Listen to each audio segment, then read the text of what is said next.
Chapter 20. The journey from our town to the metropolis was a journey of about 5 hours. It was a little past midday when the four-horse stagecoach by which I was a passenger got into the ravel of traffic frayed out about the Cross Keys, Wood Street, Cheapside, London. We Britons had at that time particularly settled that it was treasonable to doubt our having and our being the best of everything. Otherwise, while I was scared by the immensity of London, I think I might have had some faint doubts whether it was not rather ugly, crooked, narrow, and dirty. Mr. Jaggers had duly sent me his address. It was Little Britain, and he had written after it on his card, just out of Smithfield and close by the coach office. Nevertheless, a hackney coachman, who seemed to have as many capes to his greasy greatcoat as he was years old, packed me up in his coach and hemmed me in with a folding and jingling barrier of steps, as if he were going to take me 50 miles. His getting on his box, which I remember to have been decorated with an old weather-stained pea-green hammercloth moth-eaten into rags, was quite a work of time. It was a wonderful equipage, with 6 great coronets outside, and ragged things behind for I don't know how many footmen to hold on by, and a harrow below them, to prevent amateur footmen from yielding to the temptation. I had scarcely had time to enjoy the coach and to think how like a straw yard it was, and yet how like a rag shop, and to wonder why the horses' nose bags were kept inside, when I observed the coachman beginning to get down, as if we were going to stop presently. And stop we presently did in a gloomy street at certain offices with an open door, whereon was painted Mr. Jaggers. "How much?" I asked the coachman. The coachman answered, "1 shilling, unless you wish to make it more." I naturally said I had no wish to make it more. "Then it must be 1 shilling," observed the coachman. "I don't want to get into trouble. I know him." He darkly closed an eye at Mr. Jaggers's name and shook his head.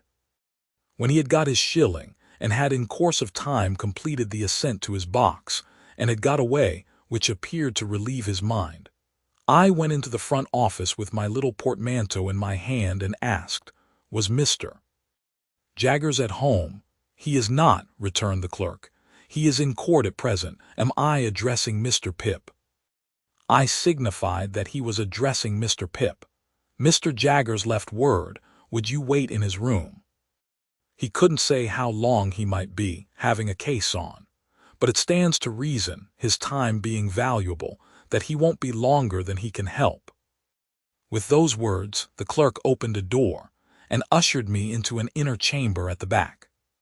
Here we found a gentleman with one eye, in a velveteen suit and knee breeches, who wiped his nose with his sleeve on being interrupted in the perusal of the newspaper. "Go and wait outside, Mike," said the clerk. I began to say that I hoped I was not interrupting, when the clerk shoved this gentleman out with as little ceremony as I ever saw used, and tossing his fur cap out after him, left me alone. Mr. Jaggers's room was lighted by a skylight only, and was a most dismal place. The skylight, eccentrically pitched like a broken head, and the distorted adjoining houses looking as if they had twisted themselves to peep down at me through it.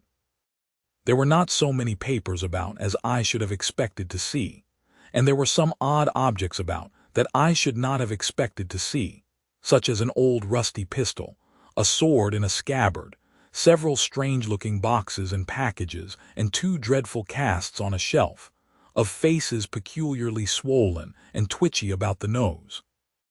Mr. Jaggers's own high-backed chair was of deadly black horsehair, with rows of brass nails round it, like a coffin, and I fancied I could see how he leaned back in it and bit his forefinger at the clients. The room was but small, and the clients seemed to have had a habit of backing up against the wall, especially opposite to Mr. Jaggers's chair, being greasy with shoulders. I recalled, too, that the one-eyed gentleman had shuffled forth against the wall when I was the innocent cause of his being turned out. I sat down in the cliental chair placed over against Mr. Jaggers's chair, and became fascinated by the dismal atmosphere of the place. I called to mind that the clerk had the same air of knowing something to everybody else's disadvantage as his master had. I wondered how many other clerks there were upstairs, and whether they all claimed to have the same detrimental mastery of their fellow creatures. I wondered what was the history of all the odd litter about the room, and how it came there.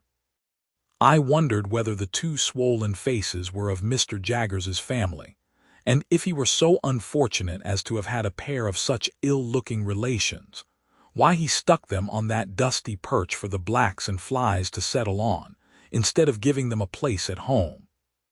Of course, I had no experience of a London summer day, and my spirits may have been oppressed by the hot, exhausted air, and by the dust and grit that lay thick on everything. But I sat wondering and waiting in Mr. Jaggers's close room, until I really could not bear the two casts on the shelf above Mr. Jaggers's chair, and got up and went out. When I told the clerk that I would take a turn in the air while I waited, he advised me to go round the corner and I should come into Smithfield. So I came into Smithfield, and the shameful place, being all asmear with filth and fat and blood and foam, seemed to stick to me. So I rubbed it off with all possible speed by turning into a street where I saw the great black dome of St. Paul's bulging at me from behind a grim stone building, which a bystander said was Newgate Prison. Following the wall of the jail, I found the roadway covered with straw to deaden the noise of passing vehicles, and from this, and from the quantity of people standing about smelling strongly of spirits and beer, I inferred that the trials were on. While I looked about me here, an exceedingly dirty and partially drunk minister of justice asked me if I would like to step in and hear a trial or so, informing me that he could give me a front place for £50, whence I should command a full view of the Lord Chief Justice in his wig and robes, mentioning that awful personage like waxwork, and presently offering him at the reduced price of 18p. As I declined the proposal on the plea of an appointment, he was so good as to take me into a yard and show me where the gallows was kept, and also where people were publicly whipped, and then he showed me the debtor's door, out of which culprits came to be hanged, heightening the interest of that dreadful portal by giving me to understand that 4 on 'em would come out at that door the day after tomorrow at 8 in the morning, to be killed in a row. This was horrible, and gave me a sickening idea of London, the more so as the Lord Chief Justice's proprietor wore, from his hat down to his boots, and up again to his pocket-handkerchief inclusive, mildewed clothes which had evidently not belonged to him originally, and which I took it into my head he had bought cheap of the executioner. Under these circumstances, I thought myself well rid of him for a shilling. I dropped into the office to ask if Mr. Jaggers had come in yet, and I found he had not, and I strolled out again. This time I made the tour of Little Britain, and turned into Bartholomew Close, and now I became aware that other people were waiting about for Mr. Jaggers, as well as I. There were 2 men of secret appearance lounging in Bartholomew Close, and thoughtfully fitting their feet into the cracks of the pavement as they talked together, one of whom said to the other when they first passed me, that Jaggers would do it if it was to be done. There was a knot of 3 men and 2 women standing at a corner, and one of the women was crying on her dirty shawl, and the other comforted her by saying, as she pulled her own shawl over her shoulders, "Jaggers is for him, Melia, and what more could you have?" There was a red-eyed little Jew who came into the close while I was loitering there, in company with a second little Jew whom he sent upon an errand. And while the messenger was gone, I remarked this Jew, who was of a highly excitable temperament, performing a jig of anxiety under a lamp-post and accompanying himself, in a kind of frenzy, with the words, "O Jaggerth, Jaggerth, Jaggerth! All otherth ith Cagmaggerth, give me Jaggerth." These testimonies to the popularity of my guardian made a deep impression on me, and I admired and wondered more than ever. At length, as I was looking out at the iron gate of Bartholomew Close into Little Britain, I saw Mr. Jaggers coming across the road towards me. All the others who were waiting saw him at the same time, and there was quite a rush at him. Mr. Jaggers, putting a hand on my shoulder and walking me on at his side without saying anything to me, addressed himself to his followers. First, he took the two secret men. "Now, I have nothing to say to you," said Mr. Jaggers, throwing his finger at them. "I want to know no more than I know. As to the result, it's a toss-up. I told you from the first it was a toss-up. Have you paid Wemmick?" "We made the money up this morning, sir," said one of the men submissively, while the other perused Mr. Jaggers's face. "I don't ask you when you made it up or where or whether you made it up at all. Has Wemmick got it?" "Yes, sir," said both the men together. "Very well, then you may go." "Now I won't have it," said Mr. Jaggers, waving his hand at them to put them behind him. "If you say a word to me, I'll throw up the case." "We thought, Mr. Jaggers," one of the men began, pulling off his hat. "That's what I told you not to do," said Mr. Jaggers. "You thought. I think for you that's enough for you. If I want you, I know where to find you. I don't want you to find me. Now I won't have it. I won't hear a word." The two men looked at one another as Mr. Jaggers waved them behind again, and humbly fell back and were heard no more. "And now you," said Mr. Jaggers, suddenly stopping and turning on the two women with the shawls, from whom the three men had meekly separated. "Oh, Amelia, is it?" "Yes, Mr. Jaggers." "And do you remember," retorted Mr. Jaggers, "that, but for me, you wouldn't be here and couldn't be here?" "Oh, yes, sir," exclaimed both women together. "Lord bless you, sir, well we knows that." "Then why," said Mr. Jaggers, "do you come here?" "My bills, sir," the crying woman pleaded. "Now, I tell you what," said Mr. Jaggers. "Once for all, if you don't know that your bill's in good hands, I know it. And if you come here bothering about your bill, I'll make an example of both your bill and you, and let him slip through my fingers. Have you paid Wemmick?" "Oh, yes, sir, every farden." "Very well, then you have done all you have got to do. Say another word, one single word, and Wemmick shall give you your money back." This terrible threat caused the two women to fall off immediately. No one remained now but the excitable Jew, who had already raised the skirts of Mr. Jaggers's coat to his lips several times. "I don't know this man," said Mr. Jaggers in the same devastating strain. "What does this fellow want?" "Ma dear Mr. Jaggers, hound brother to Habraham Lathoruth." "Who's he?" said Mr. Jaggers. "Let go of my coat." The suitor, kissing the hem of the garment again before relinquishing it, replied, "Habraham Lathoruth, on Thuth Pythian of Plate." "You're too late," said Mr. Jaggers. "I am over the way." "Holy Father, Mr. Jaggers," cried my excitable acquaintance, turning white, "don't thay you're again Habraham Lathoruth." "I am," said Mr. Jaggers, "and there's an end of it. Get out of the way." "Mr. Jaggers." "Half a moment. My hound cussn't gone to Mr. Wemmick at this present minute to hoffer him haney termth. Mr. Jaggers, half a quarter of a moment. If you'd have the Condethonthun to be bought off from the t'other side, at haney superior price. Money no object. Mr. Jaggers, Mr. My guardian threw his supplicant off with supreme indifference, and left him dancing on the pavement as if it were red hot. Without further interruption, we reached the front office, where we found the clerk and the man in velveteen with the fur cap. "Here's Mike," said the clerk, getting down from his stool and approaching Mr. Jaggers confidentially. "Oh," said Mr. Jaggers, turning to the man, who was pulling a lock of hair in the middle of his forehead, like the bull in Cock Robin pulling at the bell rope.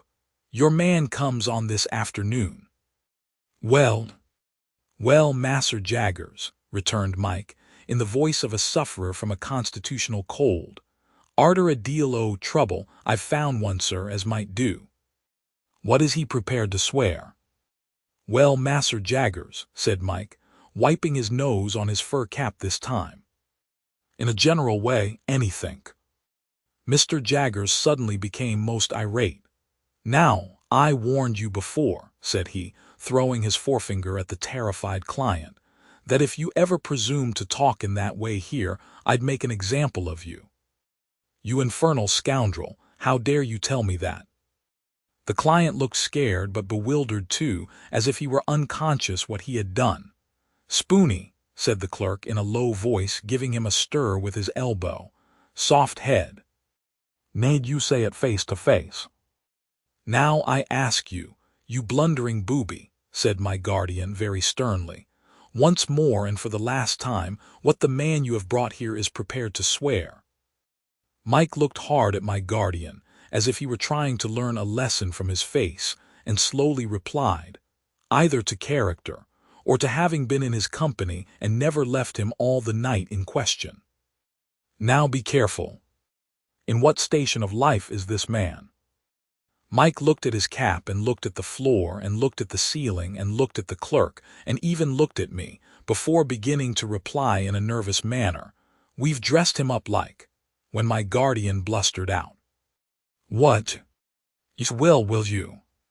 "Spoony," added the clerk again with another stir. After some helpless casting about, Mike brightened and began again. "He is dressed like a spectable pieman, a sort of a pastry cook." "Is he here?" asked my guardian.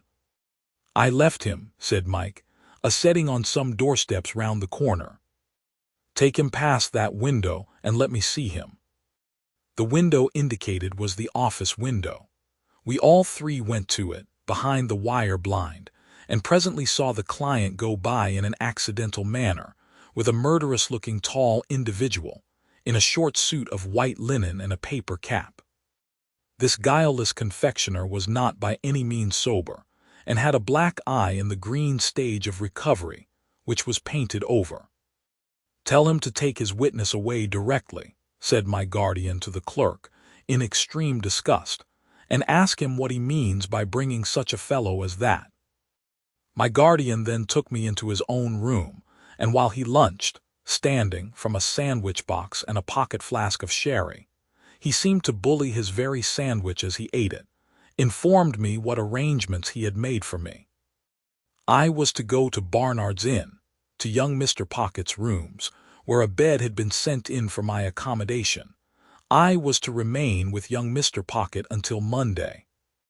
On Monday I was to go with him to his father's house on a visit, that I might try how I liked it. Also, I was told what my allowance was to be. It was a very liberal one, and had handed to me from one of my guardian's drawers the cards of certain tradesmen with whom I was to deal for all kinds of clothes, and such other things as I could in reason want. "You will find your credit good, Mr. Pip," said my guardian, whose flask of sherry smelt like a whole caskful, as he hastily refreshed himself. "But I shall by this means be able to check your bills, and to pull you up if I find you outrunning the constable. Of course you'll go wrong somehow, but that's no fault of mine." After I had pondered a little over this encouraging sentiment, I asked Mr. Jaggers if I could send for a coach. He said it was not worth while, I was so near my destination. Wemmick should walk round with me if I pleased. I then found that Wemmick was the clerk in the next room. Another clerk was rung down from upstairs to take his place while he was out, and I accompanied him into the street, after shaking hands with my guardian. We found a new set of people lingering outside, but Wemmick made a way among them by saying coolly yet decisively, "I tell you it's no use. He won't have a word to say to one of you," and we soon got clear of them and went on side by side. Chapter 21. Casting my eyes on Mr. Wemmick as we went along, to see what he was like in the light of day, I found him to be a dry man, rather short in stature, with a square wooden face, whose expression seemed to have been imperfectly chipped out with a dull-edged chisel. There were some marks in it that might have been dimples, if the material had been softer and the instrument finer, but which, as it was, were only dints. The chisel had made 3 or 4 of these attempts at embellishment over his nose, but had given them up without an effort to smooth them off. I judged him to be a bachelor from the frayed condition of his linen, and he appeared to have sustained a good many bereavements, for he wore at least 4 mourning rings, besides a brooch representing a lady and a weeping willow at a tomb with an urn on it. I noticed, too, that several rings and seals hung at his watch chain, as if he were quite laden with remembrances of departed friends. He had glittering eyes, small, keen, and black, and thin, wide-mottled lips. He had had them, to the best of my belief, from 40 to 50 years. "So you were never in London before?" said Mr. Wemmick to me. "No," said I was new here once," said Mr. Wemmick. "Rum to think of now. You are well acquainted with it now." "Why, yes," said Mr. Wemmick, "I know the moves of it." "Is it a very wicked place?" I asked, more for the sake of saying something than for information. "You may get cheated, robbed, and murdered in London, but there are plenty of people anywhere who will do that for you." "If there is bad blood between you and them," said I, to soften it off a little. "Oh, I don't know about bad blood," returned Mr. Wemmick. "There's not much bad blood about. They'll do it if there's anything to be got by it." "That makes it worse." "You think so," returned Mr. Wemmick. "Much about the same, I should say." He wore his hat on the back of his head, and looked straight before him, walking in a self-contained way as if there were nothing in the streets to claim his attention. His mouth was such a post-office of a mouth that he had a mechanical appearance of smiling. We had got to the top of Holborn Hill before I knew that it was merely a mechanical appearance, and that he was not smiling at all. "Do you know where Mr. Matthew Pocket lives?" I asked Mr. Wemmick. "Yes," said he, nodding in the direction, "at Hammersmith, west of London." "Is that far?" "Well, say 5 miles. "Do you know him?" "Why, you're a regular cross-examiner," said Mr. Wemmick, looking at me with an approving air. "Yes, I know him, I know him." There was an air of toleration or depreciation about his utterance of these words that rather depressed me. And I was still looking sideways at his block of a face in search of any encouraging note to the text, when he said here we were at Barnard's Inn. My depression was not alleviated by the announcement, for I had supposed that establishment to be an hotel kept by Mr. Barnard, to which the Blue Boar in our town was a mere public house, whereas I now found Barnard to be a disembodied spirit, or a fiction, and his in the dingiest collection of shabby buildings ever squeezed together in a rank corner as a club for tom-cats. We entered this haven through a wicket-gate, and were disgorged by an introductory passage into a melancholy little square that looked to me like a flat burying-ground. I thought it had the most dismal trees in it, and the most dismal sparrows, and the most dismal cats, and the most dismal houses, in number 6 or so, that I had ever seen.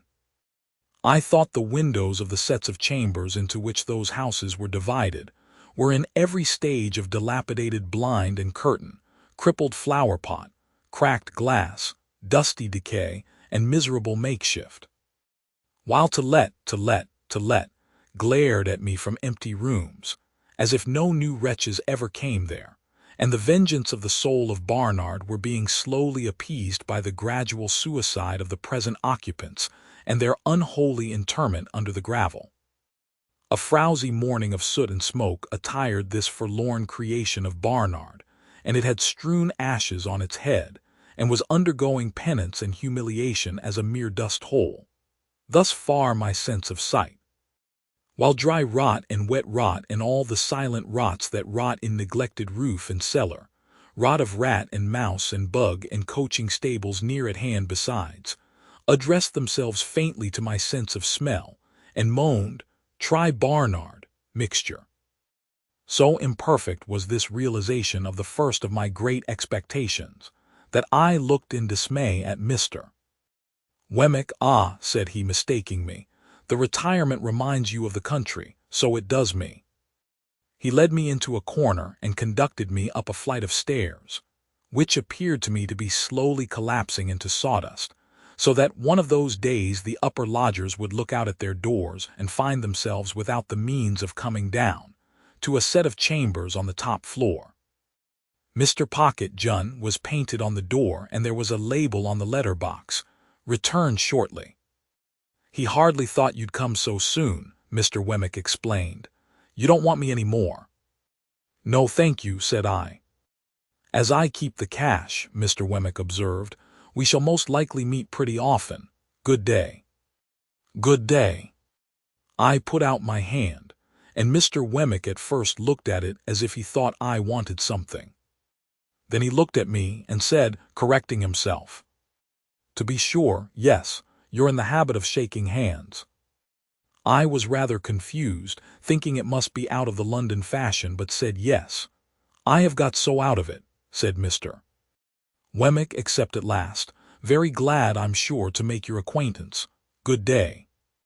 When we had shaken hands and he was gone, I opened the staircase window and had nearly beheaded myself, for the lines had rotted away, and it came down like the guillotine. Happily it was so quick that I had not put my head out.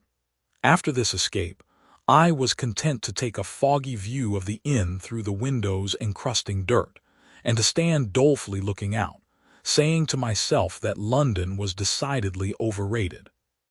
Mr. Pocket Jr.'s idea of shortly was not mine, for I had nearly maddened myself with looking out for half an hour, and had written my name with my finger several times in the dirt of every pane in the window, before I heard footsteps on the stairs.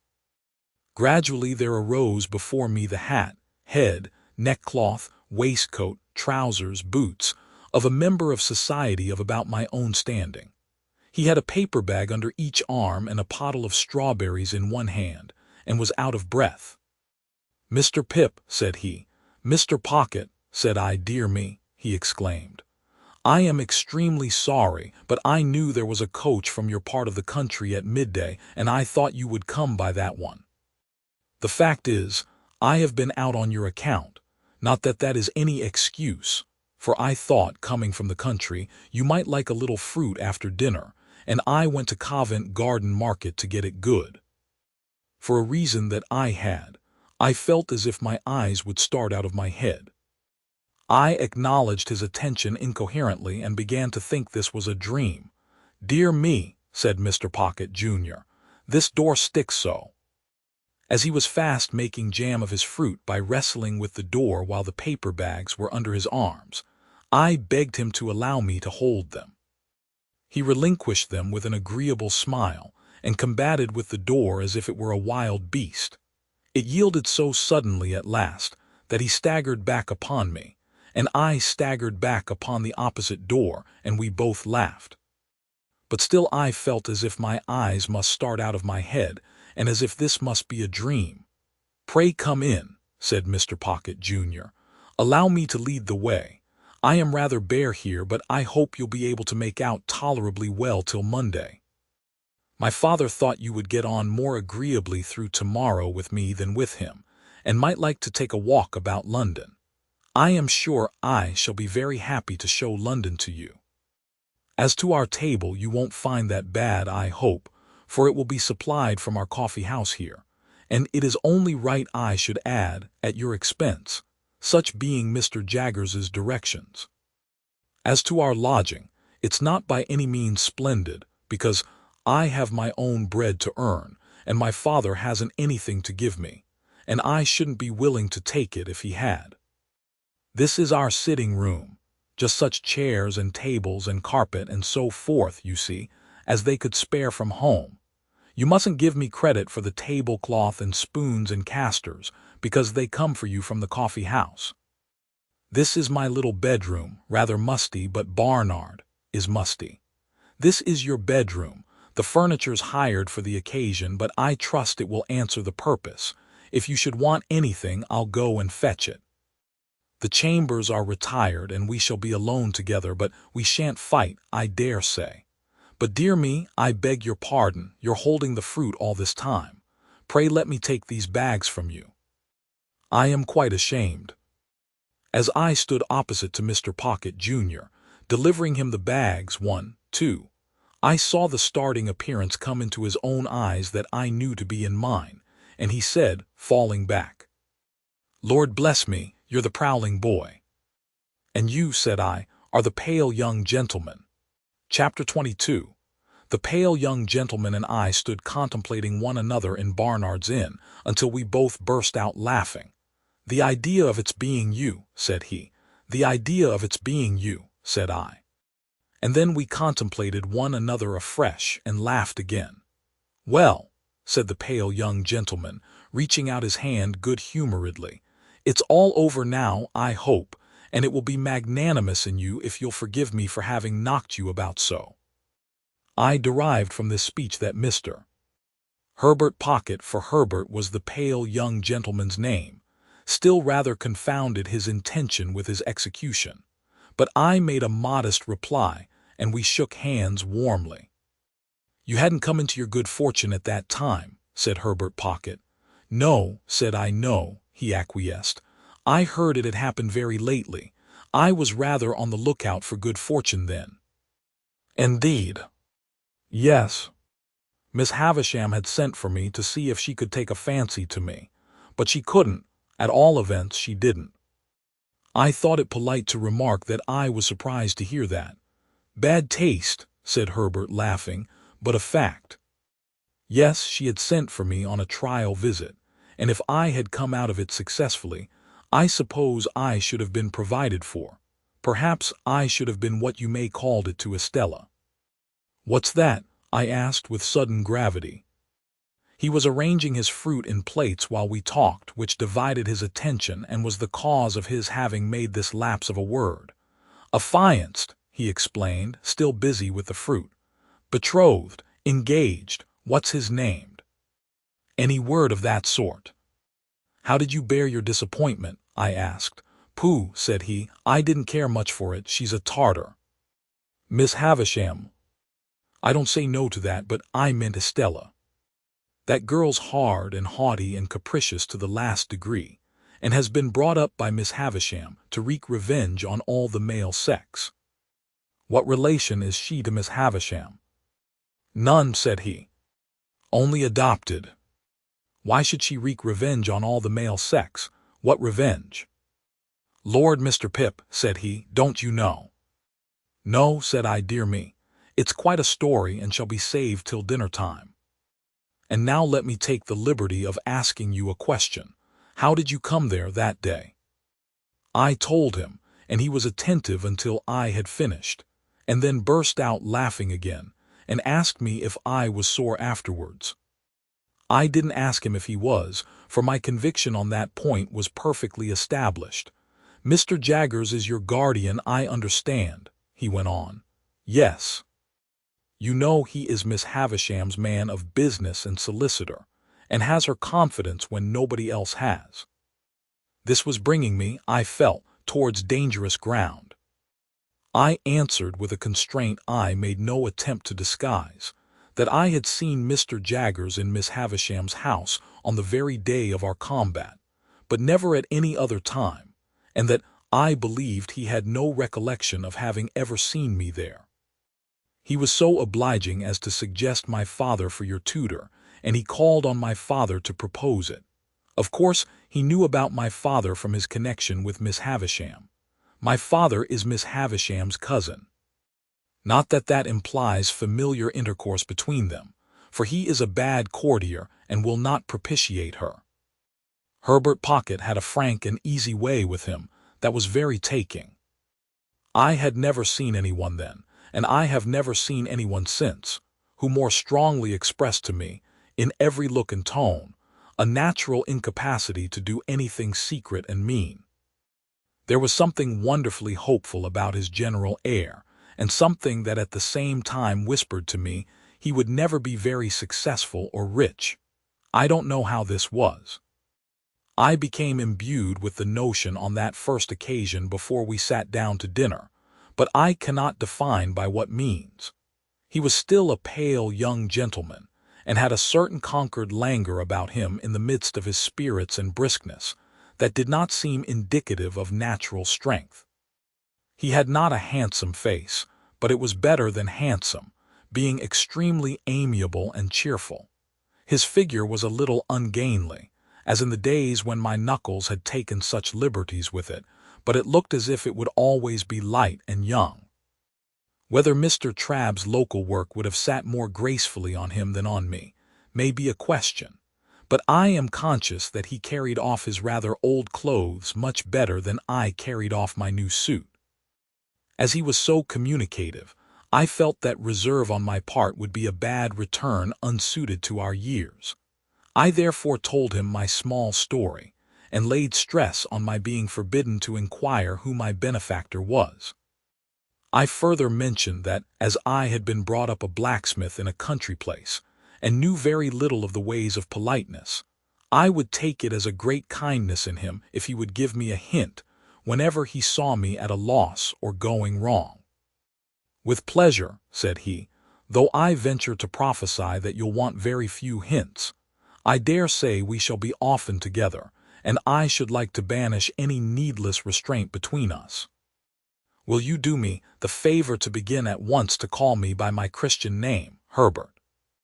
I thanked him and said I would. I informed him in exchange that my Christian name was Philip. "I don't take to Philip," said he, smiling, "for it sounds like a moral boy out of the spelling book, who was so lazy that he fell into a pond, or so fat that he couldn't see out of his eyes, or so avaricious that he locked up his cake till the mice ate it, or so determined to go a bird's nesting that he got himself eaten by bears who lived handy in the neighborhood. I tell you what I should like. We are so harmonious, and you have been a blacksmith. Would you mind it?" "I shouldn't mind anything that you propose," I answered, "but I don't understand you. Would you mind Handel for a familiar name? There's a charming piece of music by Handel called The Harmonious Blacksmith." "I should like it very much."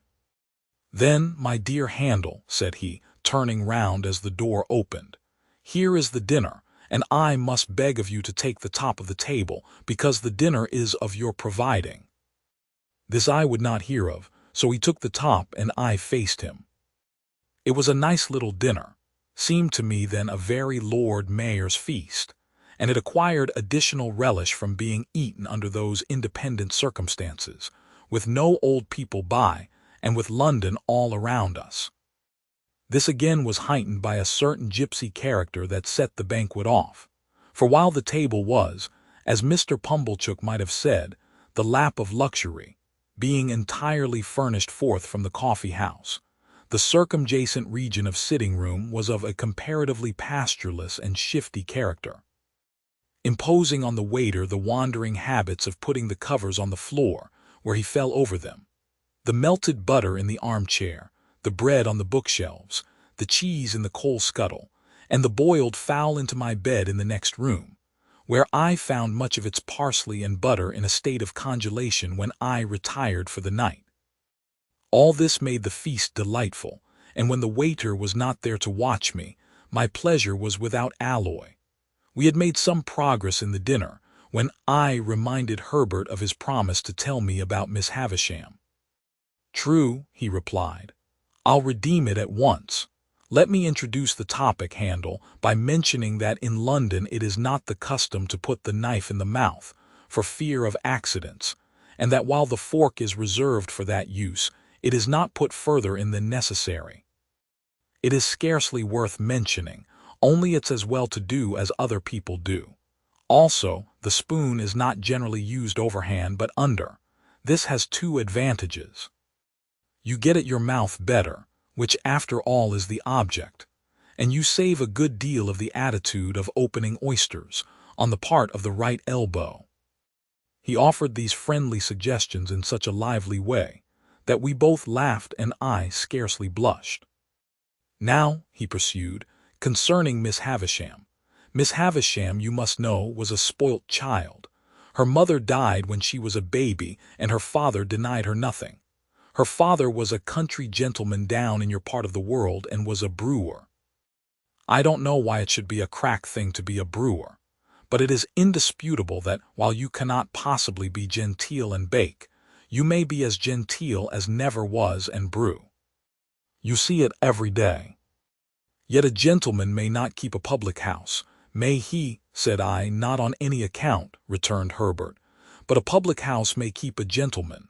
Well, Mr. Havisham was very rich and very proud. So was his daughter. Miss Havisham was an only child, I hazarded. Stop a moment, I am coming to that. No, she was not an only child, she had a half-brother.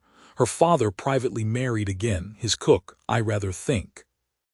I thought he was proud, said I. My good Handel, so he was. He married his second wife privately because he was proud, and in course of time she died. When she was dead, I apprehend he first told his daughter what he had done, and then the son became a part of the family, residing in the house you are acquainted with. As the son grew a young man, he turned out riotous, extravagant, undutiful, altogether bad. At last his father disinherited him.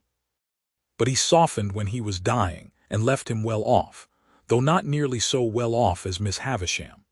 Take another glass of wine, and excuse my mentioning that society as a body does not expect one to be so strictly conscientious in emptying one's glass as to turn it bottom upwards with the rim on one's nose. I had been doing this, in an excess of attention to his recital. I thanked him and apologized. He said, "Not at all," and resumed. Miss Havisham was now an heiress, and you may suppose was looked after as a great match. Her half-brother had now ample means again, but what with debts and what with new madness wasted them most fearfully again. There were stronger differences between him and her than there had been between him and his father, and it is suspected that he cherished a deep and mortal grudge against her, as having influenced the father's anger. Now I come to the cruel part of the story, merely breaking off, my dear Handel, to remark that a dinner napkin will not go into a tumbler. Why I was trying to pack mine into my tumbler, I am wholly unable to say. I only know that I found myself, with a perseverance worthy of a much better cause, making the most strenuous exertions to compress it within those limits. Again I thanked him and apologized, and again he said in the cheerfulest manner, "Not at all, I am sure," and resumed. There appeared upon the scene, say at the races, or the public balls, or anywhere else you like, a certain man who made love to Miss Havisham. I never saw him, for this happened 25 years ago, before you and I were Handel, but I have heard my father mention that he was a showy man, and the kind of man for the purpose.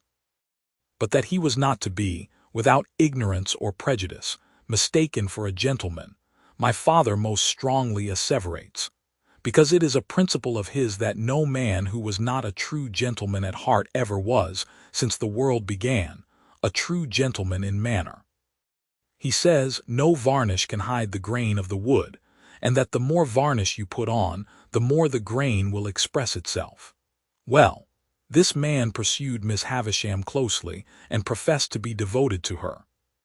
I believe she had not shown much susceptibility up to that time, but all the susceptibility she possessed certainly came out then, and she passionately loved him.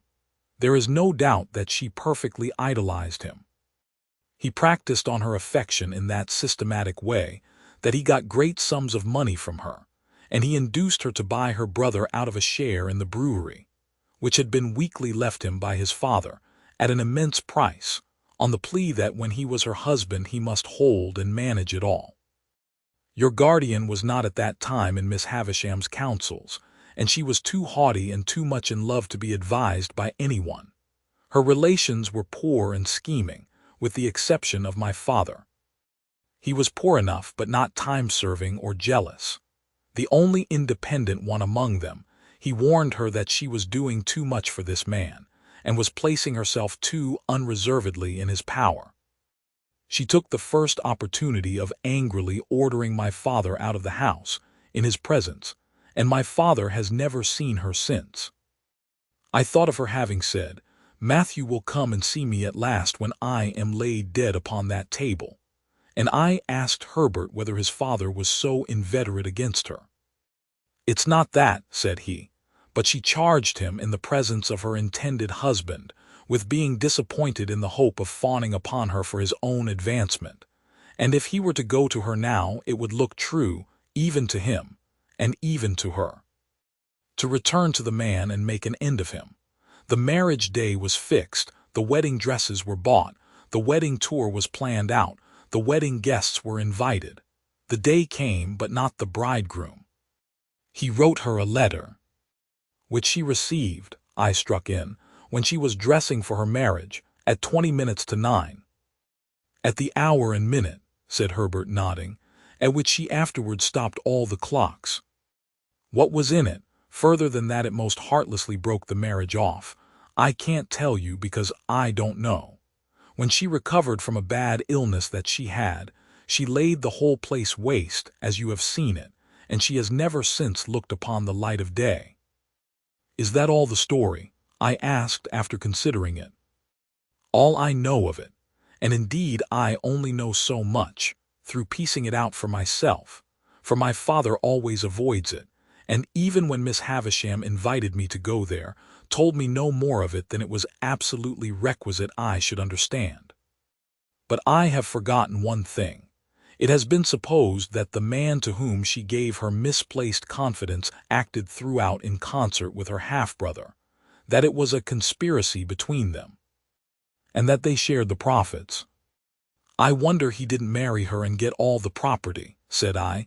He may have been married already, and her cruel mortification may have been a part of her half-brother's scheme, said Herbert. Mind, I don't know that. What became of the two men? I asked, after again considering the subject. They fell into deeper shame and degradation, if there can be deeper, and ruin.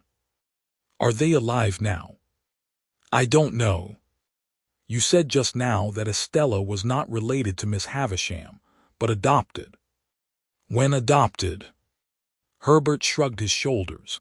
There has always been an Estella since I have heard of a Miss Havisham. I know no more. And now, Handel, said he, finally throwing off the story as it were, there is a perfectly open understanding between us. All that I know about Miss Havisham, you know. And all that I know, I retorted, you know. I fully believe it, so there can be no competition or perplexity between you and me. And as to the condition on which you hold your advancement in life, namely, that you are not to inquire or discuss to whom you owe it, you may be very sure that it will never be encroached upon, or even approached by me, or by anyone belonging to me. In truth, he said this with so much delicacy, that I felt the subject done with, even though I should be under his father's roof for years and years to come. Yet he said it with so much meaning, too, that I felt he as perfectly understood Miss Havisham to be my benefactress, as I understood the fact myself. It had not occurred to me before that he had led up to the theme for the purpose of clearing it out of our way. But we were so much the lighter and easier for having broached it, that I now perceived this to be the case. We were very gay and sociable, and I asked him, in the course of conversation, what he was. He replied, a capitalist, an insurer of ships. I suppose he saw me glancing about the room in search of some tokens of shipping, or capital, for he added, in the city. I had grand ideas of the wealth and importance of insurers of ships in the city, and I began to think with awe of having laid a young insurer on his back, blackened his enterprising eye, and cut his responsible head open. But again there came upon me, for my relief, that odd impression that Herbert Pocket would never be very successful or rich. I shall not rest satisfied with merely employing my capital in insuring ships. I shall buy up some good life assurance shares and cut into the direction. I shall also do a little in the mining way. None of these things will interfere with my chartering a few thousand tons on my own account. I think I shall trade, said he, leaning back in his chair, to the East Indies for silks, shawls, spices, dyes, drugs, and precious woods. It's an interesting trade. And the profits are large, said I. Tremendous, said he.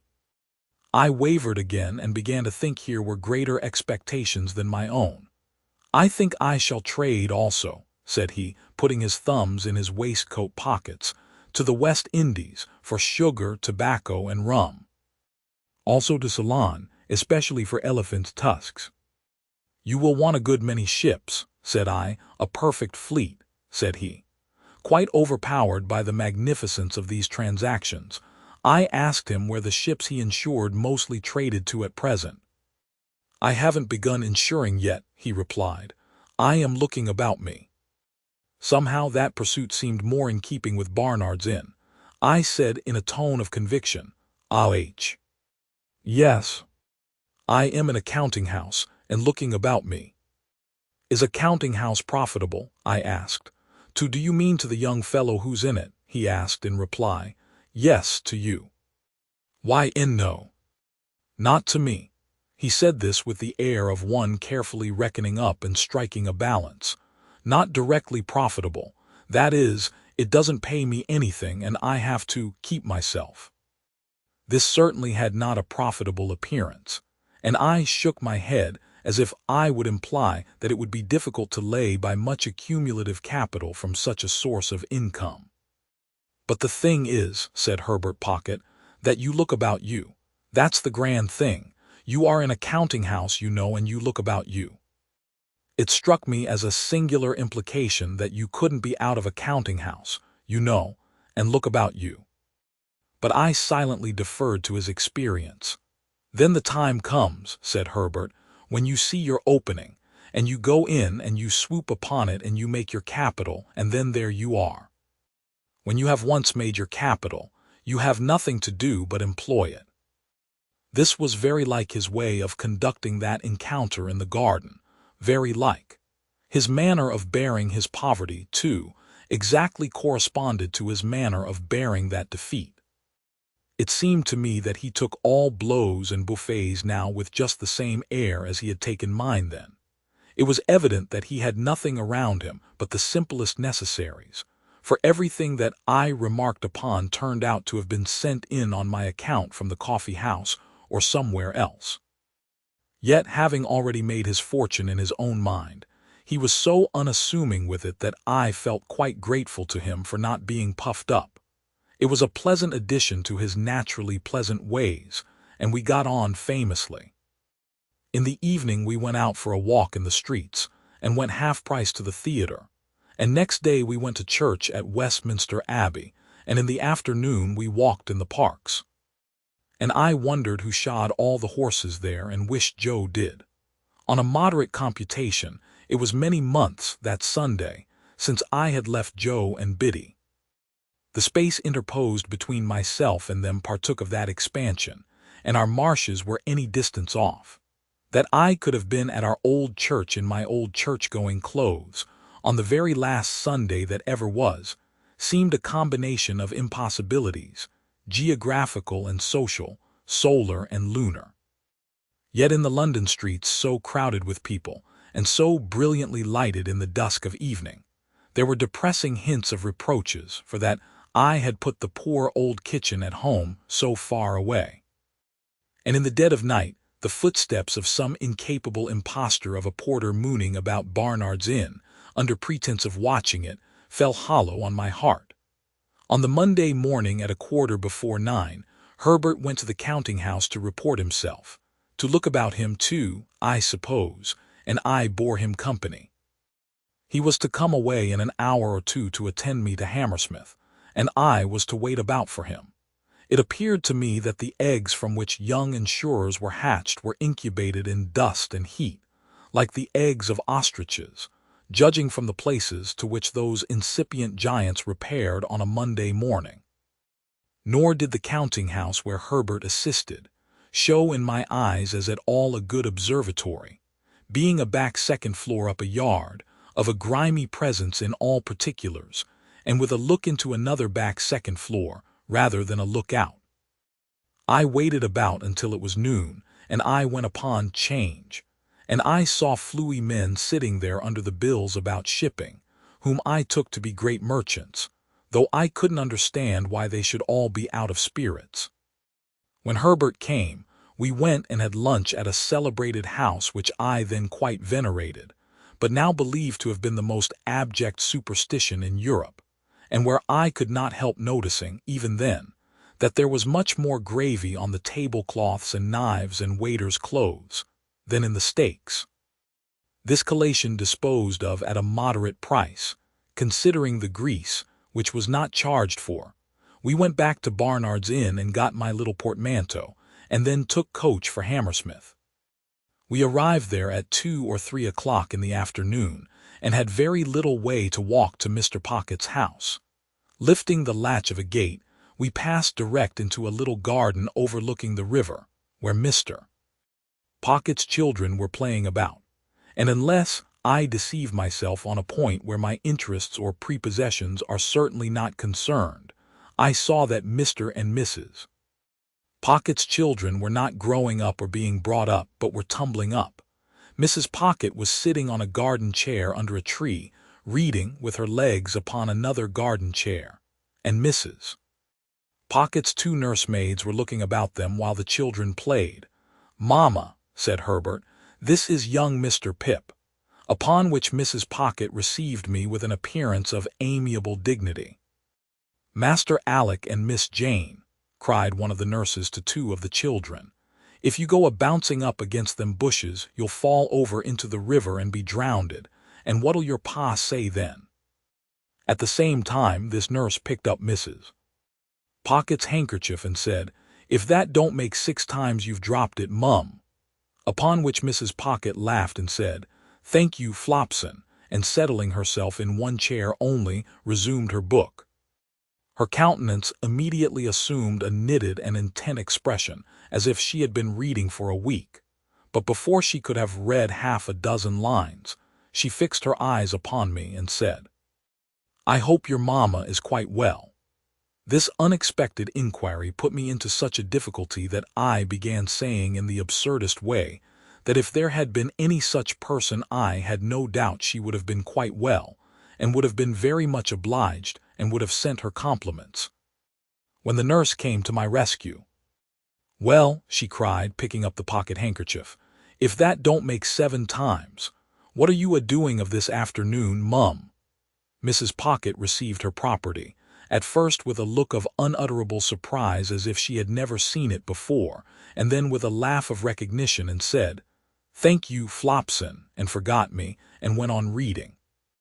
I found, now I had leisure to count them, that there were no fewer than 6 little Pockets present, in various stages of tumbling up. I had scarcely arrived at the total when a 7th was heard, as in the region of air, wailing dolefully. "If there ain't baby," said Flopson, appearing to think it most surprising, "make haste up, Millers." Millers, who was the other nurse, retired into the house, and by degrees the child's wailing was hushed and stopped, as if it were a young ventriloquist with something in its mouth. Mrs. Pocket read all the time, and I was curious to know what the book could be. We were waiting, I supposed, for Mr. Pocket to come out to us. At any rate we waited there, and so I had an opportunity of observing the remarkable family phenomenon that whenever any of the children strayed near Mrs. Pocket in their play, they always tripped themselves up and tumbled over her, always very much to her momentary astonishment, and their own more enduring lamentation. I was at a loss to account for this surprising circumstance, and could not help giving my mind to speculations about it, until by and by Millers came down with the baby, which baby was handed to Flopson, which Flopson was handing it to Mrs. Pocket, when she too went fairly head foremost over Mrs. Pocket, baby and all, and was caught by Herbert and myself.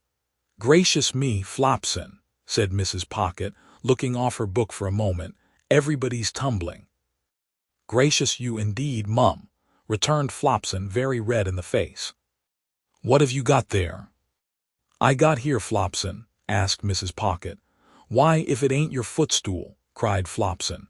"And if you keep it under your skirts like that, who's to help tumbling here? Take the baby, mum, and give me your book." Mrs. Pocket acted on the advice, and inexpertly danced the infant a little in her lap, while the other children played about it. This had lasted but a very short time when Mrs.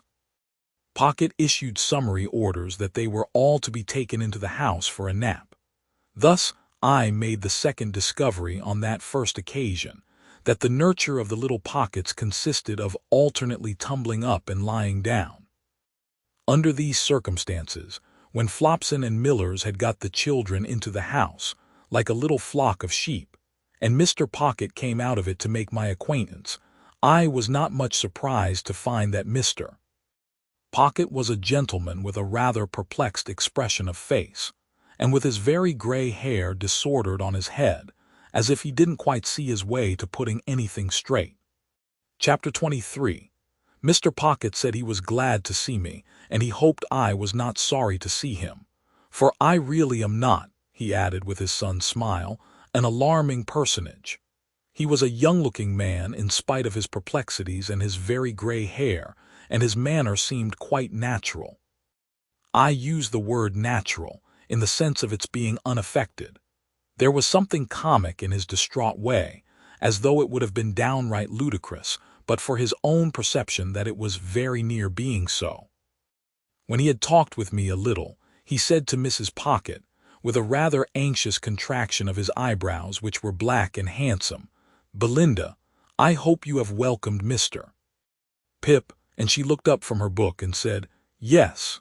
She then smiled upon me in an absent state of mind, and asked me if I liked the taste of orange flower water. As the question had no bearing, near or remote, on any foregone or subsequent transaction, I consider it to have been thrown out, like her previous approaches, in general conversational condescension. I found out within a few hours, and may mention at once, that Mrs. Pocket was the only daughter of a certain quite accidental deceased knight, who had invented for himself a conviction that his deceased father would have been made a baronet but for somebody's determined opposition arising out of entirely personal motives. I forget whose, if I ever knew, the sovereign, the prime minister, the Lord Chancellor, the Archbishop of Canterbury, anybody's, and had tacked himself on to the nobles of the earth in right of this quite supposititious fact. I believe he had been knighted himself for storming the English grammar at the point of the pen, in a desperate address engrossed on vellum, on the occasion of the laying of the first stone of some building or other, and for handing some royal personage either the trowel or the mortar. Be that as it may, he had directed Mrs. Pocket to be brought up from her cradle as one who, in the nature of things, must marry a title, and who was to be guarded from the acquisition of plebeian domestic knowledge. So successful a watch and ward had been established over the young lady by this judicious parent, that she had grown up highly ornamental, but perfectly helpless and useless. With her character thus happily formed, in the first bloom of her youth she had encountered Mr. Pocket, who was also in the first bloom of youth, and not quite decided whether to mount to the woolsack, or to roof himself in with a mitre. As his doing the one or the other was a mere question of time, he and Mrs. Pocket had taken time by the forelock, when, to judge from its length, it would seem to have wanted cutting, and had married without the knowledge of the judicious parent. The judicious parent, having nothing to bestow or withhold but his blessing, had handsomely settled that dower upon them after a short struggle, and had informed Mr. Pocket that his wife was a treasure for a prince. Mr. Pocket had invested the prince's treasure in the ways of the world ever since, and it was supposed to have brought him in but indifferent interest.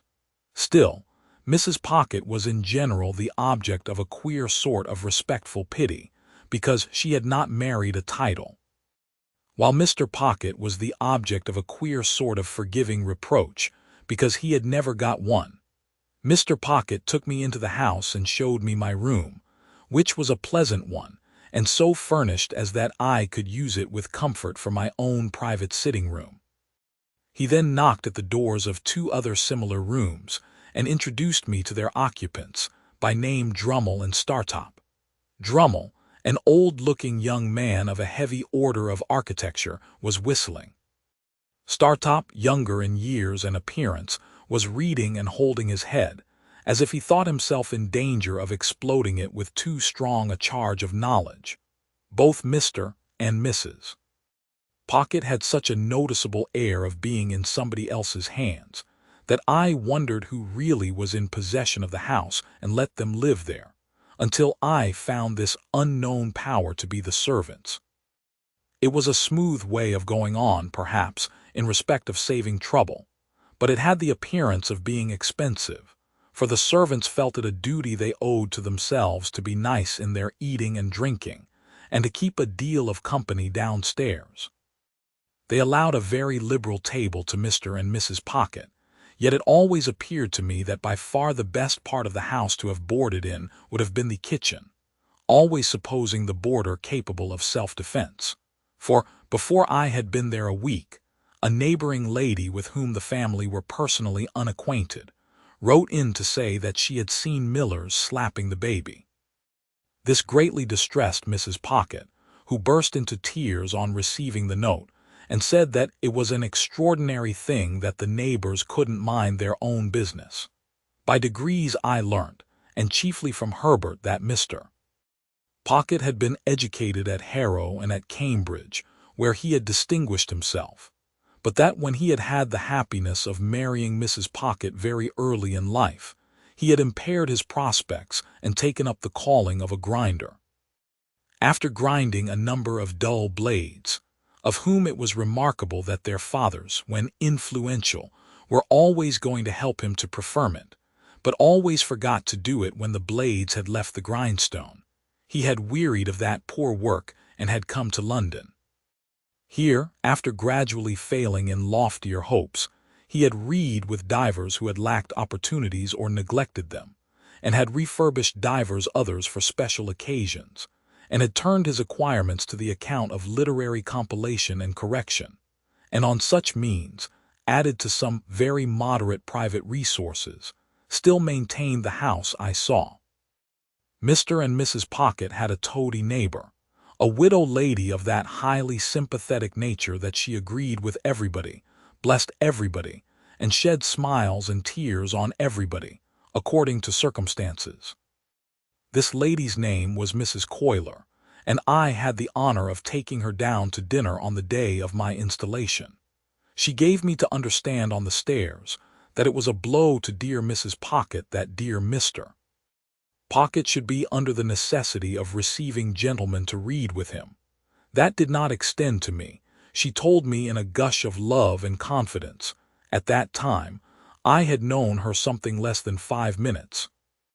If they were all like me, it would be quite another thing. But dear Mrs. Pocket, said Mrs. Coiler, after her early disappointment, not that dear Mr. Pocket was to blame in that, requires so much luxury and elegance. Yes, ma'am, I said to stop her, for I was afraid she was going to cry. And she is of so aristocratic a disposition. Yes, ma'am, I said again, with the same object as before. That it is hard, said Mrs. Coiler, to have dear Mr. Pocket's time and attention diverted from dear Mrs. Pocket. I could not help thinking that it might be harder if the butcher's time and attention were diverted from dear Mrs. Pocket, but I said nothing, and indeed had enough to do in keeping a bashful watch upon my company manners. It came to my knowledge, through what passed between Mrs. Pocket and Drummle while I was attentive to my knife and fork, spoon, glasses, and other instruments of self-destruction, that Drummle, whose Christian name was Bentley, was actually the next heir but one to a baronetcy.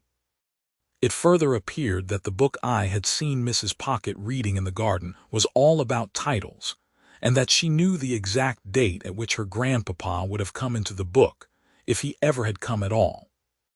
Drummle didn't say much, but in his limited way he struck me as a sulky kind of fellow.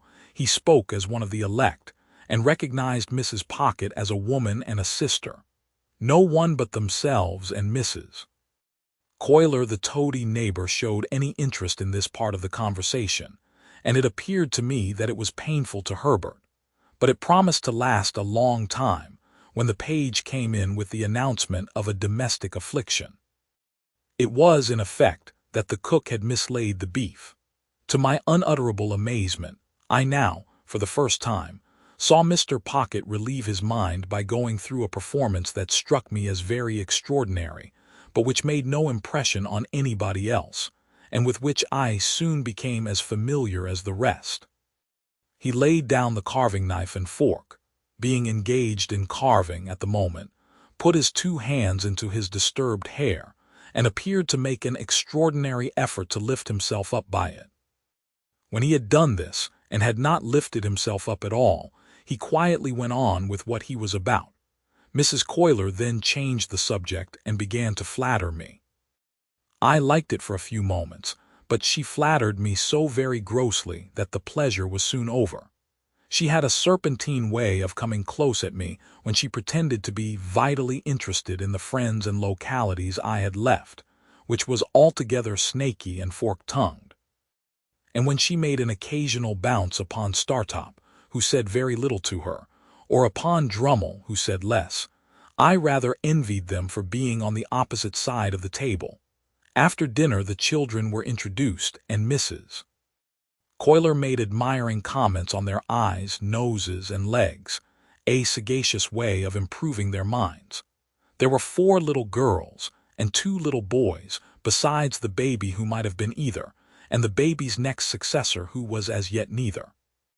They were brought in by Flopson and Millers, much as though those 2 non-commissioned officers had been recruiting somewhere for children, and had enlisted these, while Mrs. Pocket looked at the young nobles that ought to have been as if she rather thought she had had the pleasure of inspecting them before, but didn't quite know what to make of them. "Here, give me your fork, Mum, and take the baby," said Flopson. "Don't take it that way, or you'll get its head under the table." Thus advised, Mrs. Pocket took it the other way, and got its head upon the table, which was announced to all present by a prodigious concussion. "Dear, dear, give it me back, Mum," said Flopson, "and Miss Jane, come and dance to baby, do." One of the little girls, a mere mite who seemed to have prematurely taken upon herself some charge of the others, stepped out of her place by me, and danced to and from the baby until it left off crying and laughed. Then all the children laughed, and Mr. Pocket, who in the meantime had twice endeavored to lift himself up by the hair, laughed, and we all laughed and were glad. Flopson, by dint of doubling the baby at the joints like a Dutch doll, then got it safely into Mrs. Pocket's lap, and gave it the nutcrackers to play with, at the same time recommending Mrs. Pocket to take notice that the handles of that instrument were not likely to agree with its eyes, and sharply charging Miss Jane to look after the same. Then the 2 nurses left the room, and had a lively scuffle on the staircase with a dissipated page who had waited at dinner, and who had clearly lost half his buttons at the gaming table. I was made very uneasy in my mind by Mrs. Pocket's falling into a discussion with Drummle respecting 2 baronetcies, while she ate a sliced orange steeped in sugar and wine, and forgetting all about the baby on her lap, who did most appalling things with the nutcrackers. At length little Jane, perceiving its young brains to be imperiled, softly left her place, and with many small artifices coaxed the dangerous weapon away. Mrs. Pocket, finishing her orange at about the same time, and not approving of this, said to Jane, "You naughty child, how dare you? Go and sit down this instant." "Mamma dear," lisped the little girl, "baby ood have put hith ith out." "How dare you tell me so?" retorted Mrs. Pocket. "Go and sit down in your chair this moment." Mrs. Pocket's dignity was so crushing that I felt quite abashed, as if I myself had done something to rouse it. "Belinda," remonstrated Mr. Pocket from the other end of the table, "how can you be so unreasonable?" Jane only interfered for the protection of baby. "I will not allow anybody to interfere," said Mrs. Pocket. "I am surprised, Matthew, that you should expose me to the affront of interference." "Good God!" cried Mr. Pocket in an outbreak of desolate desperation. "Are infants to be nutcrackered into their tombs, and is nobody to save them?" "I will not be interfered with by Jane," said Mrs. Pocket with a majestic glance at that innocent little offender. "I hope I know my poor grandpapa's position.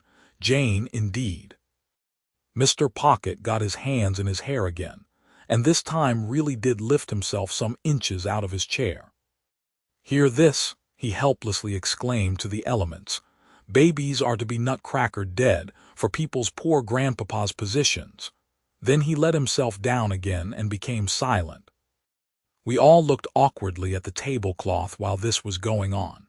A pause succeeded, during which the honest and irrepressible baby made a series of leaps and crows at little Jane, who appeared to me to be the only member of the family, irrespective of servants, with whom it had any decided acquaintance.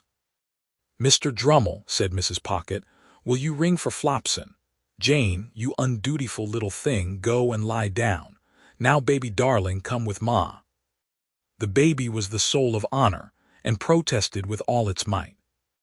It doubled itself up the wrong way over Mrs. Pocket's arm, exhibited a pair of knitted shoes and dimpled ankles to the company in lieu of its soft face, and was carried out in the highest state of mutiny. And it gained its point after all, for I saw it through the window within a few minutes, being nursed by little Jane.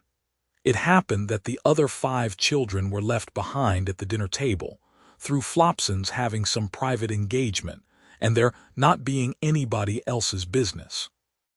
I thus became aware of the mutual relations between them and Mr. Pocket, which were exemplified in the following manner. Mr. Pocket, with the normal perplexity of his face heightened and his hair rumpled, looked at them for some minutes, as if he couldn't make out how they came to be boarding and lodging in that establishment, and why they hadn't been billeted by nature on somebody else.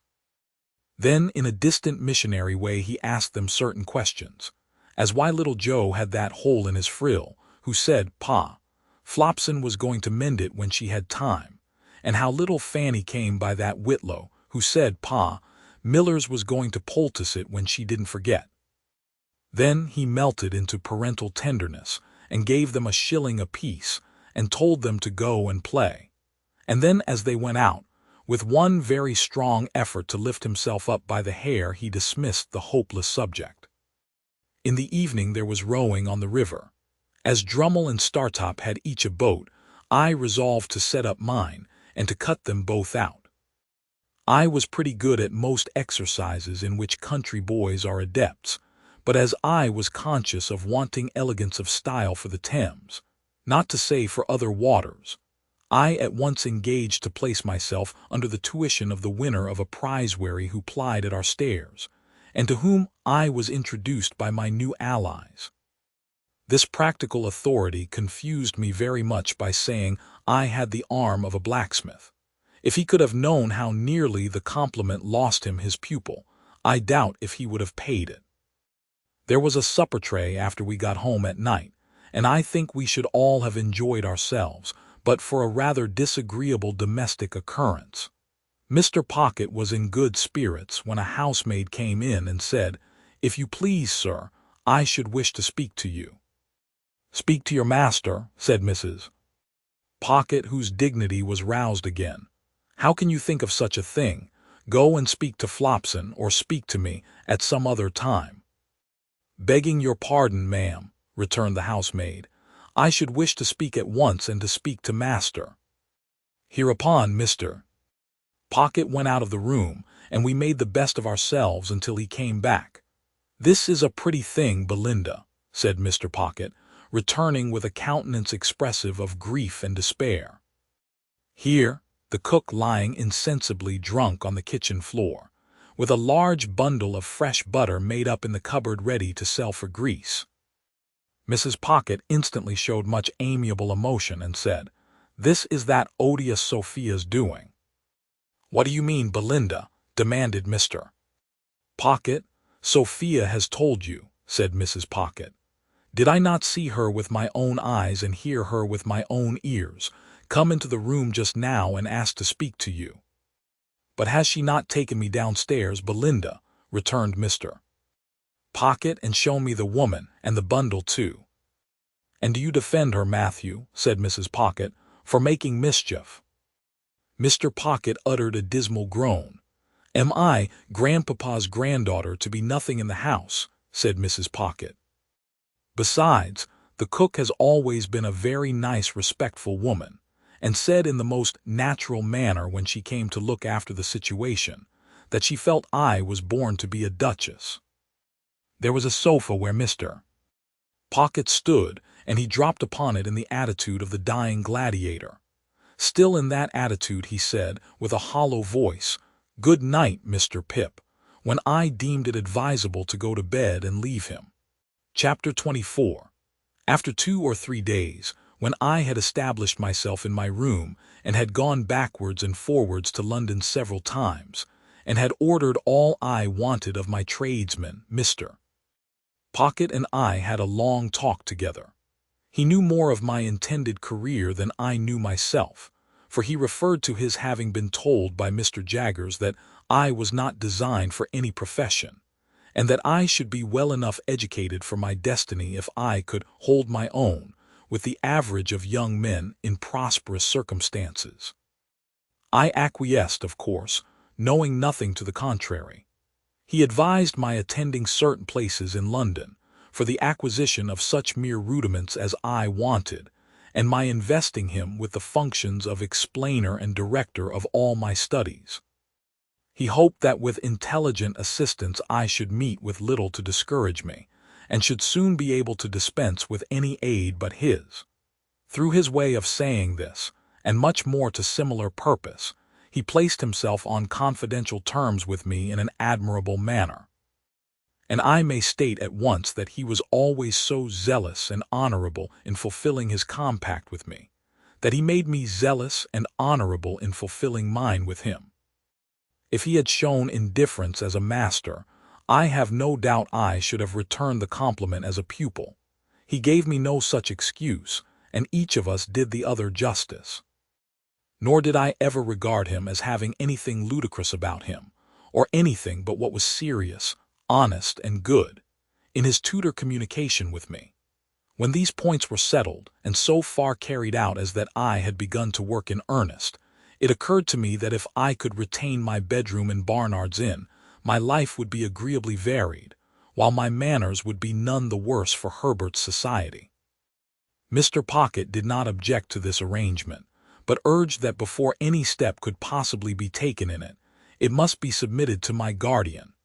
I felt that this delicacy arose out of the consideration that the plan would save Herbert some expense, so I went off to Little Britain and imparted my wish to Mr. Jaggers. "If I could buy the furniture now hired for me," said I, "and 1 or 2 other little things, I should be quite at home there." "Go it," said Mr. Jaggers with a short laugh. "I told you you'd get on. Well, how much do you want?" I said I didn't know how much. "Come," retorted Mr. Jaggers, "how much? £50?" "Oh, not nearly so much." £5, said Mr. Jaggers. This was such a great fall that I said in discomfiture, "Oh, more than that." "More than that, eh?" retorted Mr. Jaggers, lying in wait for me with his hands in his pockets, his head on one side and his eyes on the wall behind me. "How much more?" "It is so difficult to fix a sum," said I, hesitating. "Come," said Mr. Jaggers, "let's get at it. 2 × 5, will that do? 3 × 5, will that do? 4 × 5. Will that do?" I said I thought that would do handsomely. 4 × 5 will do handsomely, will it? Said Mr. Jaggers, knitting his brows. "Now, what do you make of 4 × 5? "What do I make of it?" "Ah," said Mr. Jaggers. "How much?" "I suppose you make it £20, said I, smiling. "Never mind what I make it, my friend," observed Mr. Jaggers, with a knowing and contradictory toss of his head. "I want to know what you make it." £20, of course."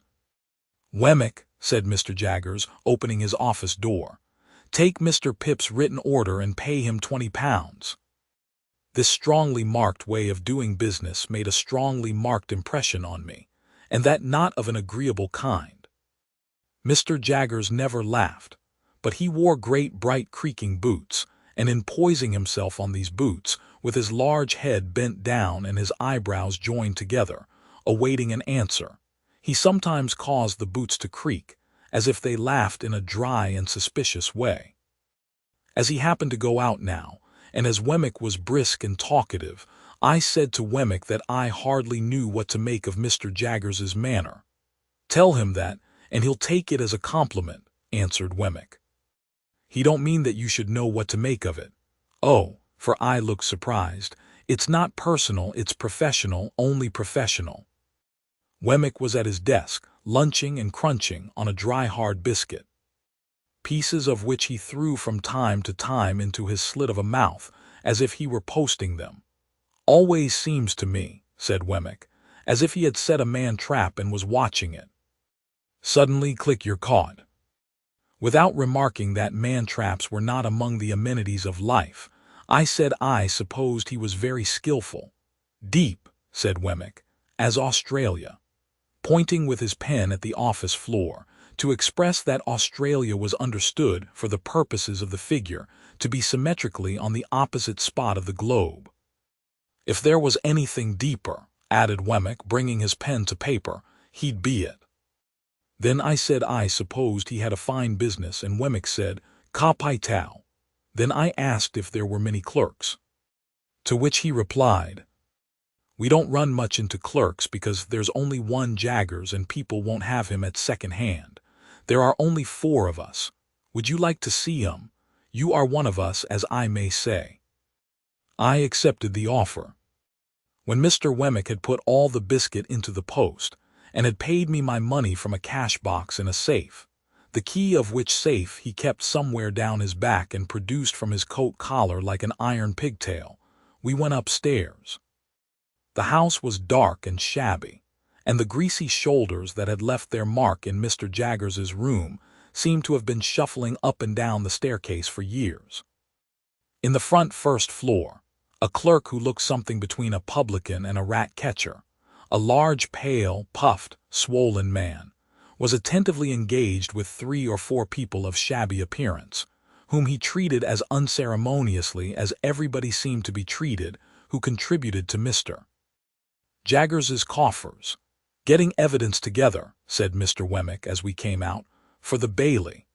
In the room over that, a little flabby terrier of a clerk with dangling hair, his cropping seemed to have been forgotten when he was a puppy, was similarly engaged with a man with weak eyes, whom Mr. Wemmick presented to me as a smelter who kept his pot always boiling, and who would melt me anything I pleased, and who was in an excessive white perspiration, as if he had been trying his art on himself. In a back room, a high-shouldered man with a face-ache tied up in dirty flannel, who was dressed in old black clothes that bore the appearance of having been waxed, was stooping over his work of making fair copies of the notes of the other 2 gentlemen, for Mr. Jaggers's own use. This was all the establishment. When we went downstairs again, Wemmick led me into my guardian's room and said, "This you've seen already." "Pray," said I, as the 2 odious casts with the twitchy leer upon them caught my sight again, "whose likenesses are those?"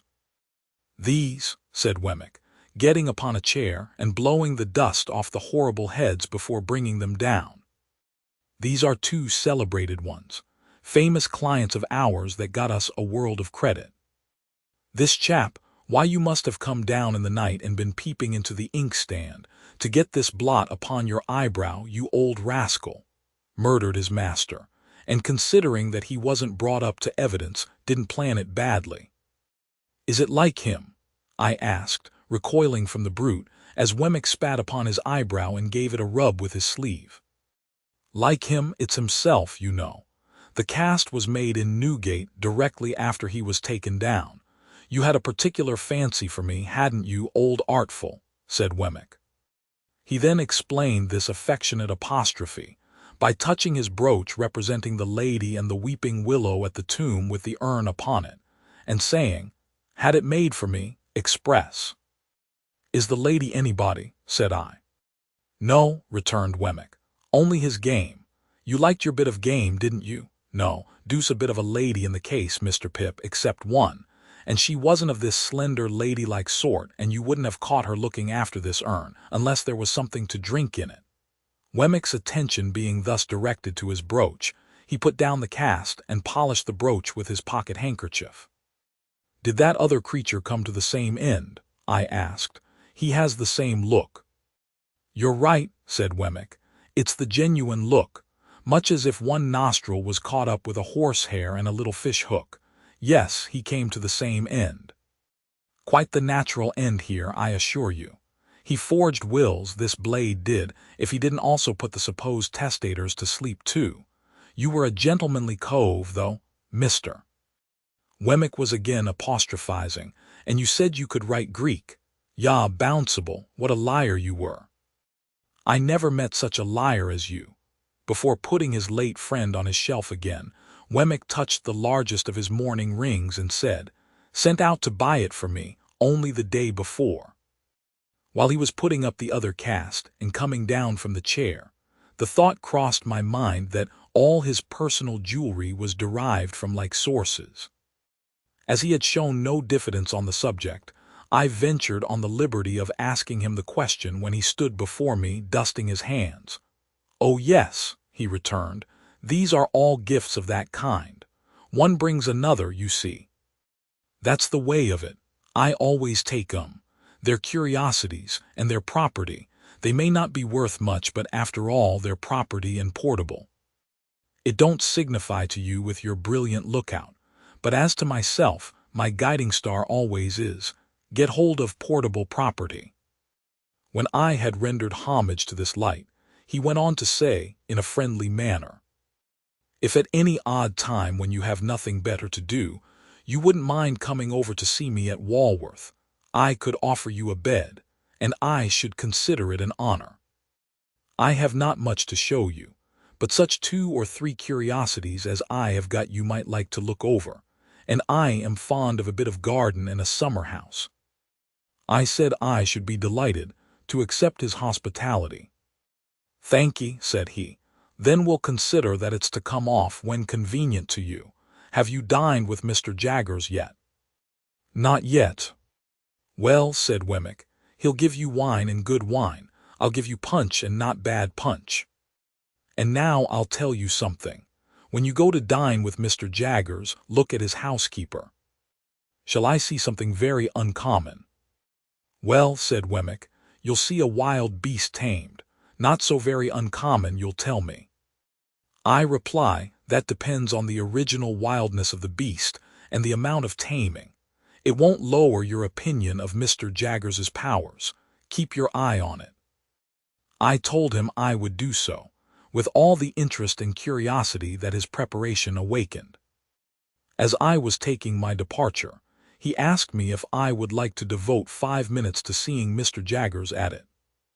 For several reasons, and not least because I didn't clearly know what Mr.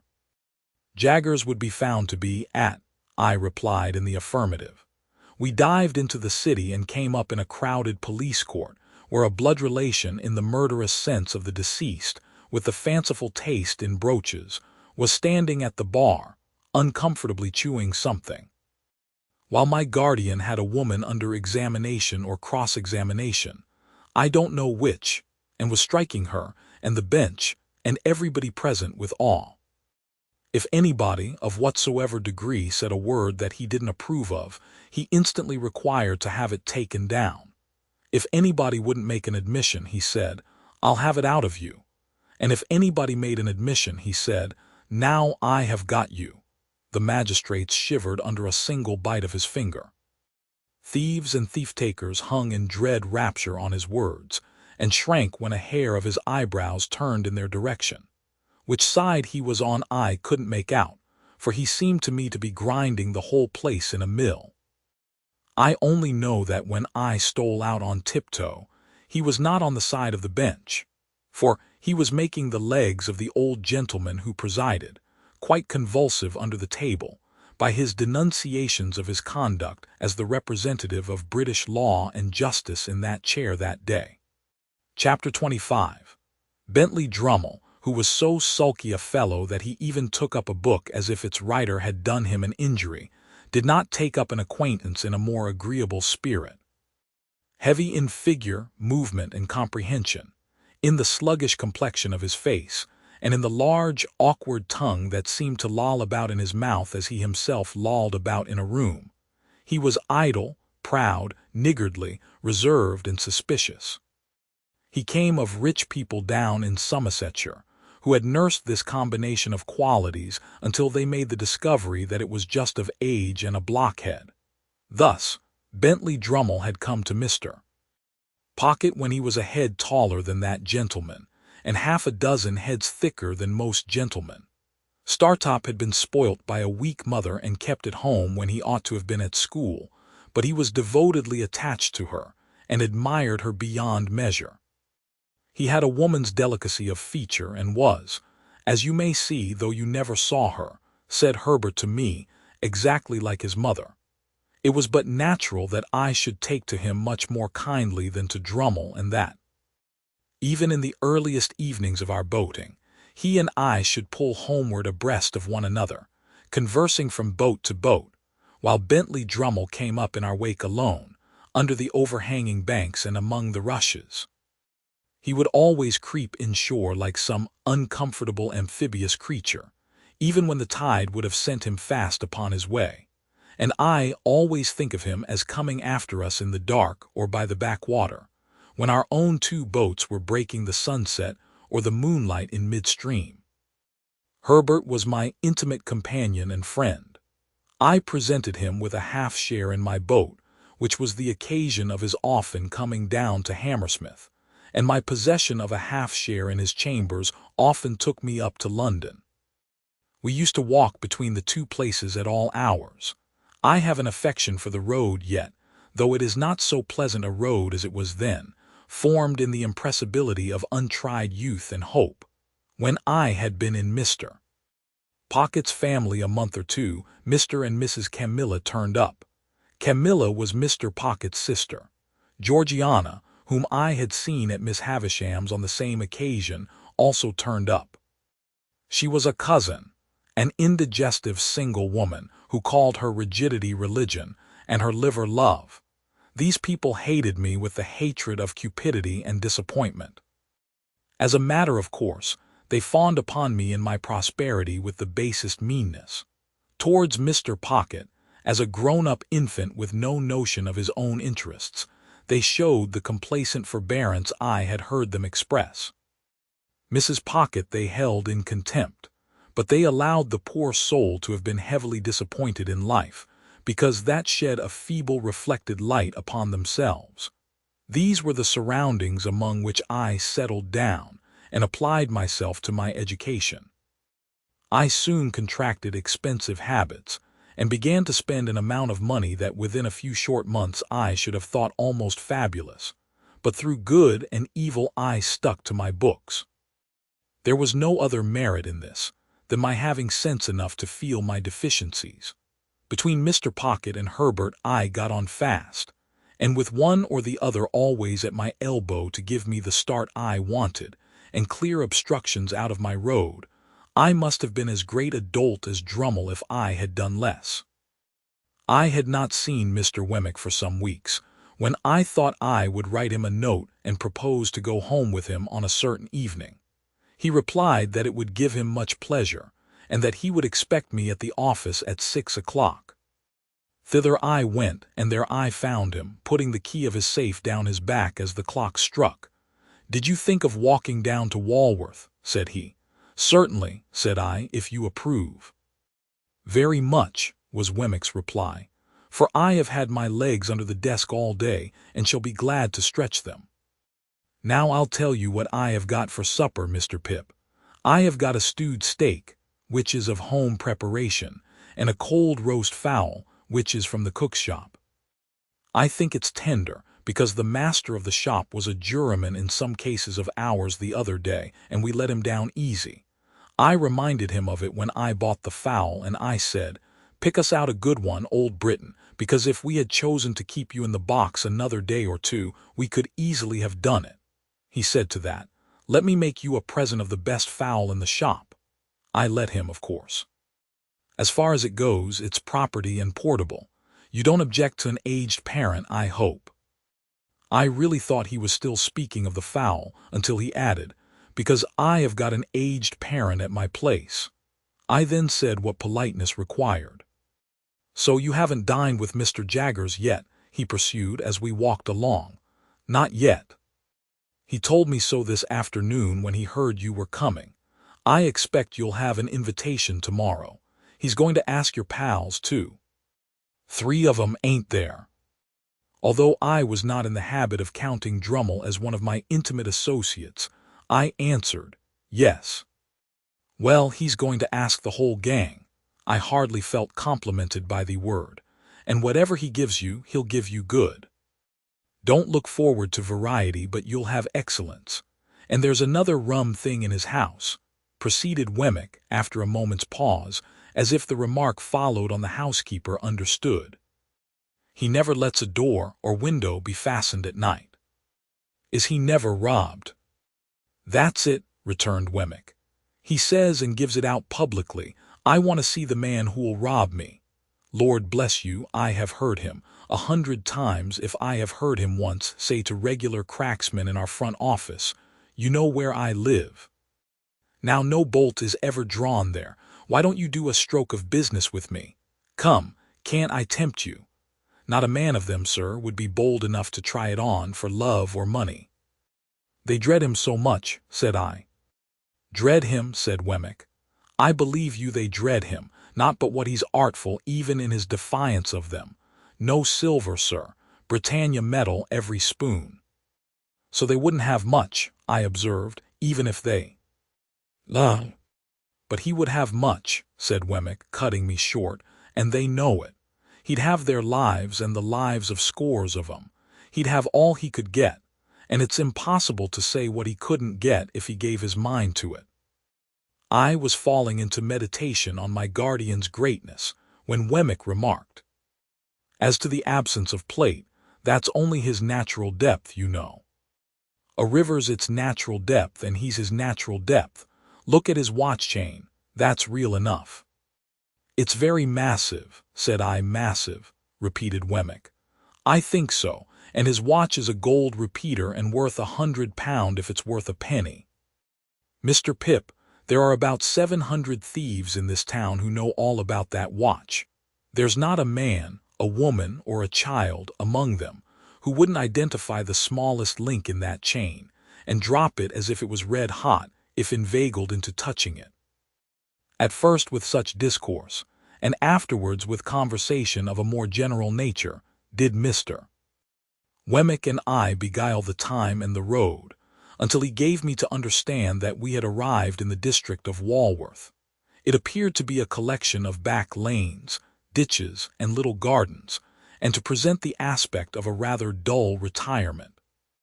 Wemmick's house was a little wooden cottage in the midst of plots of garden, and the top of it was cut out and painted like a battery mounted with guns. "My own doing," said Wemmick.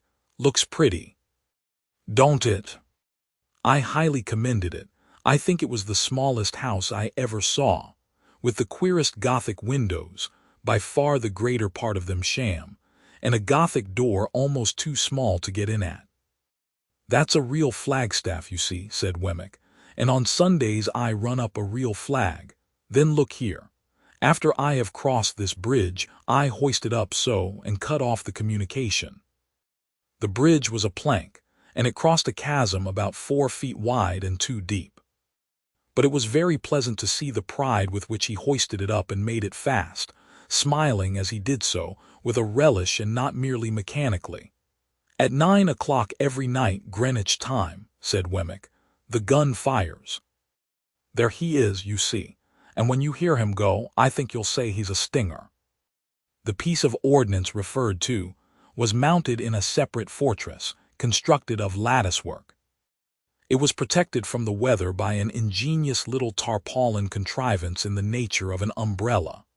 "Then, at the back," said Wemmick, "out of sight, so as not to impede the idea of fortifications, for it's a principle with me, if you have an idea, carry it out and keep it up. I don't know whether that's your opinion." I said decidedly, "At the back there's a pig, and there are fowls and rabbits. Then I knock together my own little frame, you see, and grow cucumbers, and you'll judge at supper what sort of a salad I can raise." "So, sir," said Wemmick, smiling again, but seriously too, as he shook his head, "if you can suppose the little place besieged, it would hold out a devil of a time in point of provisions." Then he conducted me to a bower about a dozen yards off, but which was approached by such ingenious twists of path that it took quite a long time to get at. And in this retreat our glasses were already set forth. Our punch was cooling in an ornamental lake, on whose margin the bower was raised. This piece of water, with an island in the middle which might have been the salad for supper, was of a circular form, and he had constructed a fountain in it, which, when you set a little mill going and took a cork out of a pipe, played to that powerful extent that it made the back of your hand quite wet. I am my own engineer and my own carpenter and my own plumber and my own gardener and my own jack of all trades, said Wemmick, in acknowledging my compliments. Well, it's a good thing, you know. It brushes the Newgate cobwebs away and pleases the aged. You wouldn't mind being at once introduced to the aged, would you? It wouldn't put you out. I expressed the readiness I felt, and we went into the castle. There we found, sitting by a fire, a very old man in a flannel coat, clean, cheerful, comfortable, and well cared for, but intensely deaf. Well, aged parent, said Wemmick, shaking hands with him in a cordial and jocose way, how am you? All right, John. All right, replied the old man. Here's Mr. Pip, aged parent, said Wemmick, and I wish you could hear his name. Nod away at him, Mr. Pip, that's what he likes. Nod away at him, if you please, like winking. This is a fine place of my son's, sir, cried the old man, while I nodded as hard as I possibly could. This is a pretty pleasure ground, sir. This spot and these beautiful works upon it ought to be kept together by the nation, after my son's time, for the people's enjoyment. You're as proud of it as Punch. Ain't you aged? Said Wemmick, contemplating the old man with his hard face really softened. There's a nod for you, giving him a tremendous one. There's another for you, giving him a still more tremendous one. You like that, don't you? If you're not tired, Mr. Pip, though I know it's tiring to strangers, will you tip him one more? You can't think how it pleases him. I tipped him several more, and he was in great spirits. We left him bestirring himself to feed the fowls, and we sat down to our punch in the arbor, where Wemmick told me, as he smoked a pipe, that it had taken him a good many years to bring the property up to its present pitch of perfection. Is it your own, Mr. Wemmick? Oh yes, said Wemmick. I have got hold of it a bit at a time. It's a freehold, by George. Is it indeed? I hope Mr. Jaggers admires it. Never seen it, said Wemmick. Never heard of it, never seen the aged. Never heard of him. No, the office is one thing and private life is another. When I go into the office, I leave the castle behind me, and when I come into the castle, I leave the office behind me. If it's not in any way disagreeable to you, you'll oblige me by doing the same. I don't wish it professionally spoken about. Of course, I felt my good faith involved in the observance of his request.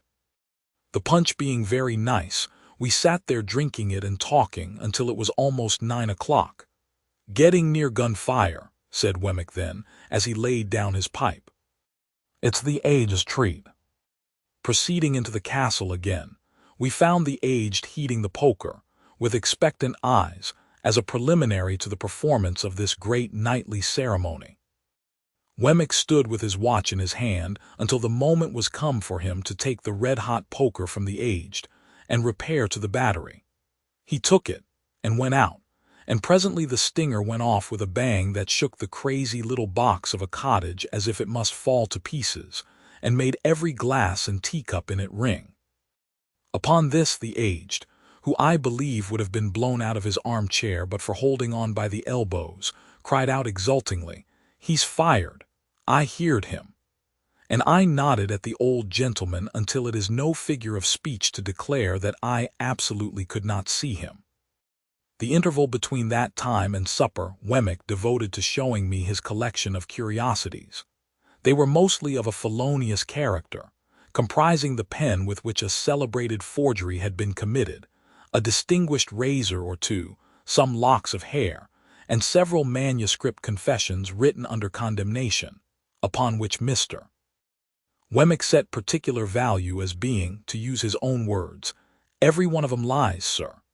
These were agreeably dispersed among small specimens of china and glass, various neat trifles made by the proprietor of the museum, and some tobacco stoppers carved by the aged. They were all displayed in that chamber of the castle into which I had been first inducted, and which served, not only as the general sitting-room, but as the kitchen too, if I might judge from a saucepan on the hob, and a brazen bijou over the fireplace designed for the suspension of a roasting-jack. There was a neat little girl in attendance who looked after the aged in the day. When she had laid the supper-cloth, the bridge was lowered to give her means of egress, and she withdrew for the night. The supper was excellent, and though the castle was rather subject to dry rot insomuch that it tasted like a bad nut, and though the pig might have been farther off, I was heartily pleased with my whole entertainment. Nor was there any drawback on my little turret bedroom, beyond there being such a very thin ceiling between me and the flagstaff, that when I lay down on my back in bed, it seemed as if I had to balance that pole on my forehead all night. Wemmick was up early in the morning, and I am afraid I heard him cleaning my boots. After that, he fell to gardening, and I saw him from my Gothic window pretending to employ the aged, and nodding at him in a most devoted manner. Our breakfast was as good as the supper, and at 8:30 precisely we started for Little Britain. By degrees, Wemmick got drier and harder as we went along, and his mouth tightened into a post-office again. At last, when we got to his place of business and he pulled out his key from his coat collar, he looked as unconscious of his Walworth property as if the castle and the drawbridge and the arbor and the lake and the fountain and the aged had all been blown into space together by the last discharge of the stinger. Chapter 26. It fell out, as Wemmick had told me it would, that I had an early opportunity of comparing my guardian's establishment with that of his cashier and clerk. My guardian was in his room, washing his hands with his scented soap, when I went into the office from Walworth, and he called me to him, and gave me the invitation for myself and friends which Wemmick had prepared me to receive. No ceremony, he stipulated, and no dinner dress and say tomorrow. I asked him where we should come to, for I had no idea where he lived, and I believe it was in his general objection to make anything like an admission that he replied, "Come here, and I'll take you home with me." I embraced this opportunity of remarking that he washed his clients off, as if he were a surgeon or a dentist. He had a closet in his room, fitted up for the purpose, which smelt of the scented soap like a perfumer's shop. It had an unusually large jack towel on a roller inside the door, and he would wash his hands, and wipe them and dry them all over this towel, whenever he came in from a police court or dismissed a client from his room. When I and my friends repaired to him at 6 o'clock next day, he seemed to have been engaged on a case of a darker complexion than usual, for we found him with his head butted into this closet, not only washing his hands, but laving his face and gargling his throat. And even when he had done all that, and had gone all round the jack towel, he took out his penknife and scraped the case out of his nails before he put his coat on. There were some people slinking about as usual when we passed out into the street, who were evidently anxious to speak with him, but there was something so conclusive in the halo of scented soap which encircled his presence, that they gave it up for that day. As we walked along westward, he was recognized ever and again by some face in the crowd of the streets, and whenever that happened he talked louder to me, but he never otherwise recognized anybody, or took notice that anybody recognized him. He conducted us to Gerrard Street, Soho, to a house on the south side of that street, rather a stately house of its kind, but dolefully in want of painting, and with dirty windows. He took out his key and opened the door, and we all went into a stone hall, bare, gloomy, and little used. So, up a dark brown staircase into a series of 3 dark brown rooms on the first floor. There were carved garlands on the paneled walls, and as he stood among them giving us welcome, I know what kind of loops I thought they looked like. Dinner was laid in the best of these rooms. The second was his dressing room, the third his bedroom. He told us that he held the whole house, but rarely used more of it than we saw. The table was comfortably laid, no silver in the service, of course, and at the side of his chair was a capacious dumbwaiter, with a variety of bottles and decanters on it and 4 dishes of fruit for dessert.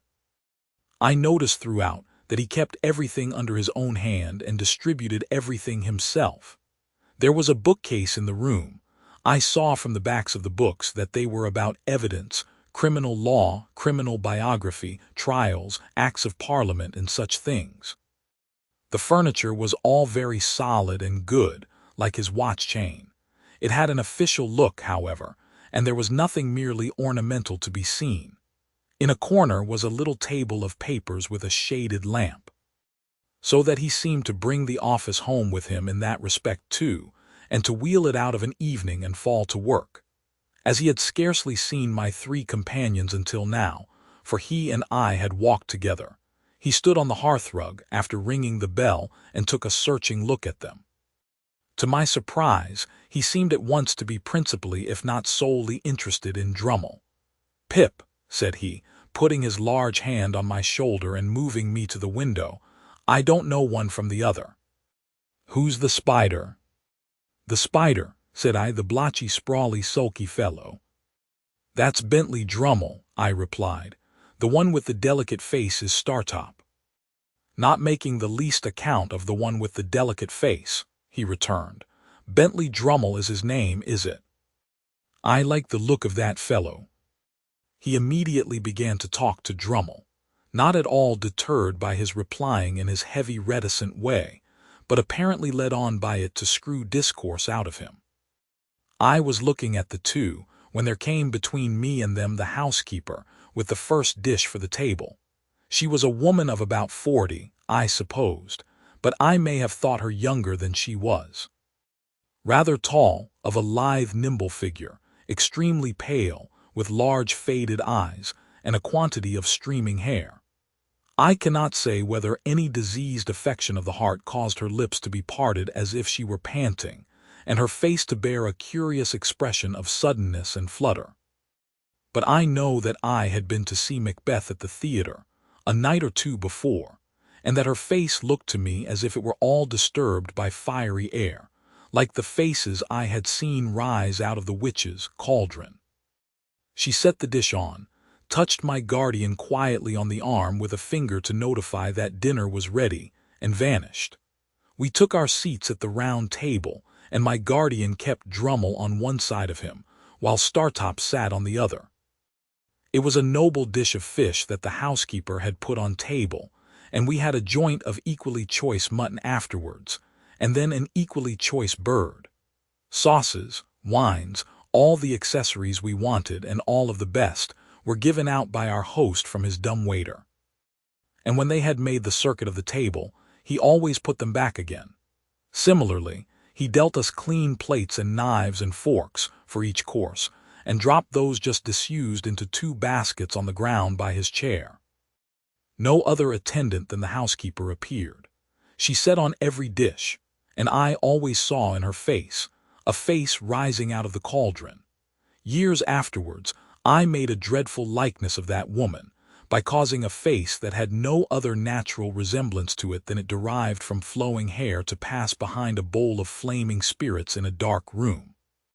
Induced to take particular notice of the housekeeper, both by her own striking appearance and by Wemmick's preparation, I observed that whenever she was in the room she kept her eyes attentively on my guardian, and that she would remove her hands from any dish she put before him, hesitatingly, as if she dreaded his calling her back, and wanted him to speak when she was nigh, if he had anything to say.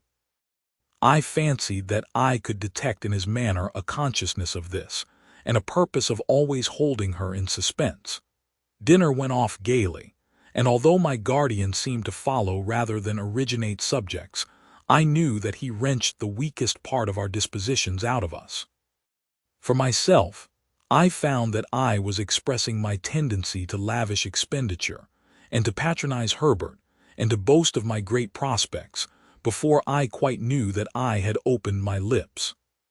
It was so with all of us, but with no one more than Drummle, the development of whose inclination to gird in a grudging and suspicious way at the rest was screwed out of him before the fish was taken off.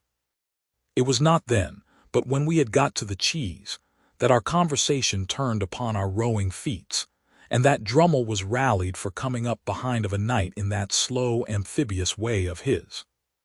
Drummle, upon this, informed our host that he much preferred our room to our company, and that as to skill he was more than our master, and that as to strength he could scatter us like chaff. By some invisible agency, my guardian wound him up to a pitch little short of ferocity about this trifle, and he fell to bearing and spanning his arm to show how muscular it was, and we all fell to bearing and spanning our arms in a ridiculous manner. Now the housekeeper was at that time clearing the table.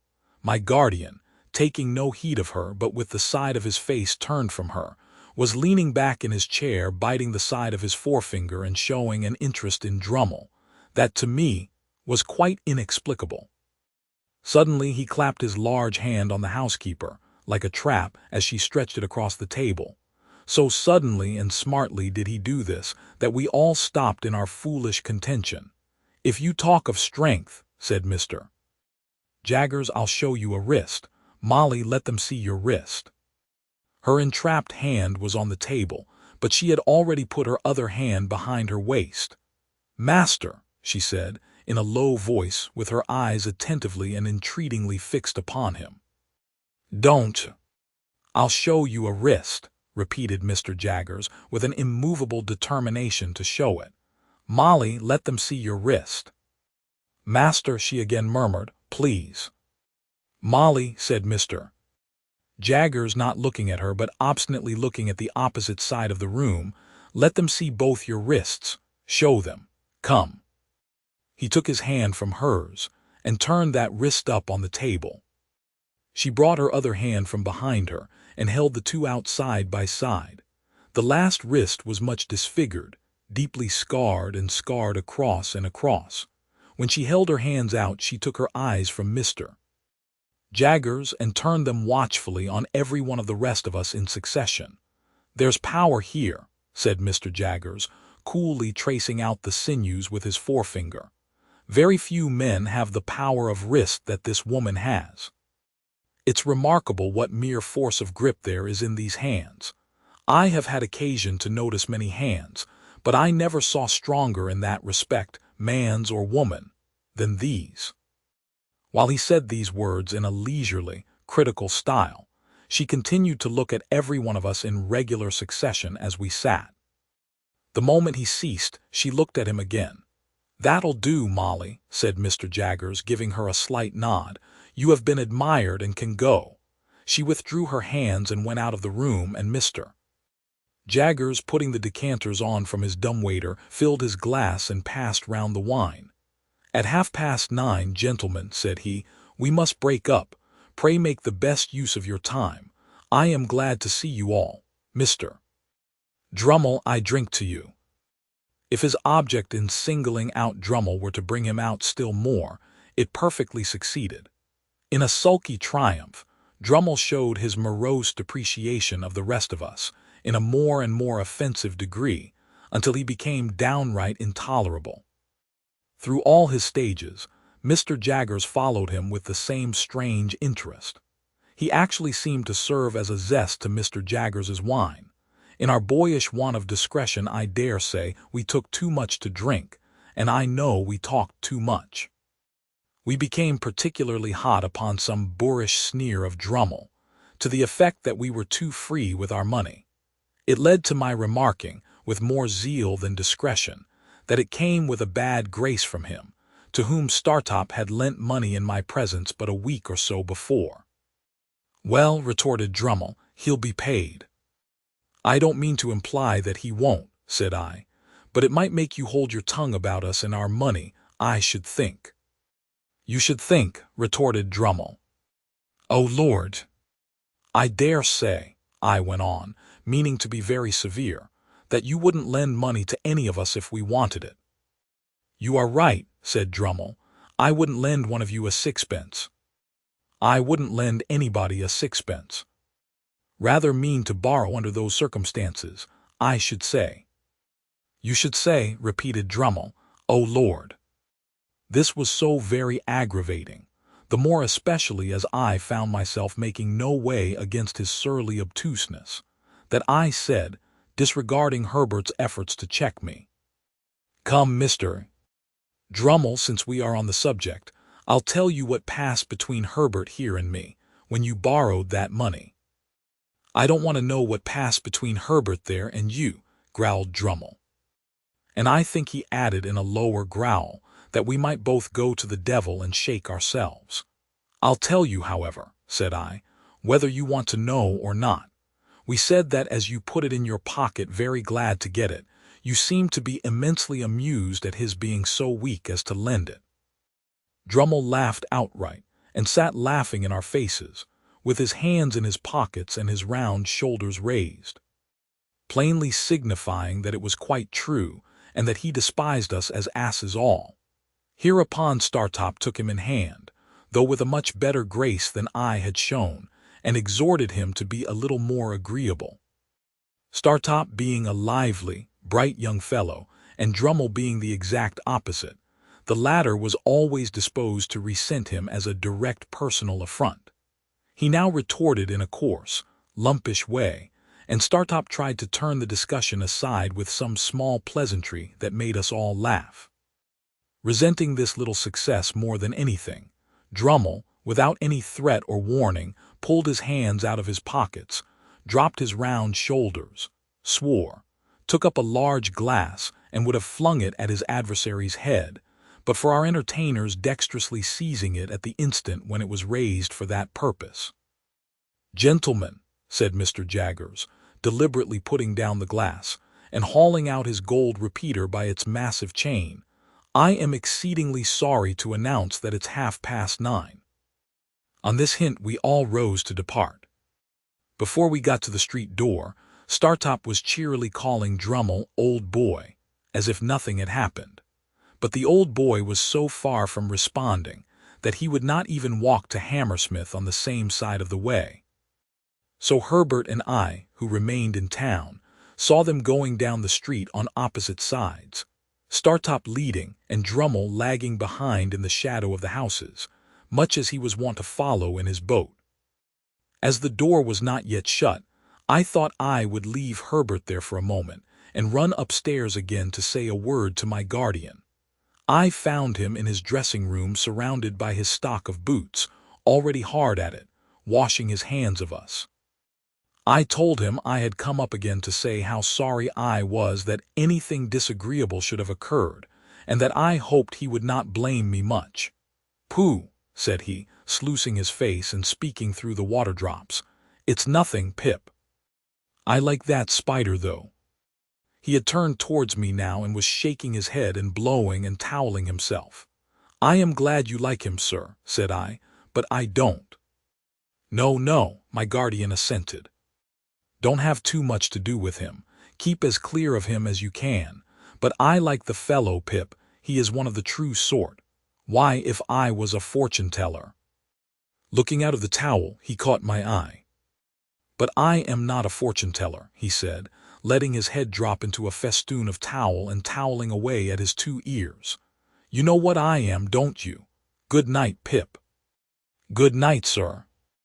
In about a month after that, the spider's time with Mr. Pocket was up for good, and to the great relief of all the house but Mrs. Pocket, he went home to the family whole. Chapter 27. My dear Mr. Pip. I write this by request of Mr. Gargery, for to let you know that he is going to London in company with Mr. Wopsle, and would be glad if agreeable to be allowed to see you. He would call at Barnard's Hotel Tuesday morning at 9 o'clock, when if not agreeable please leave word. Your poor sister is much the same as when you left. We talk of you in the kitchen every night, and wonder what you are saying and doing. If now considered in the light of a liberty, excuse it for the love of poor old days. No more, dear Mr. Pip, from Your ever obliged and affectionate servant, Biddy. P.S. He wishes me most particular to write what larks. He says you will understand.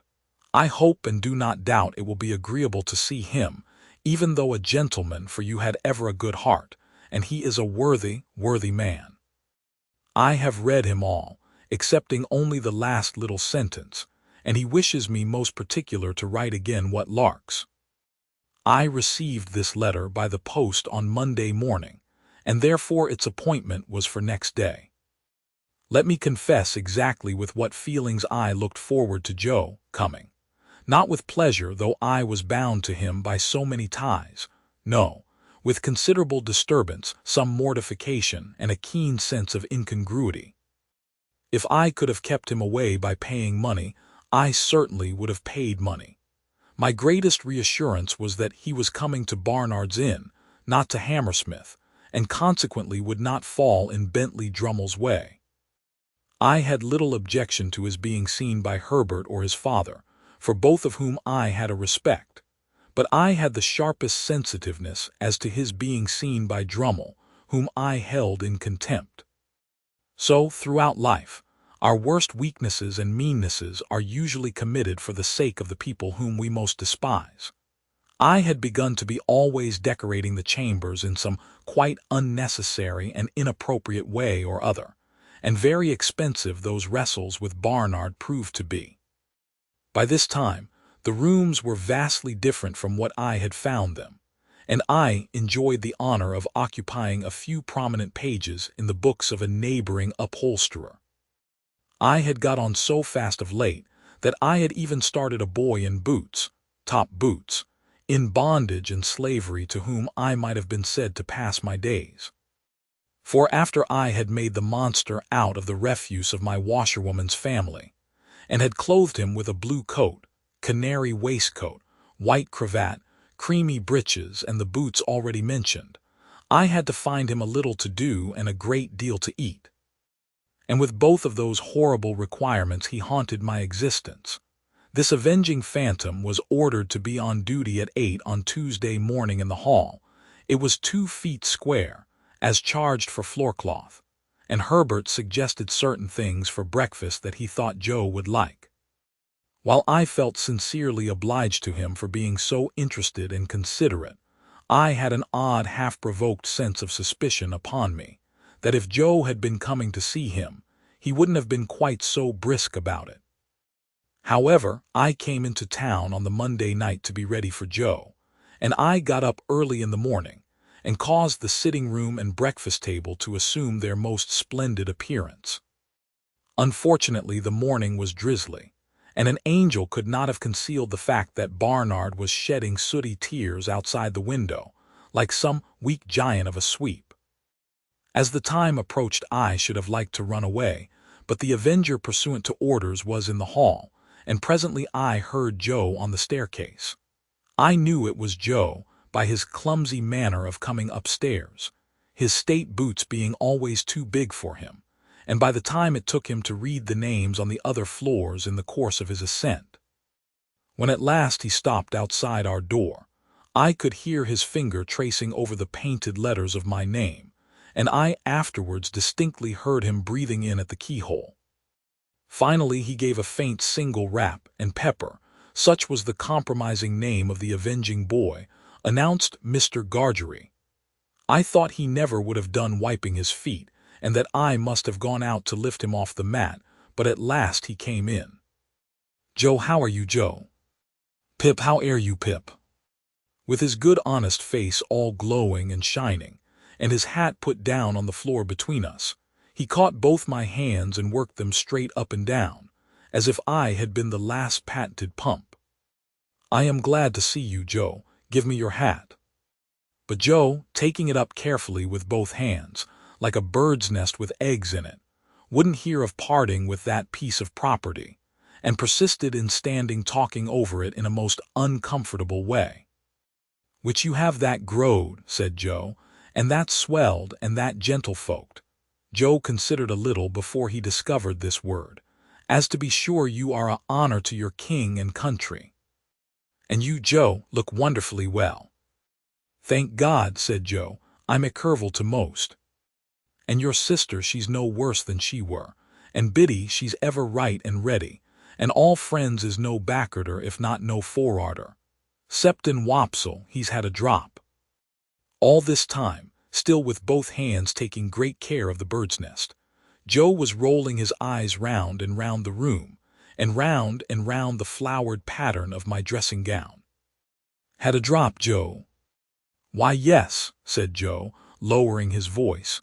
"He's left the church and went into the play acting, which the play acting have likeways brought him to London along with me." "And his wish were," said Joe, getting the bird's nest under his left arm for the moment, and groping in it for an egg with his right. "If no offense, as I would and you that." I took what Joe gave me, and found it to be the crumpled playbill of a small metropolitan theater, announcing the first appearance, in that very week, of the celebrated provincial amateur of Rossian renown, whose unique performance in the highest tragic walk of our national bard has lately occasioned so great a sensation in local dramatic circles. "Were you at his performance, Joe?" I inquired. "I were," said Joe with emphasis and solemnity. "Was there a great sensation?" "Why," said Joe, "yes, there certainly were a peck of orange peel, particular when he see the ghost. Though I put it to yourself, sir, whether it were calculated to keep a man up to his work with a good heart, to be continually cutting in betwixt him and the ghost with amen." "A man may have had a misfortune and been in the church," said Joe, lowering his voice to an argumentative and feeling tone, "but that is no reason why you should put him out at such a time. Which I mean to say, if the ghost of a man's own father cannot be allowed to claim his attention, what can, sir? Still more, when his mourning is unfortunately made so small as that the weight of the black feathers brings it off, try to keep it on how you may." A ghost-seeing effect in Joe's own countenance informed me that Herbert had entered the room. So I presented Joe to Herbert, who held out his hand, but Joe backed from it and held on by the bird's nest. "Your servant, sir," said Joe, "which I hope as you and Pip." Here his eye fell on the Avenger, who was putting some toast on table, and so plainly denoted an intention to make that young gentleman one of the family, that I frowned it down and confused him more. "I mean to say, you two gentlemen, which I hope as you get your elfs in this close spot. For the present may be a wery good inn, according to London opinions," said Joe confidentially, "and I believe its character do stand it. But I wouldn't keep a pig in it myself, not in the case that I wished him to fatten wholesome, and to eat with a meller flavor on him. Having borne this flattering testimony to the merits of our dwelling place, and having incidentally shown this tendency to call me sir, Joe, being invited to sit down to table, looked all round the room for a suitable spot on which to deposit his hat, as if it were only on some very few rare substances in nature that it could find a resting place, and ultimately stood it on an extreme corner of the chimney-piece, from which it ever afterwards fell off at intervals. "Do you take tea or coffee, Mr. Gargery?" asked Herbert, who always presided of a morning. "Thank'ee, sir," said Joe, stiff from head to foot. "I'll take whichever is most agreeable to yourself." "What do you say to coffee?" "Thank'ee, sir," returned Joe, evidently dispirited by the proposal. "Since you are so kind as make choice of coffee, I will not run contrary to your own opinions.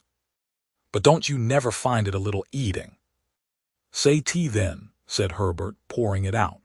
Here Joe's hat tumbled off the mantelpiece, and he started out of his chair and picked it up and fitted it to the same exact spot, as if it were an absolute point of good breeding that it should tumble off again soon. "When did you come to town, Mr. Gargery?" "Were it yesterday afternoon," said Joe, after coughing behind his hand, as if he had had time to catch the whooping cough since he came. "No, it were not. Yes, it were. Yes, it were yesterday afternoon, with an appearance of mingled wisdom, relief, and strict impartiality. Have you seen anything of London yet?" "Why, yes, sir," said Joe, Me and Wopsle went off straight to look at the blacking Waris. But we didn't find that it come up to its likeness in the red bills at the shop doors, which I meanter say, added Joe in an explanatory manner, as it is there drawed too architectural. I really believe Joe would have prolonged this word, mightily expressive to my mind of some architecture that I know, into a perfect chorus, but for his attention being providentially attracted by his hat, which was toppling. Indeed, it demanded from him a constant attention and a quickness of eye and hand, very like that exacted by wicket-keeping. He made extraordinary play with it and showed the greatest skill. Now rushing at it and catching it neatly as it dropped. Now merely stopping it midway, beating it up, and humoring it in various parts of the room and against a good deal of the pattern of the paper on the wall, before he felt it safe to close with it. Finally splashing it into the slop basin, where I took the liberty of laying hands upon it. As to his shirt collar and his coat collar, they were perplexing to reflect upon, insoluble mysteries both. Why should a man scrape himself to that extent before he could consider himself full dressed? Why should he suppose it necessary to be purified by suffering for his holiday clothes? Then he fell into such unaccountable fits of meditation, with his fork midway between his plate and his mouth, had his eyes attracted in such strange directions, was afflicted with such remarkable coughs, sat so far from the table, and dropped so much more than he ate, and pretended that he hadn't dropped it, that I was heartily glad when Herbert left us for the city. I had neither the good sense nor the good feeling to know that this was all my fault, and that if I had been easier with Joe, Joe would have been easier with me. I felt impatient of him and out of temper with him. In which condition he heaped coals of fire on my head. Us two being now alone, sir, began Joe. Joe, I interrupted pettishly, how can you call me sir? Joe looked at me for a single instant, with something faintly like reproach. Utterly preposterous as his cravat was, and as his collars were, I was conscious of a sort of dignity in the look. Us two being now alone, resumed Joe, and me having the intentions and abilities to stay not many minutes more, I will now conclude, leastways begin, to mention what have led to my having had the present honor. For was it not, said Joe, with his old air of lucid exposition, that my only wish were to be useful to you, I should not have had the honor of breaking whittles in the company and abode of gentlemen. I was so unwilling to see the look again, that I made no remonstrance against this tone. Well, sir, pursued Joe, this is how it were. I were at the bargeman t'other night, Pip. Whenever he subsided into affection, he called me Pip, and whenever he relapsed into politeness, he called me sir. When there come up in his shay-cart, Pumblechook, which that same identical, said Joe, going down a new track, do comb my air the wrong way sometimes awful by giving out up and down town as it were him which ever had your infant companionation, and were looked upon as a playfellow by yourself. Nonsense.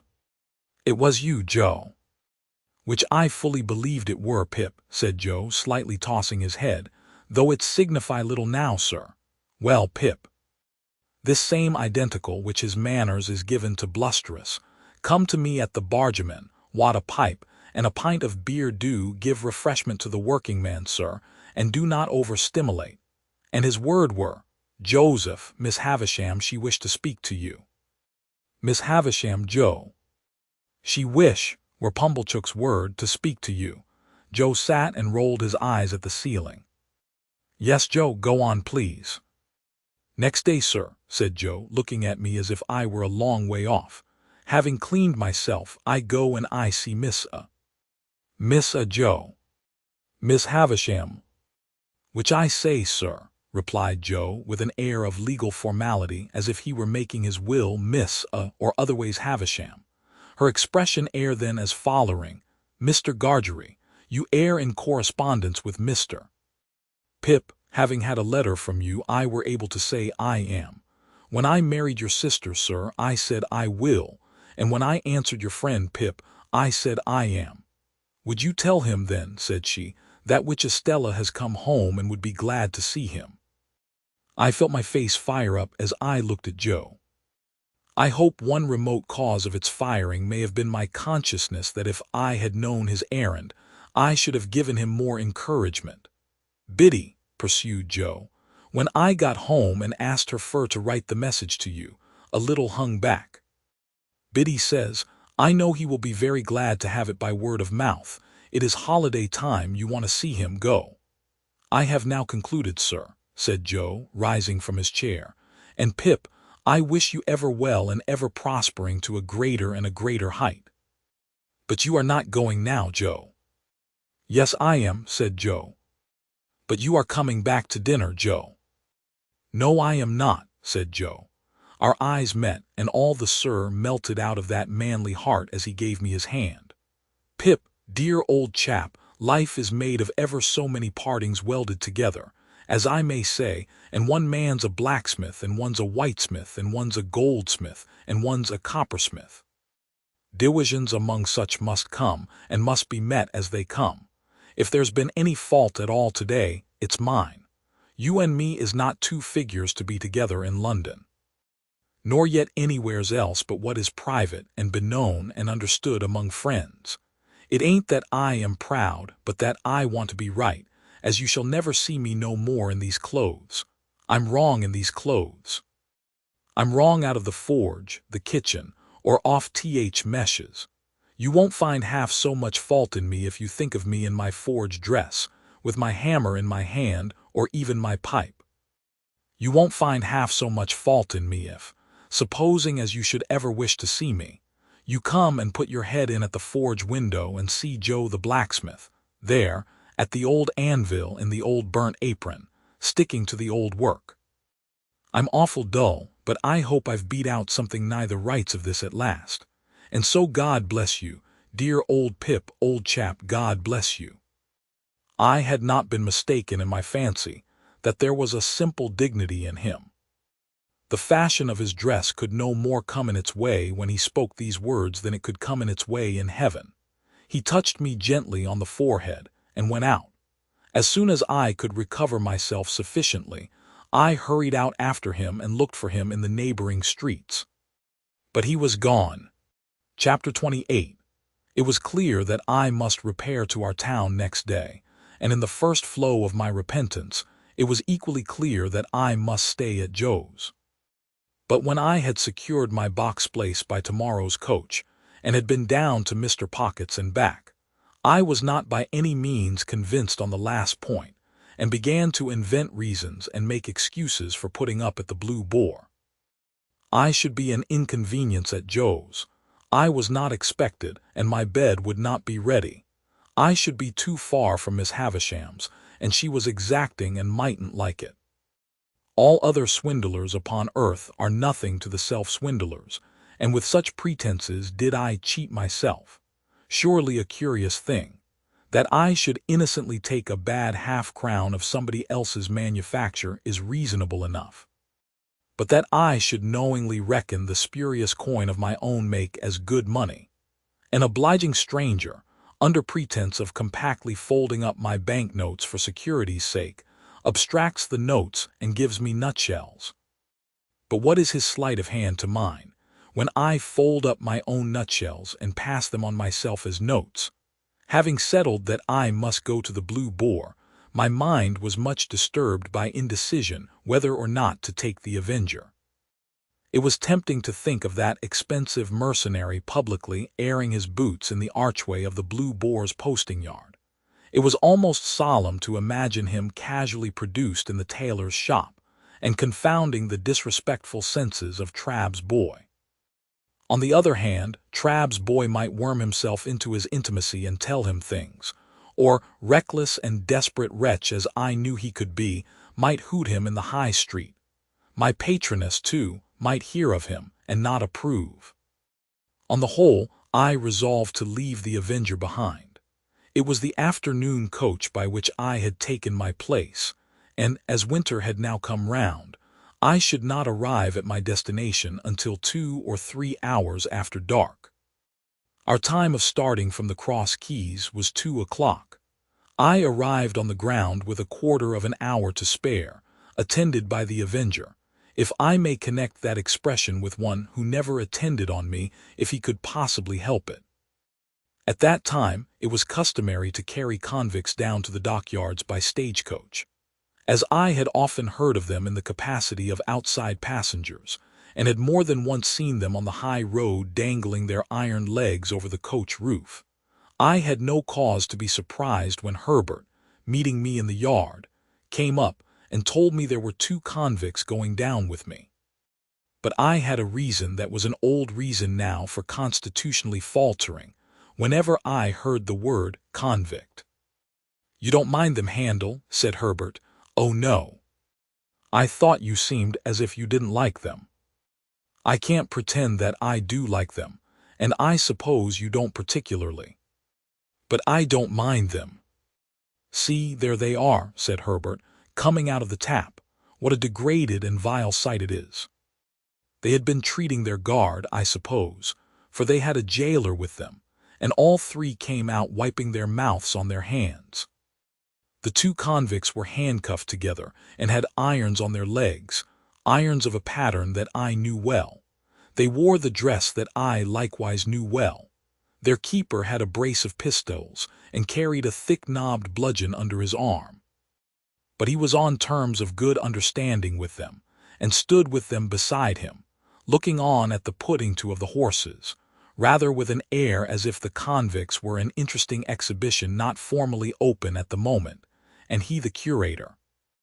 One was a taller and stouter man than the other, and appeared as a matter of course, according to the mysterious ways of the world, both convict and free, to have had allotted to him the smaller suit of clothes. His arms and legs were like great pincushions of those shapes, and his attire disguised him absurdly, but I knew his half-closed eye at one glance. There stood the man whom I had seen on the settle at the 3 Jolly Bargemen on a Saturday night, and who had brought me down with his invisible gun. It was easy to make sure that as yet he knew me no more than if he had never seen me in his life.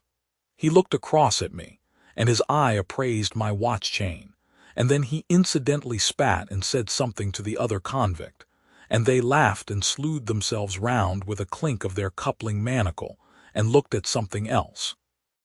The great numbers on their backs, as if they were street doors, their coarse, mangy, ungainly outer surface, as if they were lower animals, their ironed legs apologetically garlanded with pocket handkerchiefs, and the way in which all present looked at them and kept from them, made them, as Herbert had said, a most disagreeable and degraded spectacle. But this was not the worst of it. It came out that the whole of the back of the coach had been taken by a family removing from London, and that there were no places for the 2 prisoners, but on the seat in front behind the coachman. Hereupon, a choleric gentleman who had taken the 4th place on that seat flew into a most violent passion, and said that it was a breach of contract to mix him up with such villainous company, and that it was poisonous and pernicious and infamous and shameful, and I don't know what else. At this time the coach was ready and the coachman impatient, and we were all preparing to get up, and the prisoners had come over with their keeper, bringing with them that curious flavor of bread poultice, baize, rope yarn, and hearthstone, which attends the convict presence. "Don't take it so much amiss, sir," pleaded the keeper to the angry passenger. "I'll sit next you myself. I'll put 'em on the outside of the row. They won't interfere with you, sir. You needn't know they're there." "And don't blame me," growled the convict I had recognized. "I don't want to go.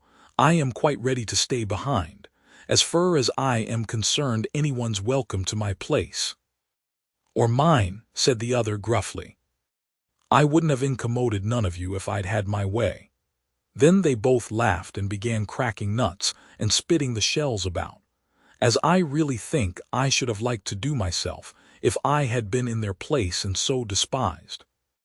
At length it was voted that there was no help for the angry gentleman, and that he must either go in his chance company or remain behind.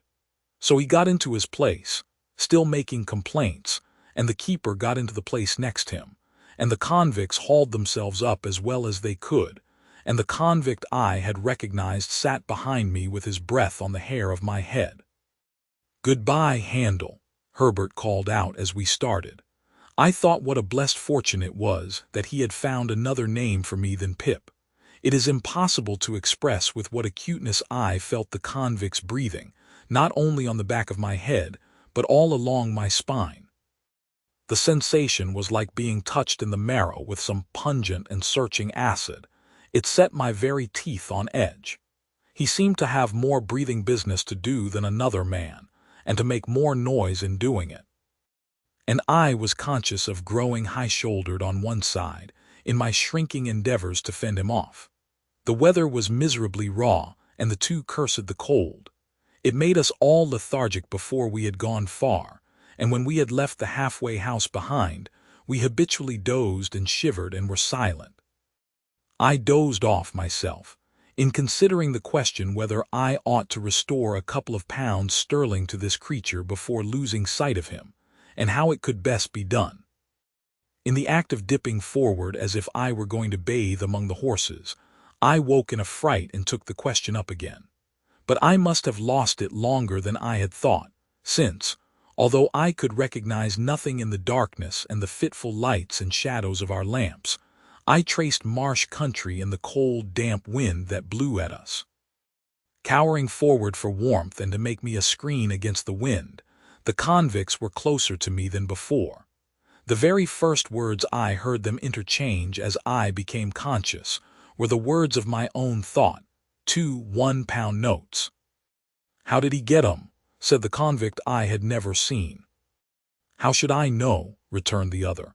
"He had 'em stowed away somehows, give him by friends, I expect." "I wish," said the other with a bitter curse upon the cold, "that I had him here." 2 one-pound notes or friends? 2 one-pound notes. I'd sell all the friends I ever had for one and think it a blessed good bargain. Well, so he says. "So he says," resumed the convict I had recognized. "It was all said and done in half a minute, behind a pile of timber in the dockyard. You're a-going to be discharged." Yes, I was. Would I find out that boy that had fed him and kept his secret and give him them 2 one-pound notes? Yes, I would, and I did. "More fool you," growled the other. "I'd have spent 'em on a man in wittles and drink." "He must have been a green one. Mean to say he knowed nothing of you?" "Not a ha'porth. Different gangs and different ships. He was tried again for prison breaking and got made a lifer." "And was that, honor, the only time you worked out in this part of the country?" "The only time." "What might have been your opinion of the place?" "A most beastly place. Mudbank, mist, swamp, and work. Work, swamp, mist, and mudbank." They both execrated the place in very strong language, and gradually growled themselves out, and had nothing left to say. After overhearing this dialogue, I should assuredly have got down and been left in the solitude and darkness of the highway, but for feeling certain that the man had no suspicion of my identity. Indeed, I was not only so changed in the course of nature, but so differently dressed and so differently circumstanced, that it was not at all likely he could have known me without accidental help. Still, the coincidence of our being together on the coach was sufficiently strange to fill me with a dread that some other coincidence might at any moment connect me, in his hearing, with my name. For this reason, I resolved to alight as soon as we touched the town, and put myself out of his hearing. This device I executed successfully. My little portmanteau was in the boot under my feet. I had but to turn a hinge to get it out. I threw it down before me, got down after it, and was left at the first lamp on the first stones of the town pavement. As to the convicts, they went their way with the coach, and I knew at what point they would be spirited off to the river. In my fancy, I saw the boat with its convict crew waiting for them at the slime-washed stairs. Again heard the gruff, "Give way, you," like an order to dogs. Again saw the wicked Noah's Ark lying out on the black water. I could not have said what I was afraid of, for my fear was altogether undefined and vague, but there was great fear upon me. As I walked on to the hotel, I felt that a dread, much exceeding the mere apprehension of a painful or disagreeable recognition, made me tremble. I am confident that it took no distinctness of shape, and that it was the revival for a few minutes of the terror of childhood. The coffee room at the Blue Boar was empty, and I had not only ordered my dinner there, but had sat down to it, before the waiter knew me. As soon as he had apologized for the remissness of his memory, he asked me if he should send boots for Mr. Pumblechook. No, said I, certainly not. The waiter, it was he who had brought up the great remonstrance from the commercials, on the day when I was bound, appeared surprised, and took the earliest opportunity of putting a dirty old copy of a local newspaper so directly in my way, that I took it up and read this paragraph. Our readers will learn, not altogether without interest. In reference to the recent romantic rise in fortune of a young artificer in iron of this neighborhood. What a theme, by the way, for the magic pen of our as yet not universally acknowledged townsman Tooby, the poet of our columns, that the youth's earliest patron, companion, and friend was a highly respected individual not entirely unconnected with the corn and seed trade, and whose eminently convenient and commodious business premises are situate within 100 miles of the High Street. It is not wholly irrespective of our personal feelings that we record him as the mentor of our young Telemachus, for it is good to know that our town produced the founder of the latter's fortunes. Does the thought-contracted brow of the local sage or the lustrous eye of local beauty inquire whose fortunes? We believe that Quintin Matseys was the blacksmith of Antwerp. Verb. Sap. I entertain a conviction, based upon large experience, that if in the days of my prosperity I had gone to the North Pole, I should have met somebody there, wandering Esquimaux or civilized man, who would have told me that Pumblechook was my earliest patron and the founder of my fortunes. Chapter 29. Betimes in the morning I was up and out.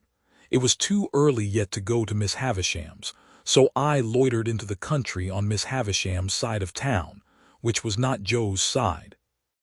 I could go there tomorrow, thinking about my patroness, and painting brilliant pictures of her plans for me.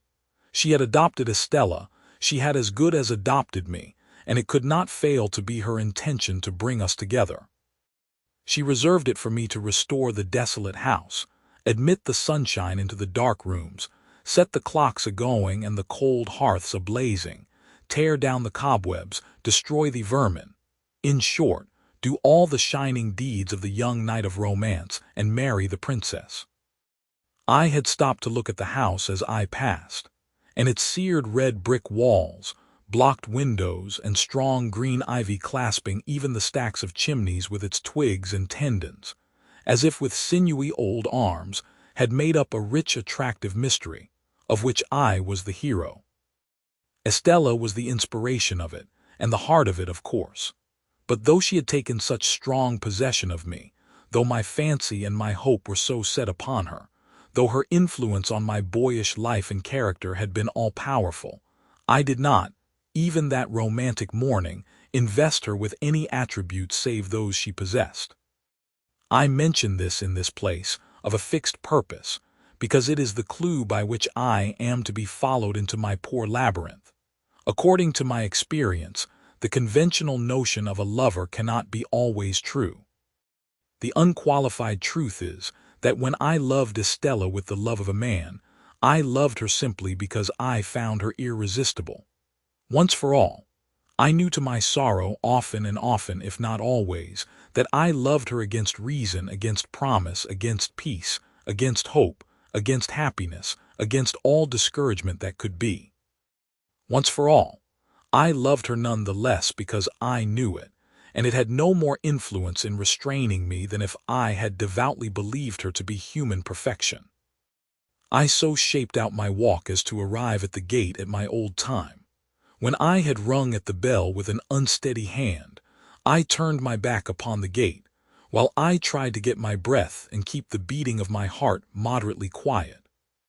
I heard the side door open and steps come across the courtyard, but I pretended not to hear, even when the gate swung on its rusty hinges. Being at last touched on the shoulder, I started and turned. I started much more naturally then, to find myself confronted by a man in a sober gray dress. The last man I should have expected to see in that place of porter at Miss Havisham's door. "Orlick." "Ah, young master, there's more changes than yours. But come in, come in. It's opposed to my orders to hold the gate open." I entered, and he swung it and locked it and took the key out. "Yes," said he, facing round after doggedly preceding me a few steps towards the house. "Here I am." "How did you come here?" "I come here," he retorted, "on my legs. I had my box brought alongside me in a barrow." "Are you here for good?" "I ain't here for harm, young master, I suppose." I was not so sure of that. I had leisure to entertain the retort in my mind, while he slowly lifted his heavy glance from the pavement, up my legs and arms to my face. "Then you have left the forge," I said. "Do this look like a forge?" replied Orlick, sending his glance all round him with an air of injury. "Now do it look like it?" I asked him how long he had left Gargery's forge. "One day is so like another here," he replied, "that I don't know without casting it up. However, I come here some time since you left." "I could have told you that, Orlick." "Ah," said he dryly. "But then you've got to be a scholar." By this time we had come to the house, where I found his room to be one just within the side door, with a little window in it looking on the courtyard. In its small proportions, it was not unlike the kind of place usually assigned to a gate porter in Paris. Certain keys were hanging on the wall, to which he now added the gate key. And his patchwork-covered bed was in a little inner division or recess. The whole had a slovenly, confined, and sleepy look, like a cage for a human dormouse, while he, looming dark and heavy in the shadow of a corner by the window, looked like the human dormouse for whom it was fitted up, as indeed he was. "I never saw this room before," I remarked, "but there used to be no porter here." "No," said he, "not till it got about that there was no protection on the premises, and it come to be considered dangerous, with convicts and tag and rag and bobtail going up and down. And then I was recommended to the place as a man who could give another man as good as he brought, and I took it. It's easier than bellowsing and hammering. That's loaded, that is." My eye had been caught by a gun with a brass-bound stock over the chimney-piece, and his eye had followed mine. "Well," said I, not desirous of more conversation, "shall I go up to Miss Havisham?" "Burn me if I know," he retorted, first stretching himself and then shaking himself. "My orders ends here, young master. I give this here bell a rap with this here hammer, and you go on along the passage till you meet somebody. I am expected, I believe." "Burn me twice over if I can say," said he. Upon that I turned down the long passage which I had first trodden in my thick boots, and he made his bell sound. At the end of the passage, while the bell was still reverberating, I found Sarah Pocket, who appeared to have now become constitutionally green and yellow by reason of me. "Oh," said she, "you is it, Mr. Pip?" "It is, Miss Pocket. I am glad to tell you that Mr. Pocket and family are all well." "Are they any wiser?" said Sarah with a dismal shake of the head. "They had better be wiser than well. Ah, Matthew, Matthew." "You know your way, sir." "Tolerably, for I had gone up the staircase in the dark, many a time. I ascended it now, in lighter boots than of yore, and tapped in my old way at the door of Miss Havisham's room. "Pip's rap," I heard her say immediately. "Come in, Pip." She was in her chair near the old table in the old dress, with her two hands crossed on her stick, her chin resting on them and her eyes on the fire. Sitting near her, with the white shoe that had never been worn in her hand and her head bent as she looked at it, was an elegant lady whom I had never seen.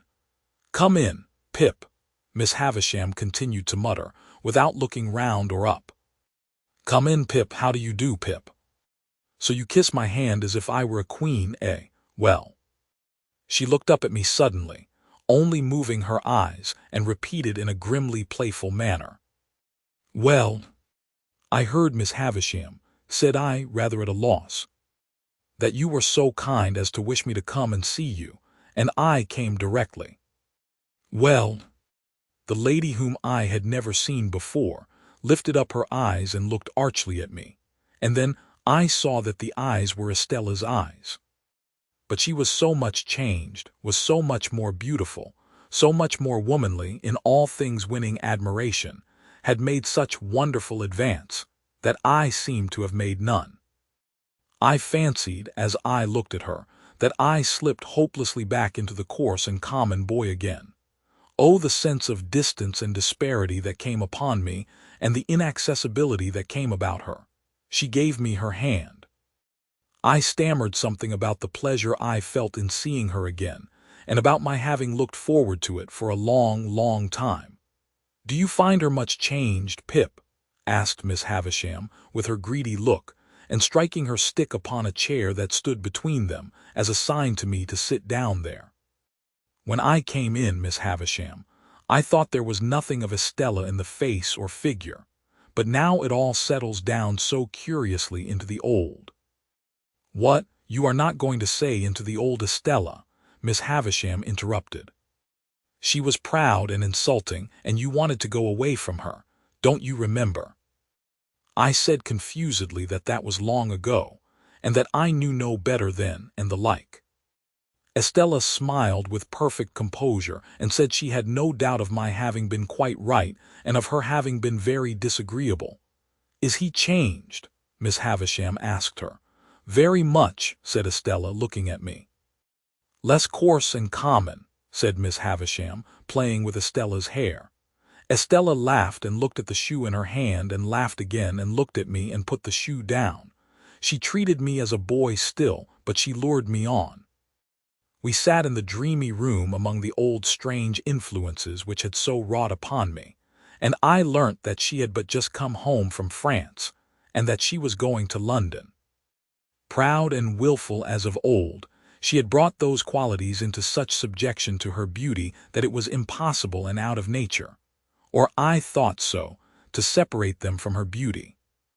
Truly it was impossible to dissociate her presence from all those wretched hankerings after money and gentility that had disturbed my boyhood, from all those ill-regulated aspirations that had first made me ashamed of home and Joe, from all those visions that had raised her face in the glowing fire, struck it out of the iron on the anvil, extracted it from the darkness of night to look in at the wooden window of the forge, and flit away. In a word, it was impossible for me to separate her, in the past or in the present, from the innermost life of my life. It was settled that I should stay there all the rest of the day, and return to the hotel at night, and to London tomorrow.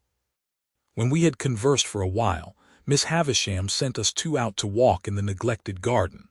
On our coming in by and by, she said, I should wheel her about a little, as in times of yore.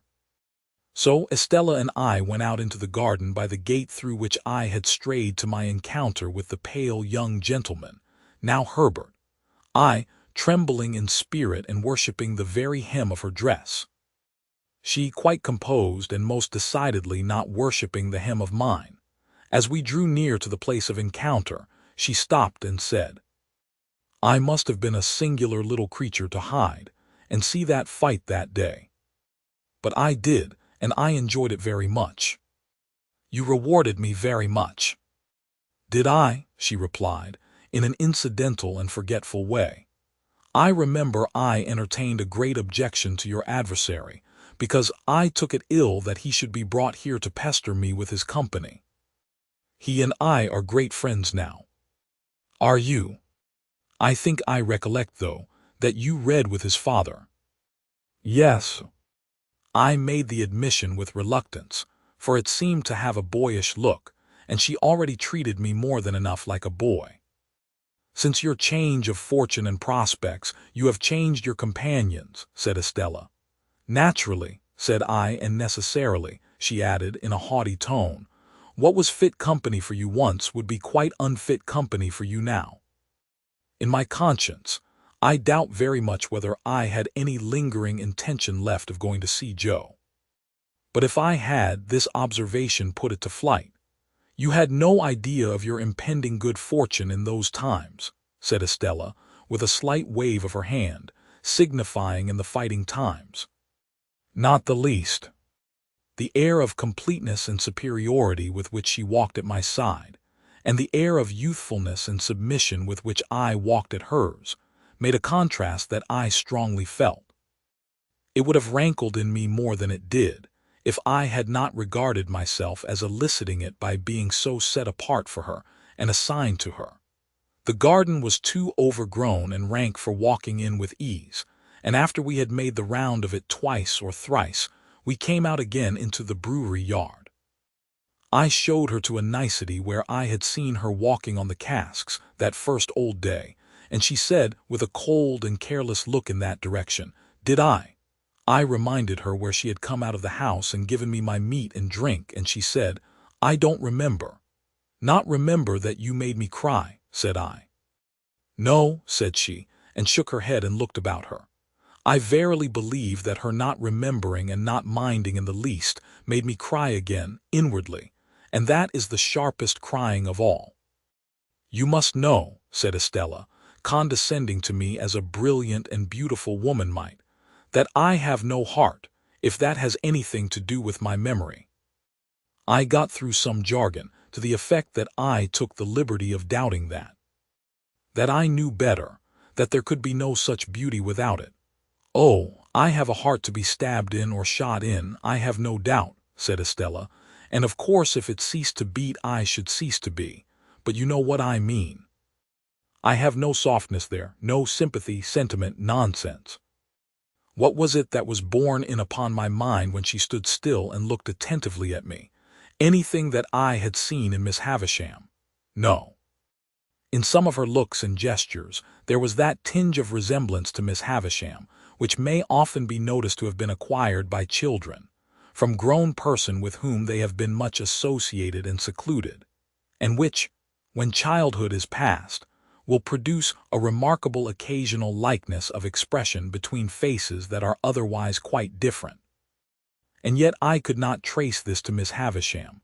I looked again, and though she was still looking at me, the suggestion was gone. What was it? "I am serious," said Estella, not so much with a frown, for her brow was smooth, as with a darkening of her face. "If we are to be thrown much together, you had better believe it at once. No," imperiously stopping me as I opened my lips, "I have not bestowed my tenderness anywhere. I have never had any such thing." In another moment we were in the brewery, so long disused, and she pointed to the high gallery where I had seen her going out on that same first day, and told me she remembered to have been up there, and to have seen me standing scared below. As my eyes followed her white hand, again the same dim suggestion that I could not possibly grasp crossed me. My involuntary start occasioned her to lay her hand upon my arm. Instantly the ghost passed once more and was gone. "What was it? What is the matter?" asked Estella. "Are you scared again?" "I should be if I believed what you said just now," I replied to turn it off. "Then you do. Very well, it is said at any rate. Miss Havisham will soon be expecting you at your old post, though I think that might be laid aside now with other old belongings. Let us make one more round of the garden and then go in. Come. You shall not shed tears for my cruelty today. You shall be my page and give me your shoulder." Her handsome dress had trailed upon the ground. She held it in one hand now, and with the other lightly touched my shoulder as we walked. We walked round the ruined garden twice or thrice more, and it was all in bloom for me. If the green and yellow growth of weed in the chinks of the old wall had been the most precious flowers that ever blew, it could not have been more cherished in my remembrance. There was no discrepancy of years between us to remove her far from me. We were of nearly the same age, though of course the age told for more in her case than in mine. But the air of inaccessibility which her beauty and her manner gave her tormented me in the midst of my delight, and at the height of the assurance I felt that our patroness had chosen us for one another. Wretched boy! At last we went back into the house, and there I heard with surprise that my guardian had come down to see Miss Havisham on business, and would come back to dinner. The old wintry branches of chandeliers in the room where the mouldering table was spread had been lighted while we were out, and Miss Havisham was in her chair and waiting for me. It was like pushing the chair itself back into the past, when we began the old slow circuit round about the ashes of the bridal feast. But in the funereal room, with that figure of the grave fallen back in the chair fixing its eyes upon her, Estella looked more bright and beautiful than before, and I was under stronger enchantment. The time so melted away that our early dinner hour drew close at hand, and Estella left us to prepare herself. We had stopped near the center of the long table, and Miss Havisham, with one of her withered arms stretched out of the chair, rested that clenched hand upon the yellow cloth. As Estella looked back over her shoulder before going out at the door, Miss Havisham kissed that hand to her, with a ravenous intensity that was of its kind quite dreadful. Then, Estella being gone and we two left alone, she turned to me and said in a whisper, "Is she beautiful, graceful, well-grown? Do you admire her?" "Everybody must who sees her, Miss Havisham." She drew an arm round my neck, and drew my head close down to hers as she sat in the chair. "Love her, love her, love her. How does she use you?" Before I could answer, if I could have answered so difficult a question at all, she repeated, "Love her, love her, love her. If she favors you, love her. If she wounds you, love her. If she tears your heart to pieces, and as it gets older and stronger it will tear deeper, love her, love her, love her." Never had I seen such passionate eagerness as was joined to her utterance of these words. I could feel the muscles of the thin arm round my neck swell with the vehemence that possessed her. Hear me, Pip. I adopted her to be loved. I bred her and educated her to be loved. I developed her into what she is, that she might be loved. Love her. She said the word often enough, and there could be no doubt that she meant to say it. But if the often repeated word had been hate instead of love, despair, revenge, dire death, it could not have sounded from her lips more like a curse. "I'll tell you," said she in the same hurried, passionate whisper, "what real love is. It is blind devotion, unquestioning self-humiliation, utter submission, trust and belief against yourself and against the whole world, giving up your whole heart and soul to the smiter, as I did." When she came to that, and to a wild cry that followed that, I caught her round the waist. For she rose up in the chair, in her shroud of a dress, and struck at the air as if she would as soon have struck herself against the wall and fallen dead. All this passed in a few seconds. As I drew her down into her chair, I was conscious of a scent that I knew, and turning, saw my guardian in the room. He always carried, I have not yet mentioned it, I think, a pocket handkerchief of rich silk and of imposing proportions, which was of great value to him in his profession. I have seen him so terrify a client or a witness by ceremoniously unfolding this pocket handkerchief, as if he were immediately going to blow his nose, and then pausing, as if he knew he should not have time to do it before such client or witness committed himself, that the self-committal has followed directly, quite as a matter of course. When I saw him in the room he had this expressive pocket handkerchief in both hands, and was looking at us. On meeting my eye, he said plainly, by a momentary and silent pause in that attitude, "Indeed." Singular, and then put the handkerchief to its right use with wonderful effect. Miss Havisham had seen him as soon as I, and was, like everybody else, afraid of him. She made a strong attempt to compose herself, and stammered that he was as punctual as ever. "As punctual as ever," he repeated, coming up to us. "How do you do, Pip? Shall I give you a ride, Miss Havisham?" Once round, and so you are here, Pip." I told him when I had arrived, and how Miss Havisham had wished me to come and see Estella, to which he replied, "Ah, very fine young lady." Then he pushed Miss Havisham in her chair before him with one of his large hands and put the other in his trousers pocket as if the pocket were full of secrets. "Well, Pip, how often have you seen Miss Estella before?" said he when he came to a stop. "How often?" "Ah, how many times? 10,000 times." "Oh, certainly not so many." "Twice." "Jaggers," interposed Miss Havisham, much to my relief, "leave my Pip alone and go with him to your dinner."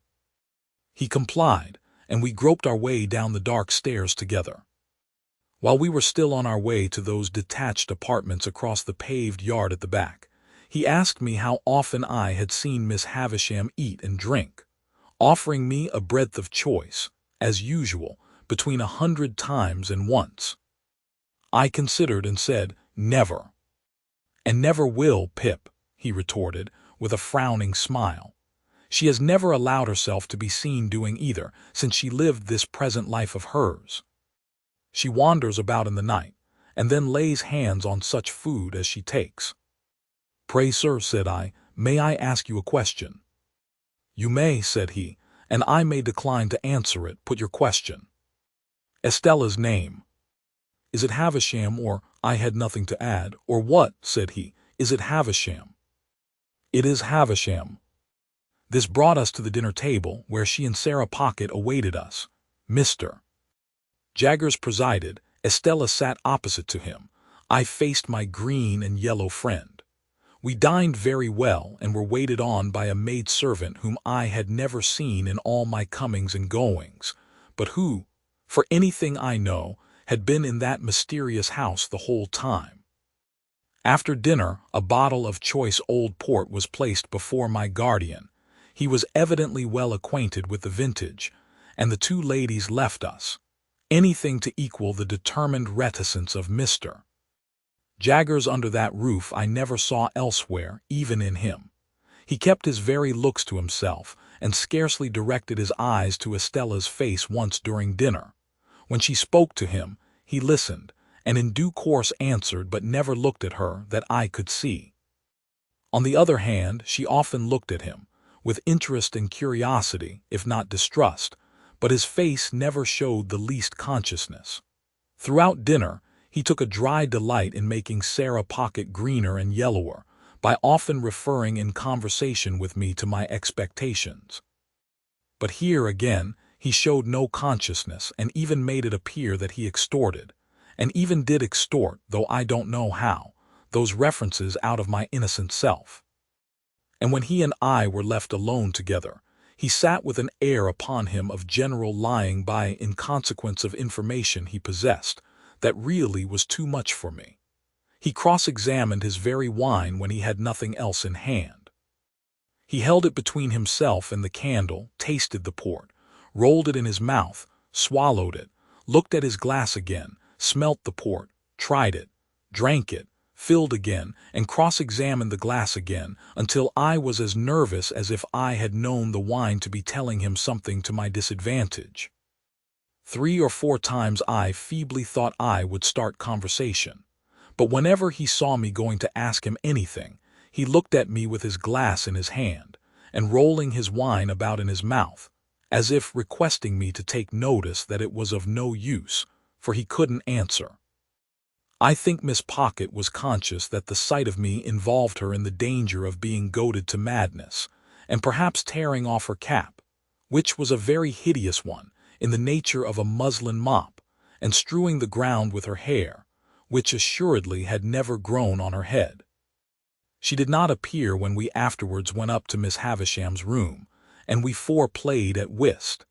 In the interval, Miss Havisham, in a fantastic way, had put some of the most beautiful jewels from her dressing table into Estella's hair, and about her bosom and arms. And I saw even my guardian look at her from under his thick eyebrows, and raise them a little, when her loveliness was before him, with those rich flushes of glitter and color in it. Of the manner and extent to which he took our trumps into custody, and came out with mean little cards at the ends of hands, before which the glory of our kings and queens was utterly abased. I say nothing, nor of the feeling that I had, respecting his looking upon us personally in the light of 3 very obvious and poor riddles that he had found out long ago. What I suffered from was the incompatibility between his cold presence and my feelings towards Estella. It was not that I knew I could never bear to speak to him about her, that I knew I could never bear to hear him creak his boots at her, that I knew I could never bear to see him wash his hands of her.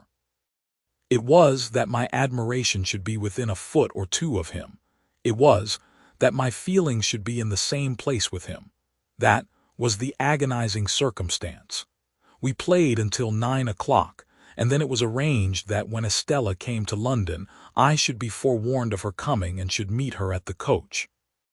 And then I took leave of her and touched her and left her. My guardian lay at the bore in the next room to mine. Far into the night Miss Havisham's words, "Love her, love her, love her," sounded in my ears. I adapted them for my own repetition and said to my pillow, "I love her, I love her, I love her," hundreds of times. Then a burst of gratitude came upon me that she should be destined for me once the blacksmith's boy. Then I thought if she were, as I feared, by no means rapturously grateful for that destiny yet, when would she begin to be interested in me? When should I awaken the heart within her that was mute and sleeping now? Ah me! I thought those were high and great emotions, but I never thought there was anything low and small in my keeping away from Joe, because I knew she would be contemptuous of him. It was but a day gone, and Joe had brought the tears into my eyes. They had soon dried, God forgive me, soon dried. Chapter 30. After well considering the matter while I was dressing at the Blue Boar in the morning, I resolved to tell my guardian that I doubted Orlick being the right sort of man to fill a post of trust at Miss Havisham's. "Why, of course he is not the right sort of man, Pip," said my guardian, comfortably satisfied beforehand on the general head, "because the man who fills the post of trust never is the right sort of man." It seemed quite to put him into spirits to find that this particular post was not exceptionally held by the right sort of man, and he listened in a satisfied manner while I told him what knowledge I had of Orlick. "Very good, Pip," he observed, when I had concluded. "I'll go round presently and pay our friend off." Rather alarmed by this summary action, I was for a little delay, and even hinted that our friend himself might be difficult to deal with. "Oh no, he won't," said my guardian, making his pocket-handkerchief point with perfect confidence. "I should like to see him argue the question with me." As we were going back together to London by the midday coach, and as I breakfasted under such terrors of Pumblechook that I could scarcely hold my cup, this gave me an opportunity of saying that I wanted a walk, and that I would go on along the London road while Mr. Jaggers was occupied, if he would let the coachman know that I would get into my place when overtaken. I was thus enabled to fly from the Blue Boar immediately after breakfast. By then making a loop of about a couple of miles into the open country at the back of Pumblechook's premises, I got round into the High Street again, a little beyond that pitfall, and felt myself in comparative security. It was interesting to be in the quiet old town once more, and it was not disagreeable to be here and there suddenly recognized and stared after. One or two of the tradespeople even darted out of their shops and went a little way down the street before me, that they might turn, as if they had forgotten something, and pass me face to face, on which occasions I don't know whether they or I made the worse pretense. They of not doing it, or I of not seeing it. Still my position was a distinguished one, and I was not at all dissatisfied with it, until fate threw me in the way of that unlimited miscreant, Trabb's boy. Casting my eyes along the street at a certain point of my progress, I beheld Trabb's boy approaching, lashing himself with an empty blue bag. Deeming that a serene and unconscious contemplation of him would best beseem me, and would be most likely to quell his evil mind, I advanced with that expression of countenance, and was rather congratulating myself on my success, when suddenly the knees of Trabb's boy smote together. His hair uprose, his cap fell off. He trembled violently in every limb, staggered out into the road and crying to the populace, "Hold me! I'm so frightened," feigned to be in a paroxysm of terror and contrition, occasioned by the dignity of my appearance. As I passed him, his teeth loudly chattered in his head, and with every mark of extreme humiliation, he prostrated himself in the dust. This was a hard thing to bear, but this was nothing. I had not advanced another 200 yards when, to my inexpressible terror, amazement, and indignation, I again beheld Trabb's boy approaching. He was coming round a narrow corner. His blue bag was slung over his shoulder. Honest industry beamed in his eyes. A determination to proceed to Trabb's with cheerful briskness was indicated in his gait. With a shock he became aware of me, and was severely visited as before. But this time his motion was rotatory, and he staggered round and round me with knees more afflicted, and with uplifted hands as if beseeching for mercy. His sufferings were hailed with the greatest joy by a knot of spectators, and I felt utterly confounded. I had not got as much further down the street as the post office, when I again beheld Trabb's boy shooting round by a back way.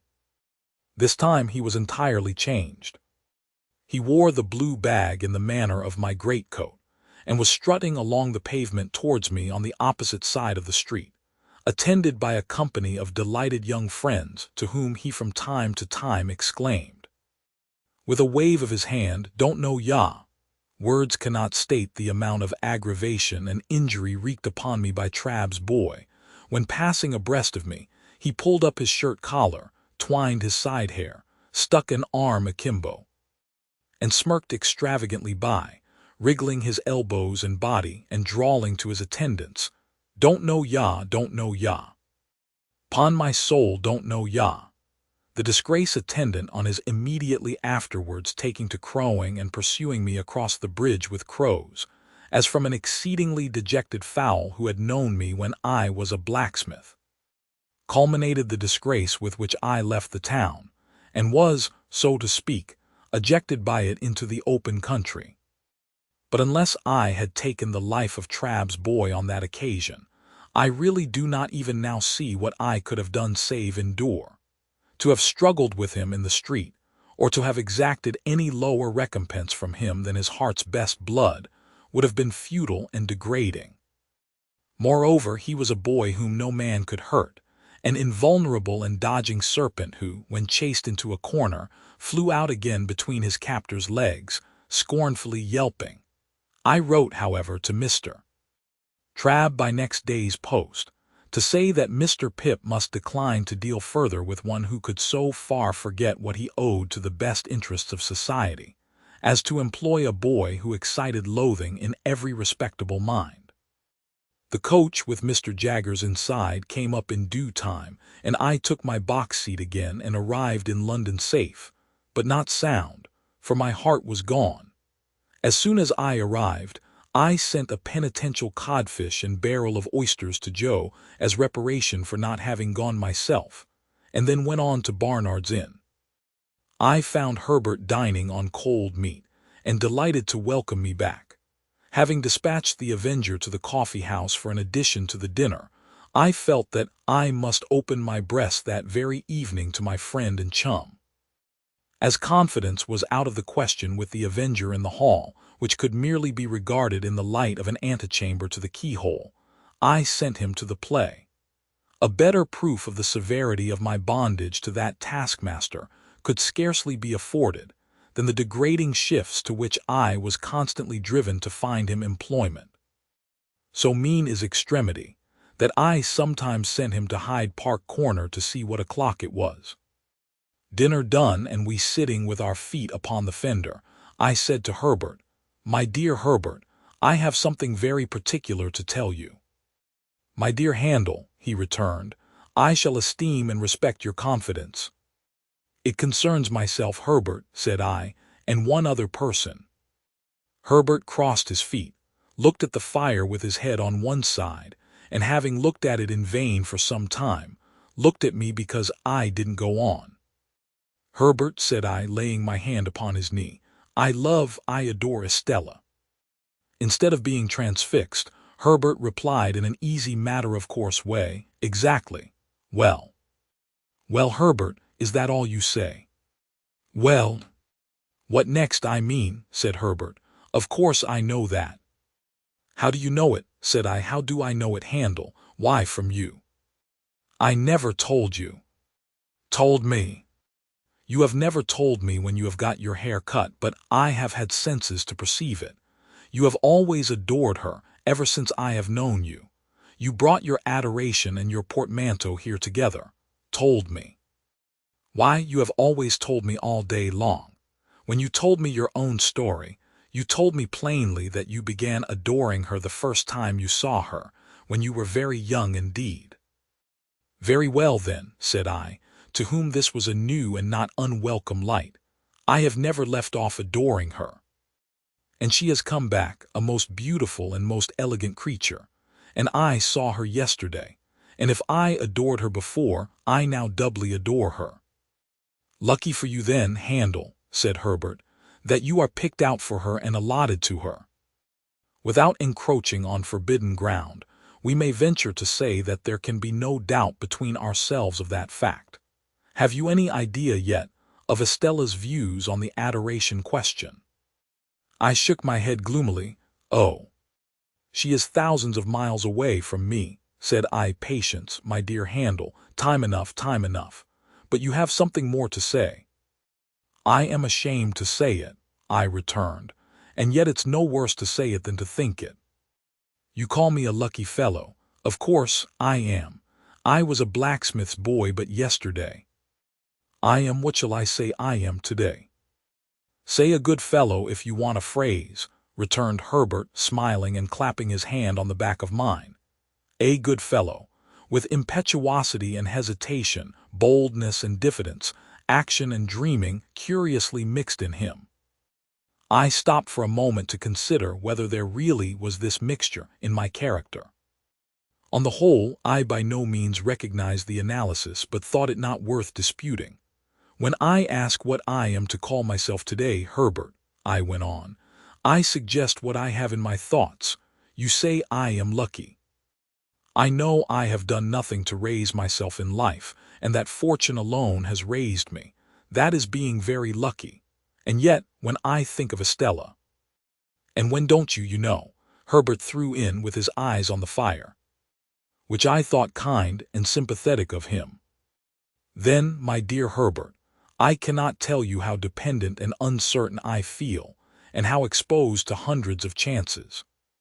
Avoiding forbidden ground, as you did just now, I may still say that on the constancy of one person, naming no person, all my expectations depend, and at the best how indefinite and unsatisfactory only to know so vaguely what they are. In saying this, I relieved my mind of what had always been there, more or less, though no doubt most since yesterday. Now, Handel, Herbert replied, in his gay, hopeful way, it seems to me that in the despondency of the tender passion, we are looking into our gift horse's mouth with a magnifying glass. Likewise, it seems to me that, concentrating our attention on the examination, we altogether overlook one of the best points of the animal. Didn't you tell me that your guardian, Mr. Jaggers, told you in the beginning that you were not endowed with expectations only? And even if he had not told you so, though that is a very large if, I grant, could you believe that of all men in London, Mr. Jaggers is the man to hold his present relations towards you, unless he were sure of his ground? I said I could not deny that this was a strong point. I said it, people often do so, in such cases, like a rather reluctant concession to truth and justice, as if I wanted to deny it. I should think it was a strong point, said Herbert, and I should think you would be puzzled to imagine a stronger. As to the rest, you must bide your guardian's time, and he must bide his client's time. You'll be 21 before you know where you are, and then perhaps you'll get some further enlightenment. At all events, you'll be nearer getting it, for it must come at last. What a hopeful disposition you have, said I, gratefully admiring his cheery ways. I ought to have, said Herbert, for I have not much else. I must acknowledge, by the by, that the good sense of what I have just said is not my own but my father's. The only remark I ever heard him make on your story was the final one. The thing is settled and done, or Mr. Jaggers would not be in it. And now, before I say anything more about my father or my father's son and repay confidence with confidence, I want to make myself seriously disagreeable to you for a moment, positively repulsive. You won't succeed, said I. Oh yes, I shall, said he. 1, 2, 3, and now I am in for it. Handel, my good fellow. Though he spoke in this light tone, he was very much in earnest. I have been thinking since we have been talking with our feet on this fender, that Estella surely cannot be a condition of your inheritance if she was never referred to by your guardian. Am I right in so understanding what you have told me, as that he never referred to her, directly or indirectly in any way? Never even hinted, for instance, that your patron might have views as to your marriage ultimately? Never. Now, Handel, I am quite free from the flavor of sour grapes, upon my soul and honor. Not being bound to her, can you not detach yourself from her? I told you I should be disagreeable. I turned my head aside, for, with a rush and a sweep, like the old marsh winds coming up from the sea, a feeling like that which had subdued me on the morning when I left the forge, when the mists were solemnly rising, and when I laid my hand upon the village finger-post, smote upon my heart again.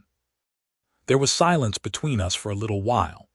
Yes, but my dear Handel, Herbert went on, as if we had been talking instead of silent, its having been so strongly rooted in the breast of a boy whom nature and circumstances made so romantic, renders it very serious. Think of her bringing up, and think of Miss Havisham. Think of what she is herself. Now I am repulsive and you abominate me. This may lead to miserable things. I know it, Herbert, said I, with my head still turned away, but I can't help it. You can't detach yourself. No. Impossible. You can't try, Handel. No. Impossible. Well, said Herbert, getting up with a lively shake as if he had been asleep and stirring the fire, now I'll endeavor to make myself agreeable again. So he went round the room and shook the curtains out, put the chairs in their places, tidied the books and so forth that were lying about, looked into the hall, peeped into the letter-box, shut the door, and came back to his chair by the fire, where he sat down, nursing his left leg in both arms. I was going to say a word or two, Handel, concerning my father and my father's son. I am afraid it is scarcely necessary for my father's son to remark that my father's establishment is not particularly brilliant in its housekeeping. There is always plenty, Herbert, said I, to say something encouraging.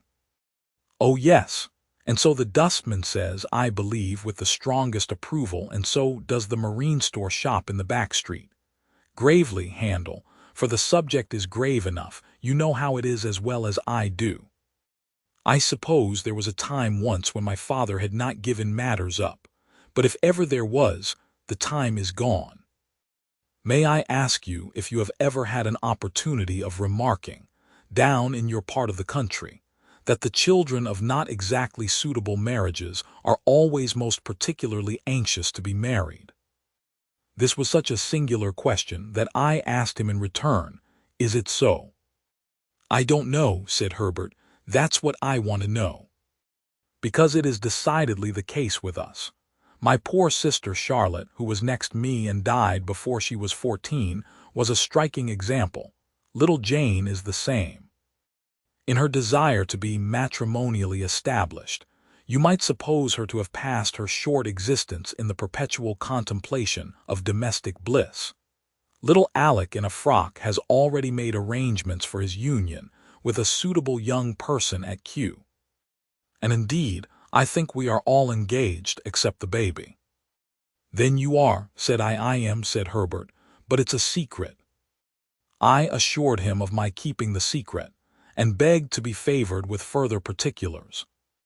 He had spoken so sensibly and feelingly of my weakness that I wanted to know something about his strength.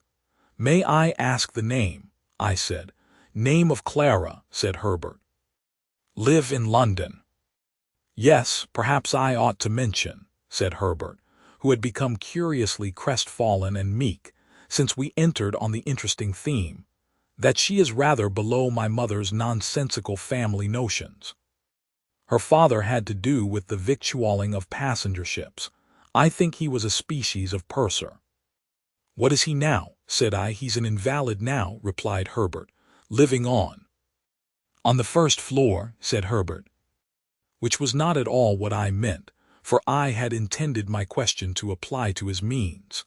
"I have never seen him, for he has always kept his room overhead since I have known Clara, but I have heard him constantly.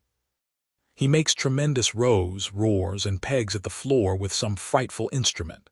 In looking at me and then laughing heartily, Herbert for the time recovered his usual lively manner. "Don't you expect to see him?" said I. "Oh yes, I constantly expect to see him," returned Herbert, "because I never hear him without expecting him to come tumbling through the ceiling, but I don't know how long the rafters may hold." When he had once more laughed heartily, he became meek again, and told me that the moment he began to realize capital, it was his intention to marry this young lady. He added as a self-evident proposition, engendering low spirits, "But you can't marry, you know, while you're looking about you." As we contemplated the fire, and as I thought what a difficult vision to realize this same capital sometimes was, I put my hands in my pockets. A folded piece of paper in one of them attracting my attention, I opened it and found it to be the playbill I had received from Joe, relative to the celebrated provincial amateur of Rossian renown. And bless my heart, I involuntarily added aloud, "It's tonight." This changed the subject in an instant, and made us hurriedly resolve to go to the play. So when I had pledged myself to comfort and abet Herbert in the affair of his heart, by all practicable and impracticable means, and when Herbert had told me that his affianced already knew me by reputation, and that I should be presented to her, and when we had warmly shaken hands upon our mutual confidence, we blew out our candles, made up our fire, locked our door, and issued forth in quest of Mr. Wopsle and Denmark. Chapter 31. On our arrival in Denmark, we found the king and queen of that country elevated in 2 armchairs on a kitchen table, holding a court. The whole of the Danish nobility were in attendance, consisting of a noble boy in the wash-leather boots of a gigantic ancestor, a venerable peer with a dirty face who seemed to have risen from the people late in life, and the Danish chivalry with a comb in its hair and a pair of white silk legs, and presenting on the whole a feminine appearance. My gifted townsman stood gloomily apart, with folded arms, and I could have wished that his curls and forehead had been more probable. Several curious little circumstances transpired as the action proceeded. The late king of the country not only appeared to have been troubled with a cough at the time of his decease, but to have taken it with him to the tomb, and to have brought it back. The royal phantom also carried a ghostly manuscript round its truncheon, to which it had the appearance of occasionally referring, and that too, with an air of anxiety and a tendency to lose the place of reference which were suggestive of a state of mortality. It was this, I conceive, which led to the shades being advised by the gallery to turn over, a recommendation which it took extremely ill. It was likewise to be noted of this majestic spirit, that whereas it always appeared with an air of having been out a long time and walked an immense distance, it perceptibly came from a closely contiguous wall. This occasioned its terrors to be received derisively. The Queen of Denmark, a very buxom lady, though no doubt historically brazen, was considered by the public to have too much brass about her, her chin being attached to her diadem by a broad band of that metal, as if she had a gorgeous toothache. her waist being encircled by another, and each of her arms by another, so that she was openly mentioned as the kettle drum. The noble boy in the ancestral boots was inconsistent, representing himself, as it were in one breath, as an able seaman, a strolling actor, a grave digger, a clergyman, and a person of the utmost importance at a court fencing match, on the authority of whose practiced eye and nice discrimination the finest strokes were judged. This gradually led to a want of toleration for him, and even, on his being detected in holy orders and declining to perform the funeral service, to the general indignation taking the form of nuts. Lastly, Ophelia was a prey to such slow musical madness that when, in course of time, she had taken off her white muslin scarf, folded it up, and buried it, a sulky man who had been long cooling his impatient nose against an iron bar in the front row of the gallery, growled, "Now the baby's put to bed, let's have supper," which, to say the least of it, was out of keeping. Upon my unfortunate townsman all these incidents accumulated with playful effect. Whenever that undecided prince had to ask a question or state a doubt, the public helped him out with it. As for example, on the question whether 'twas nobler in the mind to suffer, some roared yes, and some no, and some inclining to both opinions said toss up for it, and quite a debating society arose. When he asked what should such fellows as he do crawling between earth and heaven, he was encouraged with loud cries of hear, hear. When he appeared with his stocking disordered, its disorder expressed, according to usage, by one very neat fold in the top, which I suppose to be always got up with a flat iron. A conversation took place in the gallery respecting the paleness of his leg, and whether it was occasioned by the turn the ghost had given him. On his taking the recorders, very like a little black flute that had just been played in the orchestra and handed out at the door, he was called upon unanimously for Rule Britannia. When he recommended the player not to saw the air thus, the sulky man said, "And don't you do it, neither. You're a deal worse than him." And I grieve to add that peals of laughter greeted Mr. Wopsle on every one of these occasions. But his greatest trials were in the churchyard, which had the appearance of a primeval forest, with a kind of small ecclesiastical wash-house on one side and a turnpike gate on the other. Mr. Wopsle, in a comprehensive black cloak, being descried entering at the turnpike, the gravedigger was admonished in a friendly way, "Look out! Here's the undertaker a-coming, to see how you're a-getting on with your work." I believe it is well known in a constitutional country that Mr. Wopsle could not possibly have returned the skull, after moralizing over it, without dusting his fingers on a white napkin taken from his breast. But even that innocent and indispensable action did not pass without the comment, "Why, tur." The arrival of the body for interment, in an empty black box with the lid tumbling open, was the signal for a general joy, which was much enhanced by the discovery, among the bearers, of an individual obnoxious to identification. The joy attended Mr. Wopsle through his struggle with Laertes on the brink of the orchestra and the grave, and slackened no more until he had tumbled the king off the kitchen table, and had died by inches from the ankles upward. We had made some pale efforts in the beginning to applaud Mr. Wopsle, but they were too hopeless to be persisted in. Therefore we had sat, feeling keenly for him, but laughing, nevertheless, from ear to ear. I laughed in spite of myself all the time. The whole thing was so droll. And yet I had a latent impression that there was something decidedly fine in Mr. Wopsle's elocution, not for old association's sake, I am afraid, but because it was very slow, very dreary, very uphill and downhill, and very unlike any way in which any man in any natural circumstances of life or death ever expressed himself about anything. When the tragedy was over, and he had been called for and hooted, I said to Herbert, "Let us go at once, or perhaps we shall meet him." We made all the haste we could downstairs, but we were not quick enough either. Standing at the door was a Jewish man with an unnatural heavy smear of eyebrow, who caught my eyes as we advanced, and said, when we came up with him, "Mr. Pip and friend." Identity of Mr. Pip and friend confessed. "Mr. Waldengarver," said the man, "would be glad to have the honor."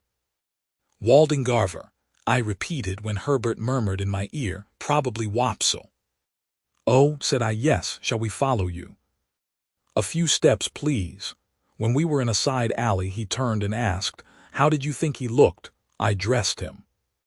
I don't know what he had looked like, except a funeral, with the addition of a large Danish sun or star hanging round his neck by a blue ribbon, that had given him the appearance of being insured in some extraordinary fire office. But I said he had looked very nice.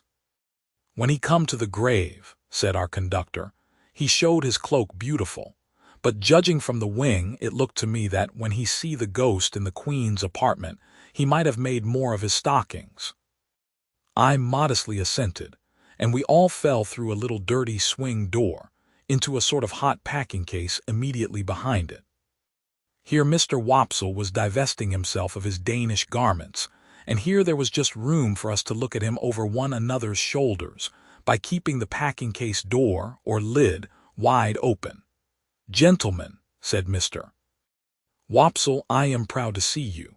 I hope, Mr. Pip, you will excuse my sending round. I had the happiness to know you in former times, and the drama has ever had a claim which has ever been acknowledged on the noble and the affluent." Meanwhile Mr. Waldengarver, in a frightful perspiration, was trying to get himself out of his princely sables. "Skin the stockings off Mr. Waldengarver," said the owner of that property, "or you'll bust 'em. Bust 'em, and you'll bust 35 shillings. Shakespeare never was complimented with a finer pair. Keep quiet in your chair now and leave 'em to me." With that he went upon his knees and began to flay his victim, who, on the first stocking coming off, would certainly have fallen over backward with his chair, but for there being no room to fall anyhow.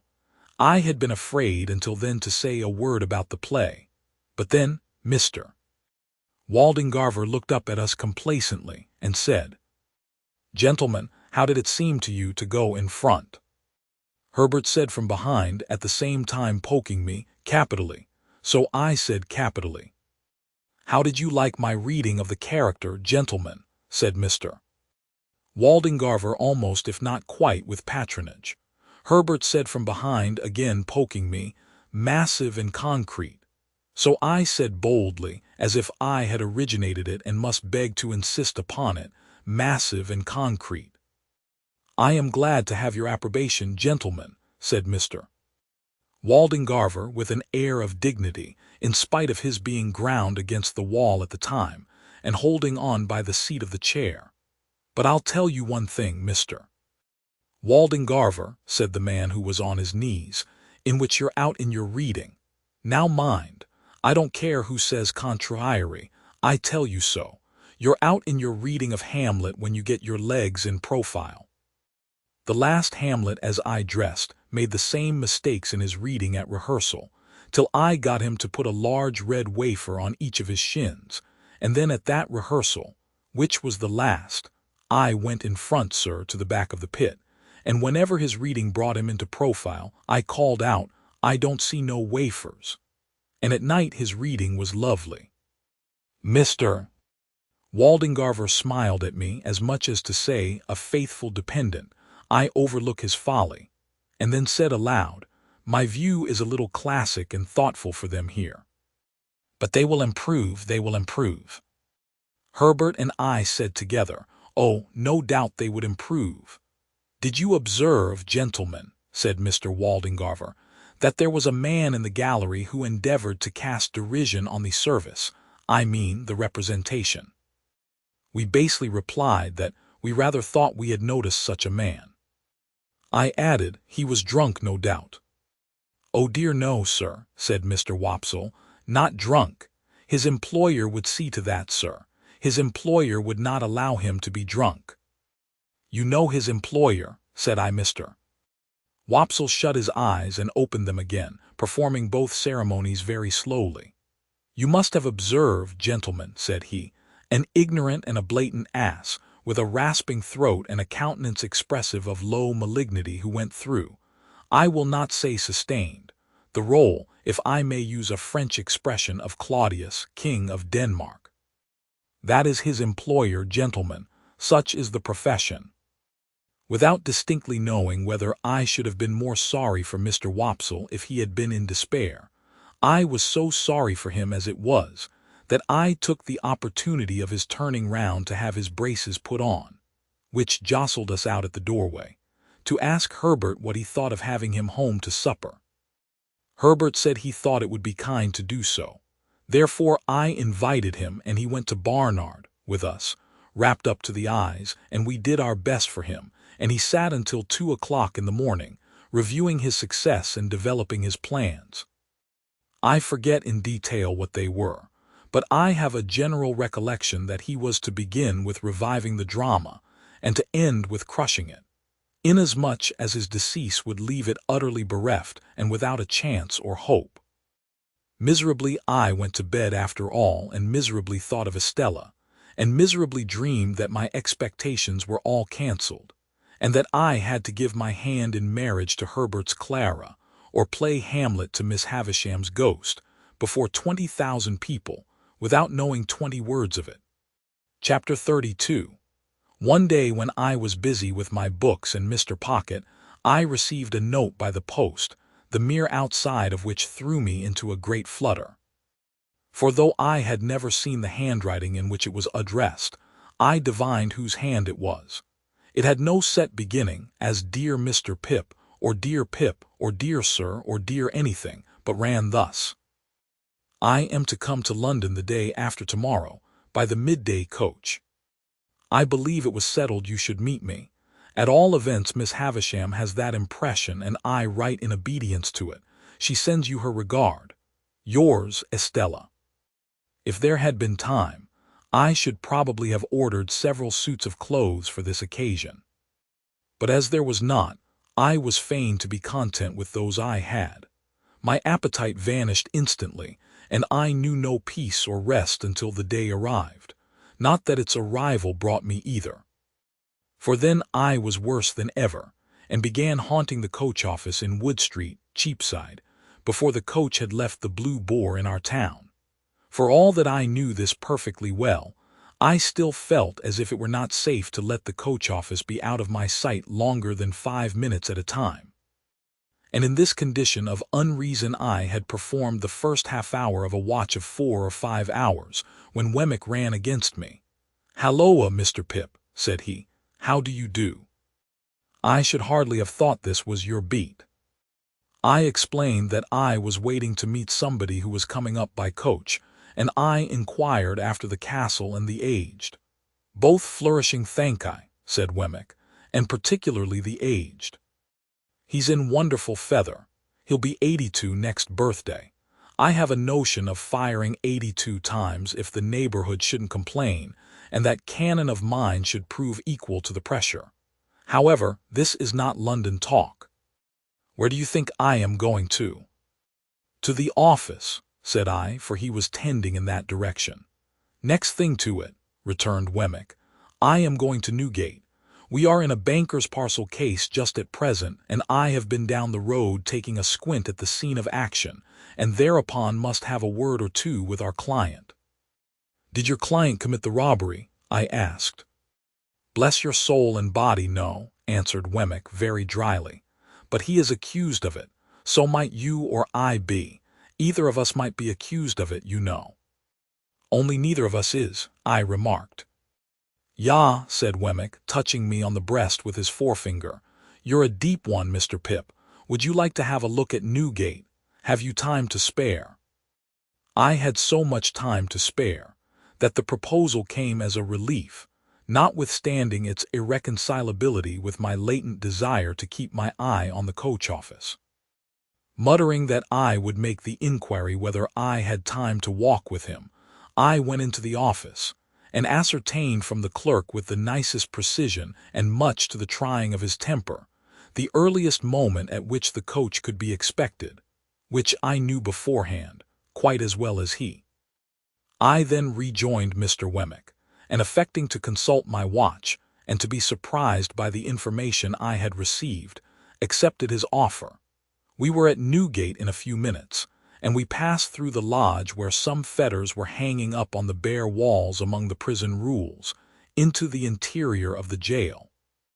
At that time jails were much neglected, and the period of exaggerated reaction consequent on all public wrongdoing, and which is always its heaviest and longest punishment, was still far off. So felons were not lodged and fed better than soldiers, to say nothing of paupers, and seldom set fire to their prisons with the excusable object of improving the flavor of their soup. It was visiting time when Wemmick took me in, and a potman was going his rounds with beer, and the prisoners, behind bars and yards, were buying beer and talking to friends, and a frowsy, ugly, disorderly, depressing scene it was. It struck me that Wemmick walked among the prisoners much as a gardener might walk among his plants.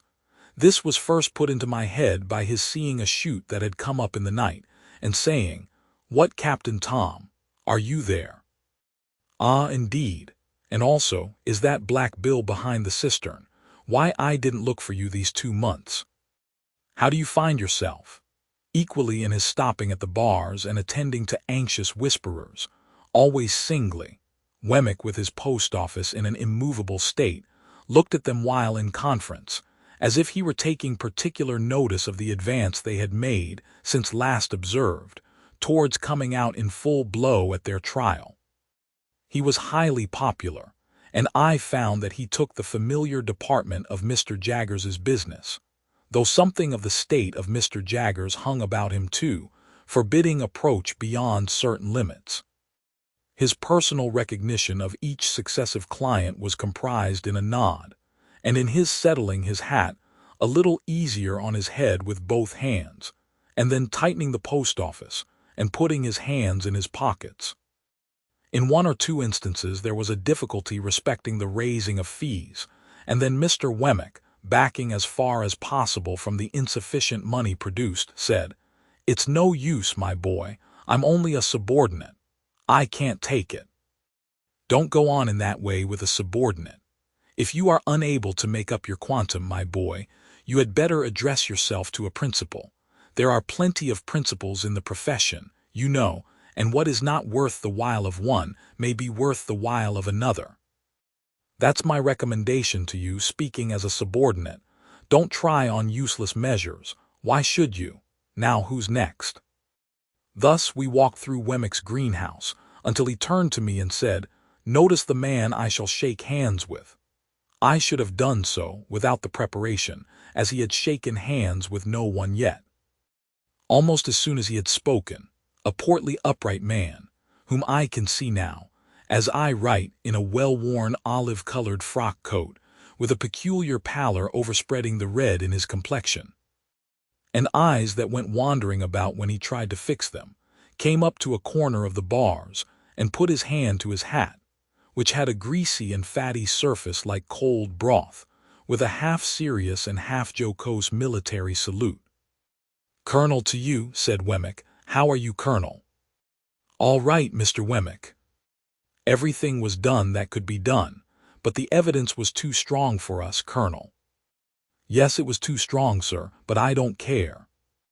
"No, no," said Wemmick coolly, "you don't care." Then, turning to me, "Served His Majesty this man. Was a soldier in the line, and bought his discharge." I said, "Indeed." And the man's eyes looked at me, and then looked over my head, and then looked all round me, and then he drew his hand across his lips and laughed. "I think I shall be out of this on Monday, sir," he said to Wemmick. "Perhaps," returned my friend, "but there's no knowing." "I am glad to have the chance of bidding you good-bye, Mr. Wemmick," said the man, stretching out his hand between 2 bars. "Thank I," said Wemmick, shaking hands with him. "Same to you, Colonel. If what I had upon me when taken had been real, Mr. Wemmick," said the man, unwilling to let his hand go, "I should have asked the favor of your wearing another ring, in acknowledgment of your attentions." "I'll accept the will for the deed," said Wemmick. "By the by, you were quite a pigeon fancier." The man looked up at the sky. "I am told you had a remarkable breed of tumblers. Could you commission any friend of yours to bring me a pair if you've no further use for 'em?" "It shall be done, sir." "All right," said Wemmick. "They shall be taken care of."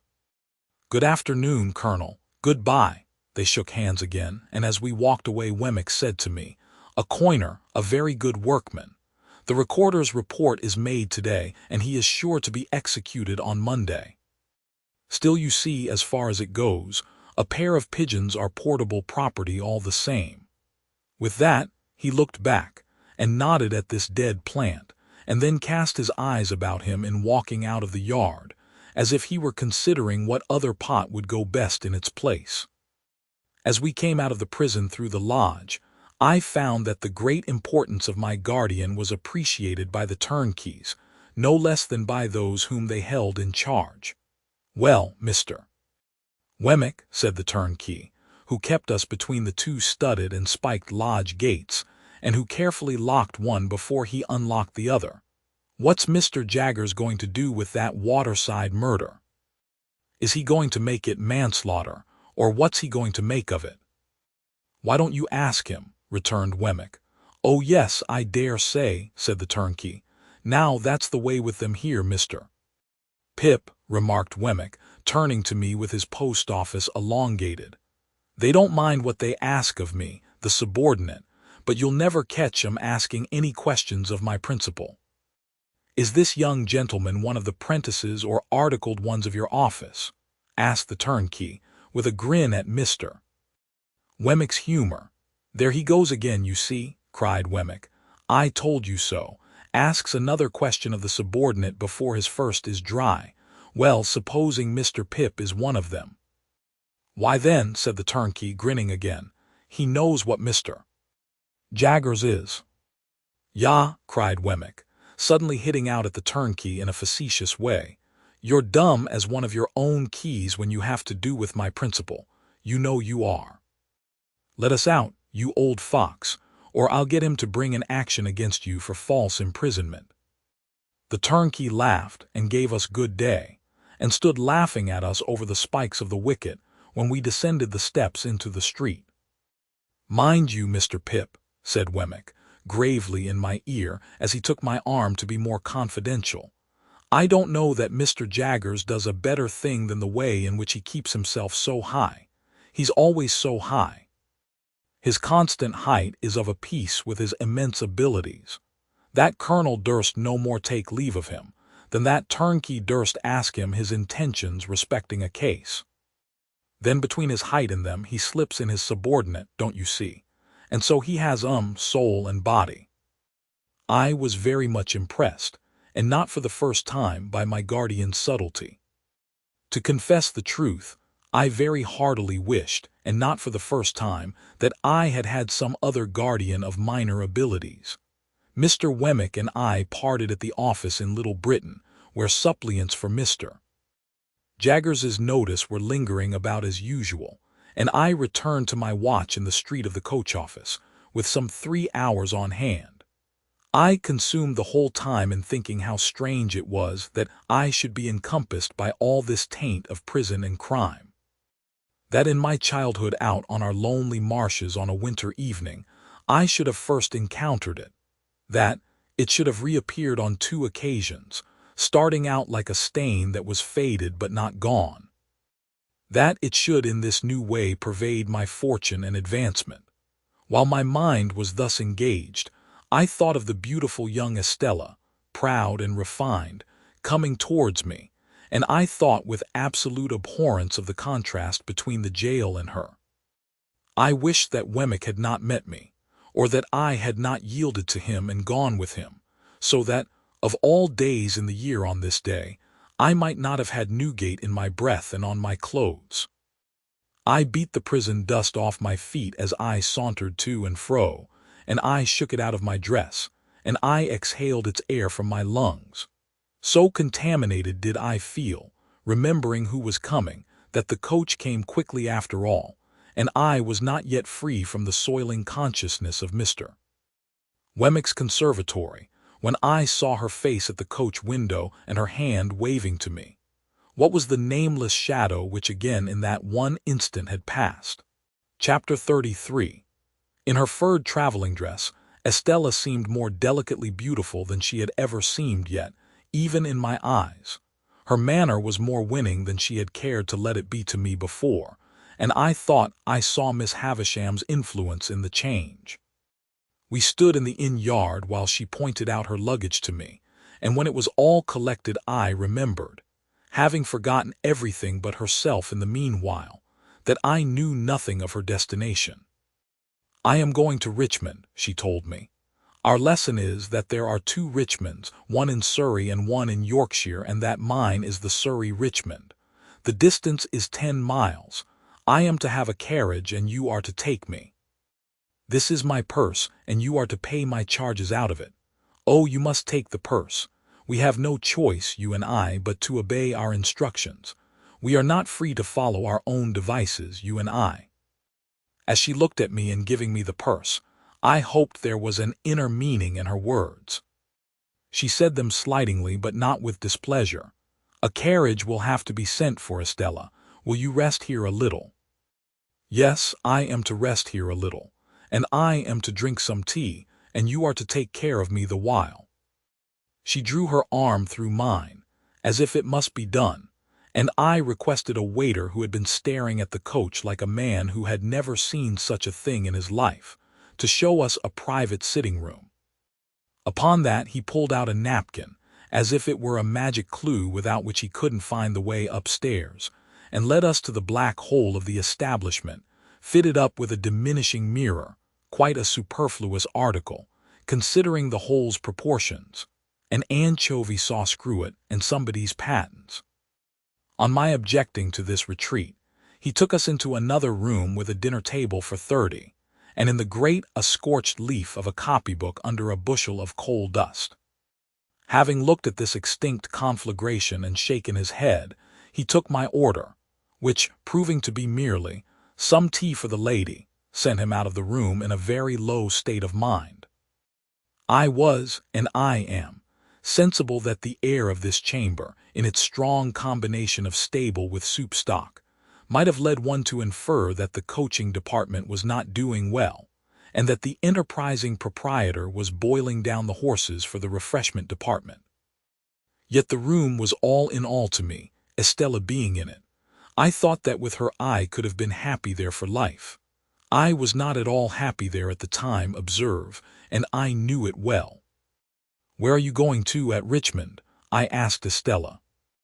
"I am going to live," said she, "at a great expense with a lady there who has the power, or says she has, of taking me about and introducing me and showing people to me and showing me to people. I suppose you will be glad of variety and admiration." "Yes, I suppose so." She answered so carelessly that I said, "You speak of yourself as if you were someone else. Where did you learn how I speak of others?" "Come, come," said Estella, smiling delightfully. "You must not expect me to go to school to you. I must talk in my own way. How do you thrive with Mr. Pocket?" "I live quite pleasantly there." At least, it appeared to me that I was losing a chance. "At least," repeated Estella, "as pleasantly as I could anywhere away from you." "You silly boy," said Estella quite composedly, "how can you talk such nonsense? Your friend Mr. Matthew, I believe, is superior to the rest of his family." "Very superior indeed. He is nobody's enemy." "Don't add but his own," interposed Estella, "for I hate that class of man. But he really is disinterested, and above small jealousy and spite, I have heard. I am sure I have every reason to say so." "You have not every reason to say so of the rest of his people," said Estella, nodding at me with an expression of face that was at once grave and rallying, "for they beset Miss Havisham with reports and insinuations to your disadvantage. They watch you, misrepresent you, write letters about you, anonymous sometimes, and you are the torment and the occupation of their lives. You can scarcely realize to yourself the hatred those people feel for you. They do me no harm, I hope." Instead of answering, Estella burst out laughing. This was very singular to me, and I looked at her in considerable perplexity. When she left off, and she had not laughed languidly but with real enjoyment, I said in my diffident way with her, "I hope I may suppose that you would not be amused if they did me any harm." "No, no, you may be sure of that," said Estella. "You may be certain that I laugh because they fail. Oh, those people with Miss Havisham and the tortures they undergo." She laughed again, and even now when she had told me why, her laughter was very singular to me, for I could not doubt its being genuine, and yet it seemed too much for the occasion. I thought there must really be something more here than I knew. She saw the thought in my mind and answered it. "It is not easy for even you," said Estella, "to know what satisfaction it gives me to see those people thwarted, or what an enjoyable sense of the ridiculous I have when they are made ridiculous. For you were not brought up in that strange house from a mere baby. I was. You had not your little wits sharpened by their intriguing against you, suppressed and defenseless, under the mask of sympathy and pity, and what not that is soft and soothing. I had. You did not gradually open your round, childish eyes wider and wider to the discovery of that impostor of a woman who calculates her stores of peace of mind for when she wakes up in the night. I did. It was no laughing matter with Estella now, nor was she summoning these remembrances from any shallow place. I would not have been the cause of that look of hers for all my expectations in a heap. "Two things I can tell you," said Estella. "First, notwithstanding the proverb that constant dropping will wear away a stone, you may set your mind at rest that these people never will, never would in 100 years, impair your ground with Miss Havisham, in any particular, great or small. Second, I am beholden to you as the cause of their being so busy and so mean in vain, and there is my hand upon it." As she gave it to me playfully, for her darker mood had been but momentary, I held it and put it to my lips. "You ridiculous boy," said Estella, "will you never take warning? Or do you kiss my hand in the same spirit in which I once let you kiss my cheek?" "What spirit was that?" said I must think a moment. "A spirit of contempt for the fawners and plotters." "If I say yes, may I kiss the cheek again?" "You should have asked before you touched the hand, but yes, if you like." I leaned down, and her calm face was like a statue. "Now," said Estella, gliding away the instant I touched her cheek, "you are to take care that I have some tea, and you are to take me to Richmond." Her reverting to this tone as if our association were forced upon us, and we were mere puppets, gave me pain. But everything in our intercourse did give me pain. Whatever her tone with me happened to be, I could put no trust in it and build no hope on it, and yet I went on against trust and against hope. Why repeat it 1,000 times? So it always was. I rang for the tea, and the waiter, reappearing with his magic clue, brought in by degrees some 50 adjuncts to that refreshment, but of tea not a glimpse. A tea-board, cups and saucers, plates, knives and forks, including carvers, spoons various, salt cellars, a meek little muffin confined with the utmost precaution under a strong iron cover, Moses in the bulrushes typified by a soft bit of butter in a quantity of parsley, a pale loaf with a powdered head, 2 proof impressions of the bars of the kitchen fireplace on triangular bits of bread, and ultimately a fat family urn, which the waiter staggered in with, expressing in his countenance burden and suffering. After a prolonged absence at this stage of the entertainment, he at length came back with a casket of precious appearance containing twigs. These I steeped in hot water, and so from the whole of these appliances extracted 1 cup of I don't know what for Estella. The bill paid, and the waiter remembered, and the ostler not forgotten, and the chambermaid taken into consideration. In a word, the whole house bribed into a state of contempt and animosity, and Estella's purse much lightened. We got into our post-coach and drove away. Turning into Cheapside and rattling up Newgate Street, we were soon under the walls of which I was so ashamed. "What place is that?" Estella asked me. I made a foolish pretense of not at first recognizing it, and then told her. As she looked at it and drew in her head again, murmuring, "Wretches," I would not have confessed to my visit for any consideration. "Mr. Jaggers," said I, by way of putting it neatly on somebody else, "has the reputation of being more in the secrets of that dismal place than any man in London." "He is more in the secrets of every place, I think," said Estella, in a low voice. "You have been accustomed to see him often, I suppose." "I have been accustomed to see him at uncertain intervals, ever since I can remember. But I know him no better now than I did before I could speak plainly." "What is your own experience of him? Do you advance with him?" "Once habituated to his distrustful manner," said I have done very well." "Are you intimate?" "I have dined with him at his private house." "I fancy," said Estella, shrinking, "that must be a curious place." "It is a curious place." I should have been chary of discussing my guardian too freely, even with her. But I should have gone on with the subject so far as to describe the dinner in Gerrard Street, if we had not then come into a sudden glare of gas. It seemed, while it lasted, to be all alight and alive with that inexplicable feeling I had had before. And when we were out of it, I was as much dazed for a few moments as if I had been in lightning. So we fell into other talk, and it was principally about the way by which we were traveling, and about what parts of London lay on this side of it, and what on that. The great city was almost new to her, she told me, for she had never left Miss Havisham's neighborhood until she had gone to France, and she had merely passed through London then in going and returning. I asked her if my guardian had any charge of her while she remained here.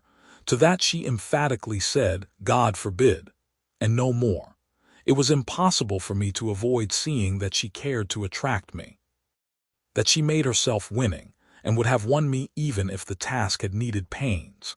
Yet this made me none the happier, for even if she had not taken that tone of our being disposed of by others, I should have felt that she held my heart in her hand because she willfully chose to do it, and not because it would have wrung any tenderness in her to crush it and throw it away.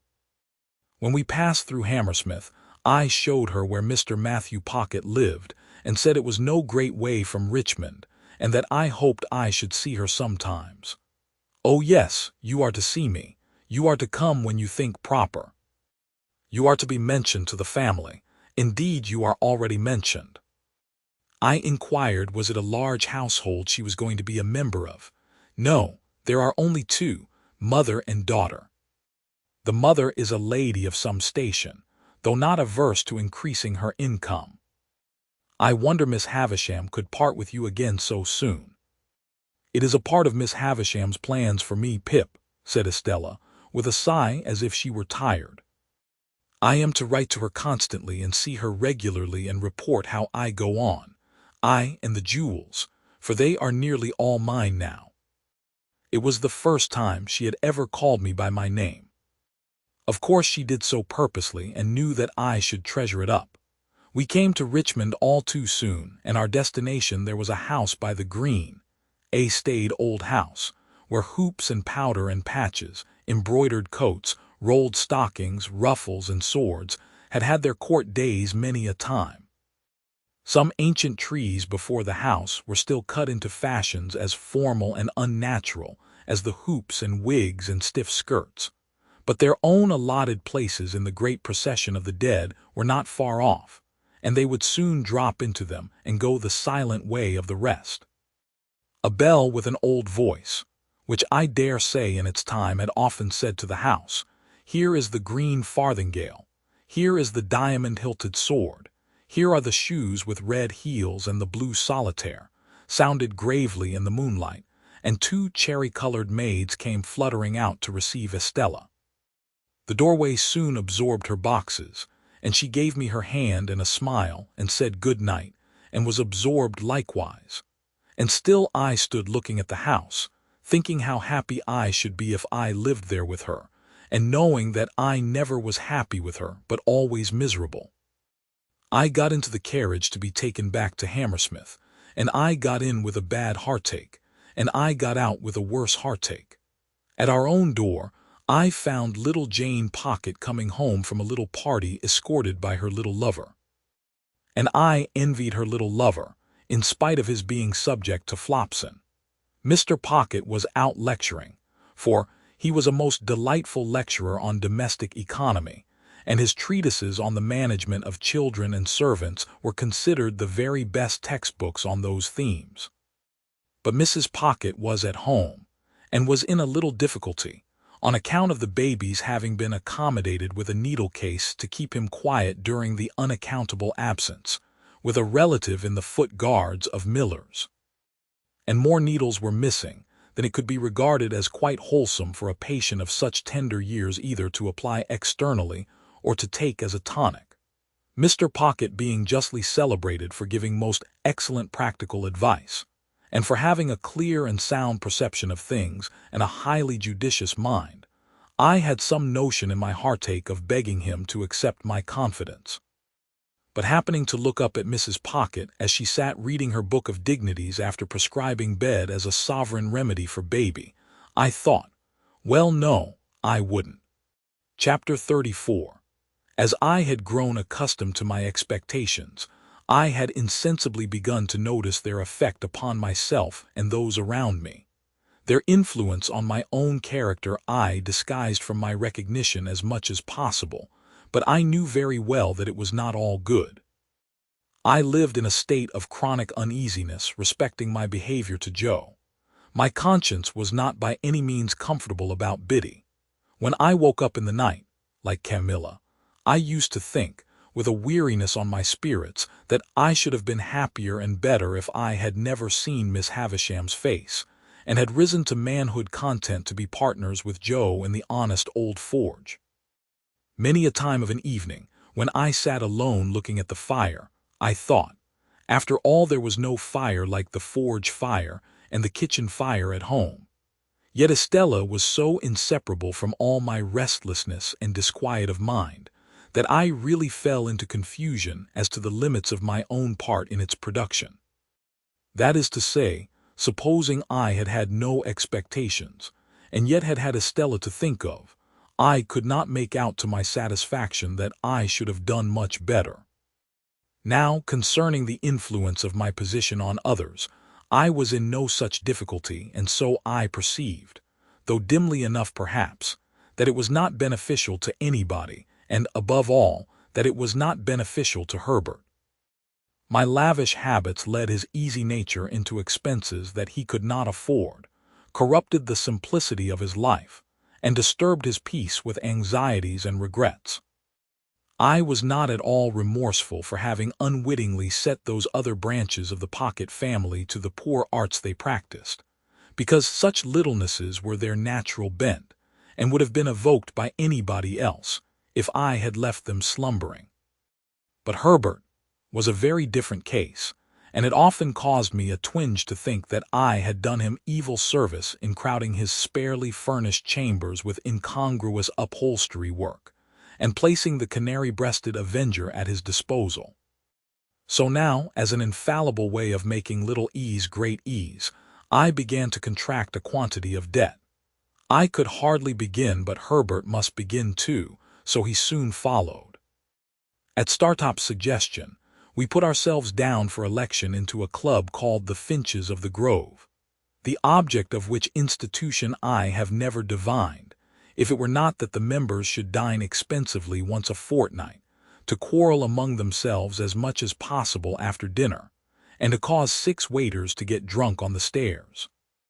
I know that these gratifying social ends were so invariably accomplished, that Herbert and I understood nothing else to be referred to in the first standing toast of the society, which ran, "Gentlemen, may the present promotion of good feeling ever reign predominant among the Finches of the Grove." The Finches spent their money foolishly. The hotel we dined at was in Covent Garden, and the first Finch I saw when I had the honor of joining the Grove was Bentley Drummle, at that time floundering about town in a cab of his own, and doing a great deal of damage to the posts at the street corners. Occasionally, he shot himself out of his equipage headforemost over the apron, and I saw him on one occasion deliver himself at the door of the Grove in this unintentional way, like Coles. But here I anticipate a little, for I was not a Finch, and could not be, according to the sacred laws of the society, until I came of age. In my confidence in my own resources, I would willingly have taken Herbert's expenses on myself. But Herbert was proud, and I could make no such proposal to him. So he got into difficulties in every direction, and continued to look about him. When we gradually fell into keeping late hours and late company, I noticed that he looked about him with a desponding eye at breakfast time, that he began to look about him more hopefully about midday, that he drooped when he came into dinner, that he seemed to descry capital in the distance, rather clearly after dinner, that he all but realized capital towards midnight, and that at about 2 o'clock in the morning, he became so deeply despondent again as to talk of buying a rifle and going to America, with a general purpose of compelling buffaloes to make his fortune. I was usually at Hammersmith about half the week, and when I was at Hammersmith I haunted Richmond, whereof separately by and by. Herbert would often come to Hammersmith when I was there, and I think at those seasons his father would occasionally have some passing perception that the opening he was looking for had not appeared yet. But in the general tumbling up of the family, his tumbling out in life somewhere was a thing to transact itself somehow. In the meantime Mr. Pocket grew grayer, and tried oftener to lift himself out of his perplexities by the hair, while Mrs. Pocket tripped up the family with her footstool, read her book of dignities, lost her pocket handkerchief, told us about her grandpapa, and taught the young idea how to shoot, by shooting it into bed whenever it attracted her notice. As I am now generalizing a period of my life with the object of clearing my way before me, I can scarcely do so better than by at once completing the description of our usual manners and customs at Barnard's Inn. We spent as much money as we could, and got as little for it as people could make up their minds to give us. We were always more or less miserable, and most of our acquaintance were in the same condition. There was a gay fiction among us that we were constantly enjoying ourselves, and a skeleton truth that we never did. To the best of my belief, our case was in the last aspect a rather common one. Every morning, with an air ever new, Herbert went into the city to look about him. I often paid him a visit in the dark back room in which he consorted with an ink jar, a hat peg, a coal box, a string box, an almanac, a desk and stool, and a ruler. And I do not remember that I ever saw him do anything else but look about him. If we all did what we undertake to do, as faithfully as Herbert did, we might live in a republic of the virtues. He had nothing else to do, poor fellow, except at a certain hour of every afternoon to go to Lloyd's, in observance of a ceremony of seeing his principal, I think. He never did anything else in connection with Lloyd, that I could find out except come back again. When he felt his case unusually serious, and that he positively must find an opening, he would go on 'change at a busy time, and walk in and out, in a kind of gloomy country dance figure, among the assembled magnates. For, says Herbert to me, coming home to dinner on one of those special occasions, I find the truth to be, Handel, that an opening won't come to one, but one must go to it, so I have been. If we had been less attached to one another, I think we must have hated one another regularly every morning. I detested the Chambers beyond expression at that period of repentance, and could not endure the sight of the Avenger's livery, which had a more expensive and a less remunerative appearance then than at any other time in the 24 hours. As we got more and more into debt, breakfast became a hollower and hollower form, and being on one occasion at breakfast time threatened, by letter, with legal proceedings, not unwholly unconnected, as my local paper might put it. With jewelry, I went so far as to seize the avenger by his blue collar and shake him off his feet, so that he was actually in the air, like a booted Cupid, for presuming to suppose that we wanted a role. At certain times, meaning at uncertain times, for they depended on our humor, I would say to Herbert, as if it were a remarkable discovery, "My dear Herbert, we are getting on badly." "My dear Handel," Herbert would say to me. In all sincerity, if you will believe me, those very words were on my lips by a strange coincidence. "Then, Herbert," I would respond, "let us look into our affairs." We always derived profound satisfaction from making an appointment for this purpose. I always thought this was business. This was the way to confront the thing. This was the way to take the foe by the throat. And I know Herbert thought so too. We ordered something rather special for dinner, with a bottle of something similarly out of the common way, in order that our minds might be fortified for the occasion, and we might come well up to the mark. Dinner over, we produced a bundle of pens, a copious supply of ink, and a goodly show of writing and blotting paper, for there was something very comfortable in having plenty of stationery. I would then take a sheet of paper and write across the top of it in a neat hand the heading, "Memorandum of Pip's Debts," with Barnard's Inn and the date very carefully added. Herbert would also take a sheet of paper and write across it with similar formalities, "Memorandum of Herbert's Debts." Each of us would then refer to a confused heap of papers at his side, which had been thrown into drawers, worn into holes in pockets, half burnt in lighting candles, stuck for weeks into the looking-glass, and otherwise damaged. The sound of our pens going refreshed us exceedingly, insomuch that I sometimes found it difficult to distinguish between this edifying business proceeding and actually paying the money. In point of meritorious character, the two things seemed about equal. When we had written a little while, I would ask Herbert how he got on. Herbert probably would have been scratching his head in a most rueful manner at the sight of his accumulating figures. "They are mounting up, Handel," Herbert would say. "Upon my life they are mounting up." "Be firm, Herbert," I would retort, plying my own pen with great assiduity. "Look the thing in the face, look into your affairs. Stare them out of countenance." So I would, Handel, only they are staring me out of countenance. However, my determined manner would have its effect, and Herbert would fall to work again.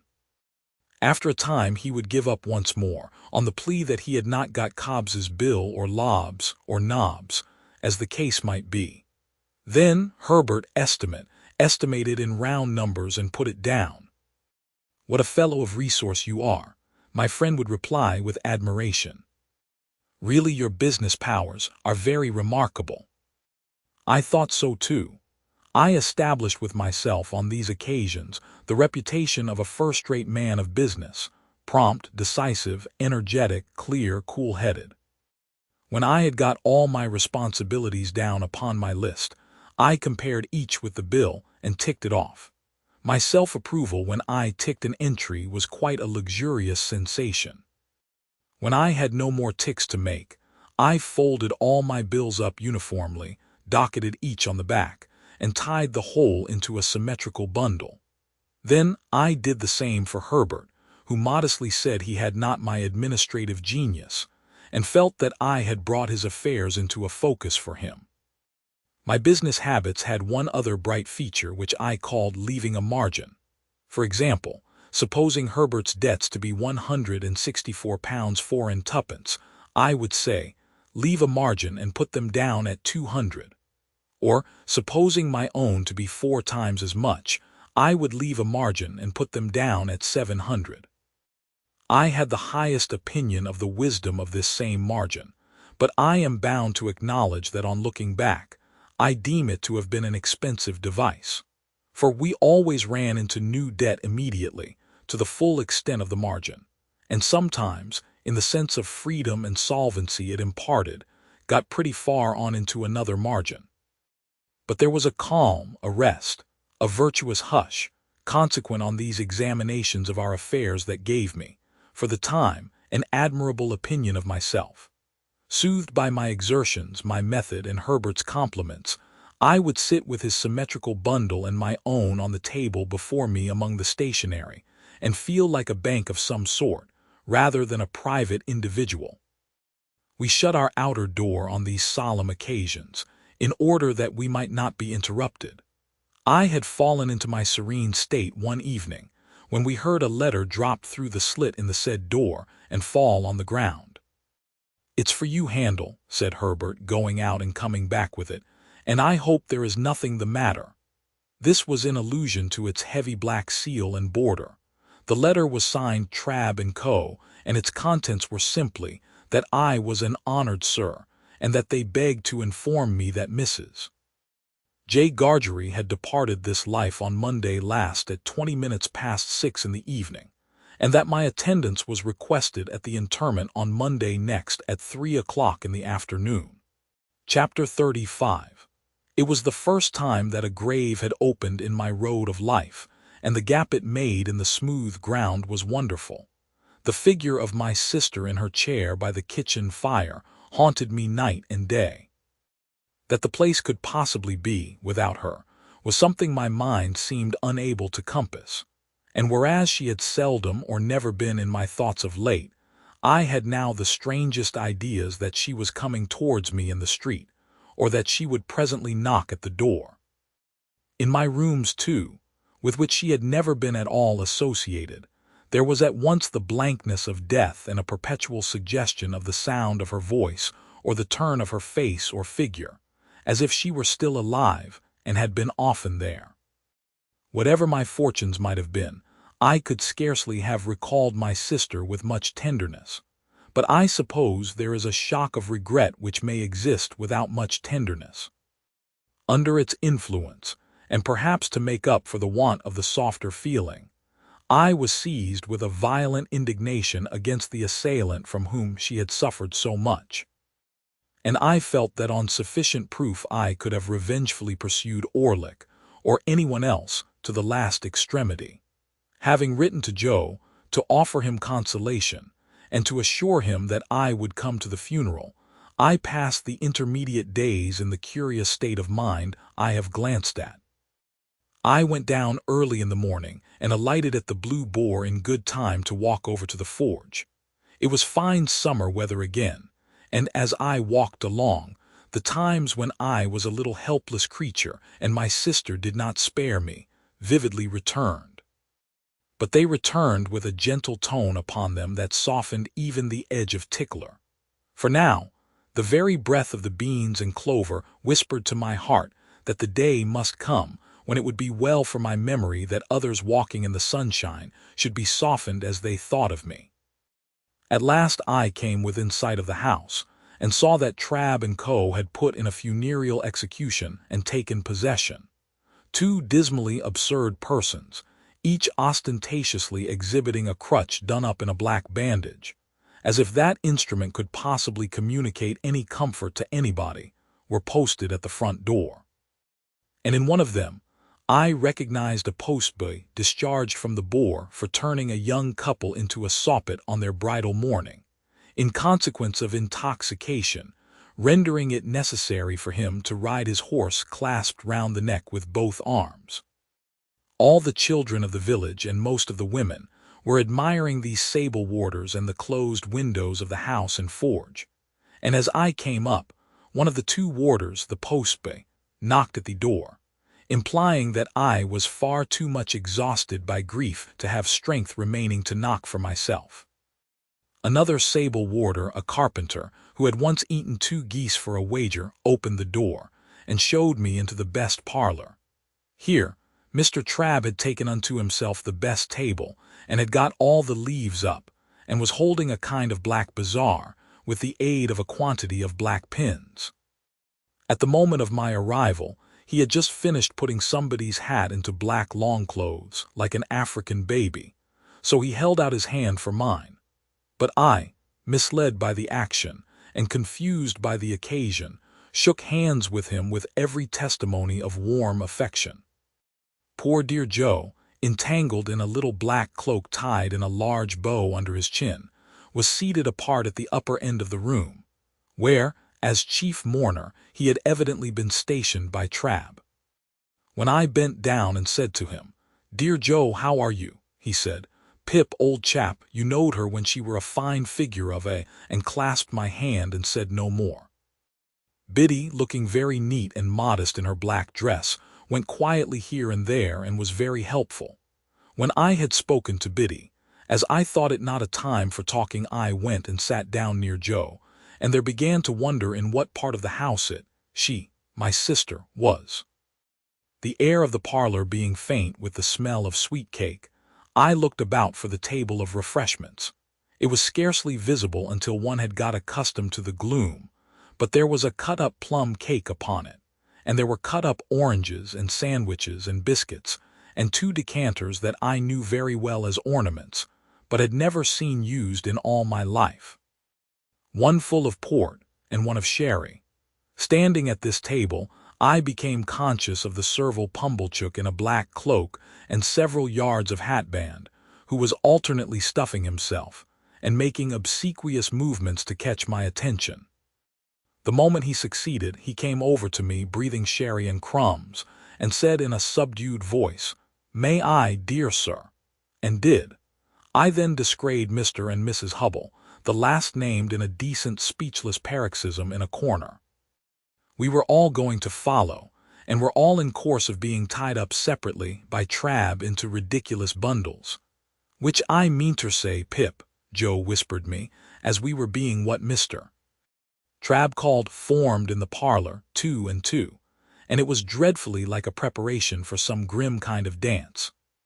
"Which I meanter say, sir, as I would in preference have carried her to the church myself, along with 3 or 4 friendly ones what come to it with willing hearts and arms, but it were considered what the neighbors would look down on such, and would be of opinions as it were wanting in respect." "Pocket handkerchiefs out all," cried Mr. Trabb at this point in a depressed business-like voice. "Pocket handkerchiefs out, we are ready." So we all put our pocket handkerchiefs to our faces, as if our noses were bleeding, and filed out 2 and 2, Joe and I. Biddy and Pumblechook, Mr. and Mrs. Hubble. The remains of my poor sister had been brought round by the kitchen door, and it being a point of undertaking ceremony that the 6 bearers must be stifled and blinded under a horrible black velvet housing with a white border, the whole looked like a blind monster with 12 human legs, shuffling and blundering along, under the guidance of 2 keepers, the postboy and his comrade. The neighborhood, however, highly approved of these arrangements, and we were much admired as we went through the village, the more youthful and vigorous part of the community making dashes now and then to cut us off, and lying in wait to intercept us at points of vantage. At such times the more exuberant among them called out in an excited manner on our emergence round some corner of expectancy, "Here they come! Here they are!" and we were all but cheered. In this progress I was much annoyed by the abject Pumblechook, who, being behind me, persisted all the way as a delicate attention in arranging my streaming hatband and smoothing my cloak. My thoughts were further distracted by the excessive pride of Mr. and Mrs. Hubble, who were surpassingly conceited and vainglorious in being members of so distinguished a procession. And now the range of marshes lay clear before us, with the sails of the ships on the river growing out of it, and we went into the churchyard, close to the graves of my unknown parents, Philip Purrip, late of this parish, and also Georgiana, wife of the above. And there my sister was laid quietly in the earth, while the lark sang high above it, and the light wind strewed it with beautiful shadows of clouds and trees. Of the conduct of the worldly-minded Pumblechook while this was doing, I desire to say no more than it was all addressed to me, and that even when those noble passages were read which remind humanity how it brought nothing into the world and can take nothing out, and how it fleeth like a shadow, and never continueth long in one stay, I heard him cough a reservation of the case of a young gentleman who came unexpectedly into large property. When we got back, He had the hardihood to tell me that he wished my sister could have known I had done her so much honor, and to hint that she would have considered it reasonably purchased at the price of her death. After that he drank all the rest of the sherry, and Mr. Hubble drank the port, and the two talked, which I have since observed to be customary in such cases, as if they were of quite another race from the deceased, and were notoriously immortal. Finally, he went away with Mr. and Mrs. Hubble, to make an evening of it, I felt sure, and to tell the jolly bargeman that he was the founder of my fortunes and my earliest benefactor. When they were all gone, and when Trabb and his men, but not his boy, I looked for him, had crammed their mummery into bags and were gone too, the house felt wholesomer. Soon afterwards Biddy, Joe, and I had a cold dinner together. But we dined in the best parlor, not in the old kitchen, and Joe was so exceedingly particular what he did with his knife and fork and the salt cellar and what not, that there was great restraint upon us. But after dinner, when I made him take his pipe, and when I had loitered with him about the forge, and when we sat down together on the great block of stone outside it, we got on better. I noticed that after the funeral Joe changed his clothes so far as to make a compromise between his Sunday dress and working dress, in which the dear fellow looked natural and like the man he was. He was very much pleased by my asking if I might sleep in my own little room, and I was pleased too, for I felt that I had done rather a great thing in making the request. When the shadows of evening were closing in, I took an opportunity of getting into the garden with Biddy for a little talk. "Biddy," said I think you might have written to me about these sad matters." "Do you, Mr. Pip?" said Biddy. "I should have written if I had thought that. Don't suppose that I mean to be unkind, Biddy, when I say I consider that you ought to have thought that." "Do you, Mr. Pip?" She was so quiet, and had such an orderly, good, and pretty way with her, that I did not like the thought of making her cry again. After looking a little at her downcast eyes as she walked beside me, I gave up that point. "I suppose it will be difficult for you to remain here now, Biddy dear." "Oh, I can't do so, Mr. Pip," said Biddy, in a tone of regret but still of quiet conviction. "I have been speaking to Mrs. Hubble, and I am going to her tomorrow. I hope we shall be able to take some care of Mr. Gargery together until he settles down." "How are you going to live, Biddy, if you want any mo?" "How am I going to live?" repeated Biddy, striking in with a momentary flush upon her face. "I'll tell you, Mr. Pip. I am going to try to get the place of mistress in the new school nearly finished here. I can be well recommended by all the neighbors, and I hope I can be industrious and patient, and teach myself while I teach others. You know, Mr. Pip," pursued Biddy, with a smile, as she raised her eyes to my face, "the new schools are not like the old, but I learnt a good deal from you after that time, and have had time since then to improve. I think you would always improve, Biddy, under any circumstances." "No, except in my bad side of human nature," murmured Biddy. It was not so much a reproach as an irresistible thinking aloud. Well, I thought I would give up that point too. So I walked a little further with Biddy, looking silently at her downcast eyes. "I have not heard the particulars of my sister's death, Biddy."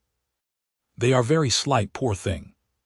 She had been in one of her bad states, though they had got better of late rather than worse, for 4 days, when she came out of it in the evening just at tea time and said quite plainly, 'Joe.' As she had never said any word for a long while, I ran and fetched in Mr. Gargery from the forge. She made signs to me that she wanted him to sit down close to her, and wanted me to put her arms round his neck. So I put them round his neck, and she laid her head down on his shoulder quite content and satisfied. And so she presently said 'Joe' again, and once 'Pardon,' and once 'Pip.' And so she never lifted her head up any more, and it was just an hour later when we laid it down on her own bed, because we found she was gone." Biddy cried, The darkening garden and the lane and the stars that were coming out were blurred in my own sight. Nothing was ever discovered, Biddy. Nothing. Do you know what has become of Orlick? I should think from the color of his clothes that he is working in the quarries. Of course you have seen him then. Why are you looking at that dark tree in the lane? I saw him there on the night she died. That was not the last time either, Biddy. No. I have seen him there since we have been walking here. It is of no use, said Biddy, laying her hand upon my arm as I was for running out. You know I would not deceive you. He was not there a minute, and he is gone. It revived my utmost indignation to find that she was still pursued by this fellow, and I felt inveterate against him. I told her so, and told her that I would spend any money or take any pains to drive him out of that country. By degrees she led me into more temperate talk, and she told me how Joe loved me, and how Joe never complained of anything. She didn't say of me. She had no need. I knew what she meant, but ever did his duty in his way of life, with a strong hand, a quiet tongue, and a gentle heart. Indeed, it would be hard to say too much for him, said I. And Biddy, we must often speak of these things, for of course I shall be often down here now. I am not going to leave poor Joe alone. Biddy said never a single word. Biddy, don't you hear me? Yes, Mr. Pip. Not to mention your calling me Mr. Pip, which appears to me to be in bad taste, Biddy. What do you mean? What do I mean? Asked Biddy timidly. Biddy, said I, in a virtuously self-asserting manner, I must request to know what you mean by this.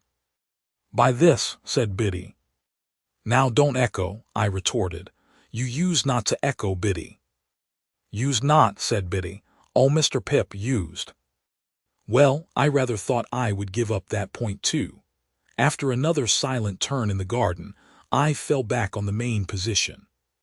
Biddy, said I made a remark respecting my coming down here often to see Joe, which you received with a marked silence.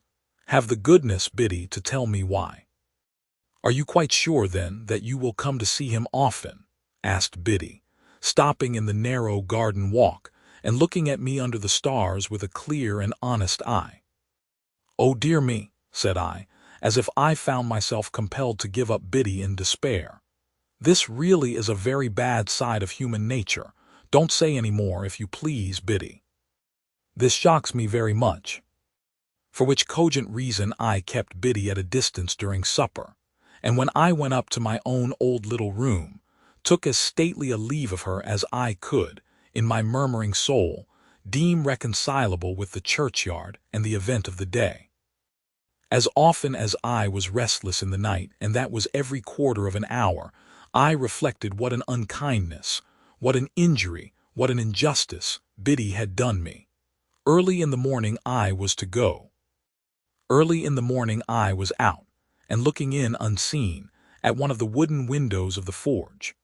There I stood, for minutes, looking at Joe, already at work with a glow of health and strength upon his face that made it show as if the bright sun of the life in store for him were shining on it. Goodbye, dear Joe. No, don't wipe it off, for God's sake. Give me your blackened hand. I shall be down soon and often.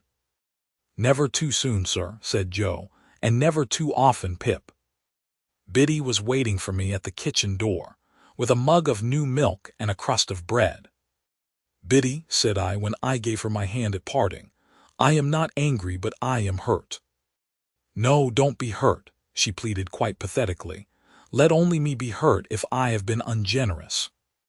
Once more the mists were rising as I walked away.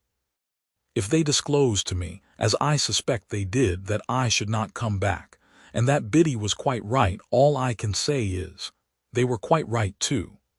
Chapter 36. Herbert and I went on from bad to worse, in the way of increasing our debts, looking into our affairs, leaving margins and the like exemplary transactions. And time went on, whether or no, as he has a way of doing, and I came of age, in fulfillment of Herbert's prediction that I should do so before I knew where I was. Herbert himself had come of age 8 months before me. As he had nothing else than his majority to come into, the event did not make a profound sensation in Barnard's Inn. But we had looked forward to my 21st birthday with a crowd of speculations and anticipations, for we had both considered that my guardian could hardly help saying something definite on that occasion. I had taken care to have it well understood in Little Britain when my birthday was. On the day before it, I received an official note from Wemmick, informing me that Mr.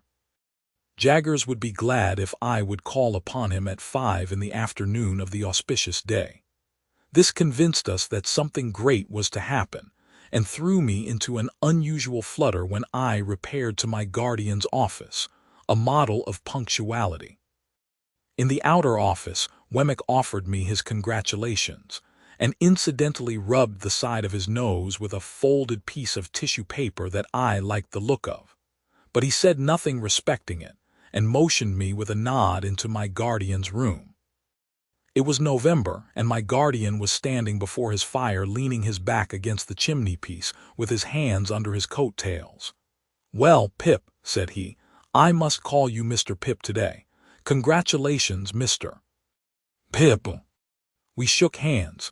He was always a remarkably short shaker, and I thanked him. "Take a chair, Mr. Pip," said my guardian. As I sat down and he preserved his attitude and bent his brows at his boots, I felt at a disadvantage, which reminded me of that old time when I had been put upon a tombstone. The 2 ghastly casts on the shelf were not far from him, and their expression was as if they were making a stupid apoplectic attempt to attend to the conversation.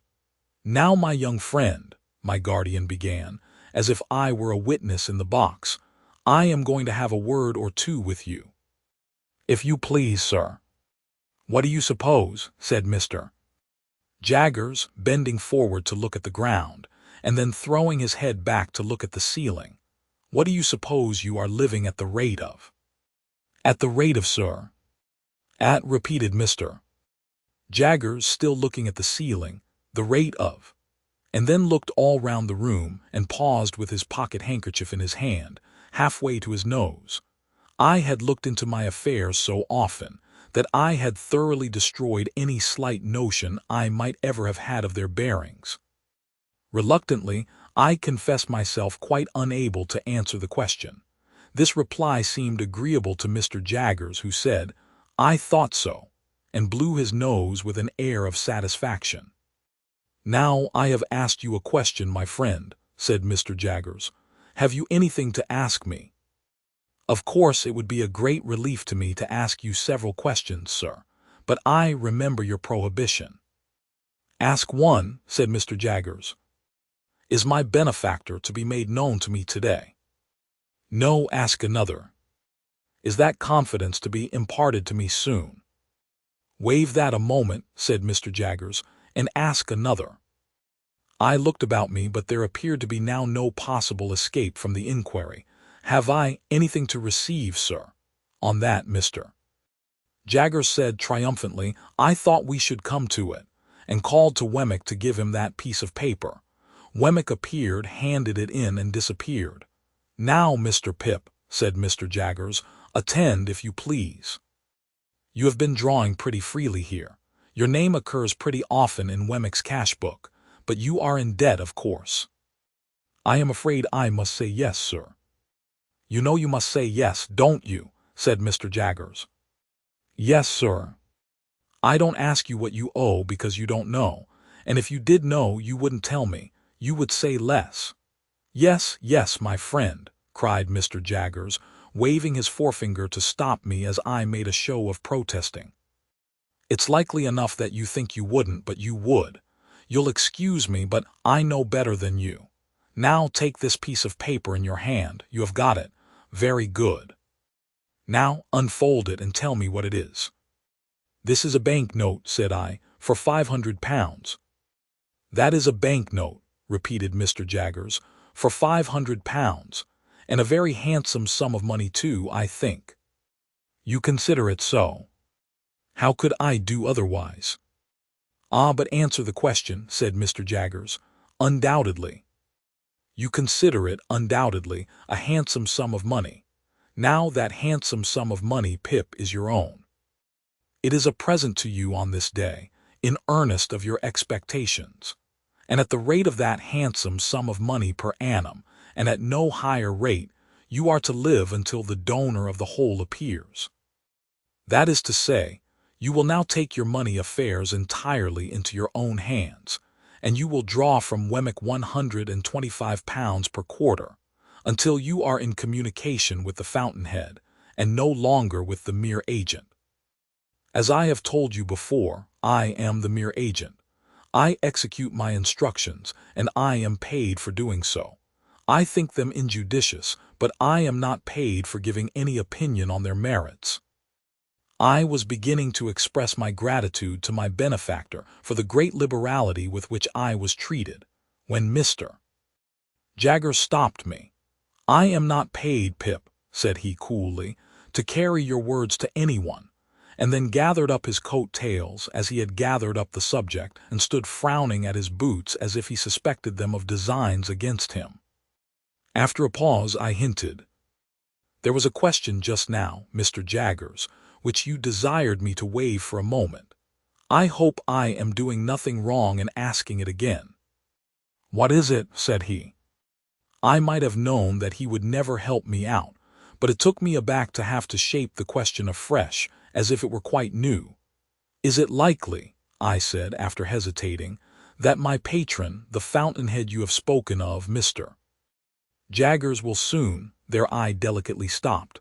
"Will soon what?" asked Mr. Jaggers. "That's no question as it stands, you know."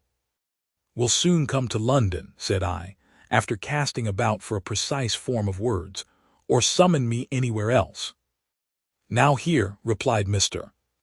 Jaggers, fixing me for the first time with his dark, deep-set eyes, "we must revert to the evening when we first encountered one another in your village. What did I tell you then, Pip?" "You told me, Mr. Jaggers, that it might be years hence when that person appeared." "Just so," said Mr. Jaggers, "that's my answer." As we looked full at one another, I felt my breath come quicker in my strong desire to get something out of him. And as I felt that it came quicker, and as I felt that he saw that it came quicker, I felt that I had less chance than ever of getting anything out of him. "Do you suppose it will still be years hence, Mr. Jaggers?" Mr. Jaggers shook his head, not in negativing the question, but in altogether negativing the notion that he could anyhow be got to answer it, and the two horrible casts of the twitched faces looked, when my eyes strayed up to them, as if they had come to a crisis in their suspended attention, and were going to sneeze. "Come," said Mr. Jaggers, warming the backs of his legs with the backs of his warmed hands, "I'll be plain with you, my friend Pip. That's a question I must not be asked. You'll understand that better when I tell you it's a question that might compromise me. Come, I'll go a little further with you, I'll say something more." He bent down so low to frown at his boots that he was able to rub the calves of his legs in the pause he made. "When that person discloses," said Mr. Jaggers, straightening himself, "you and that person will settle your own affairs. When that person discloses, my part in this business will cease and determine. When that person discloses, it will not be necessary for me to know anything about it, and that's all I have got to say." We looked at one another until I withdrew my eyes, and looked thoughtfully at the floor.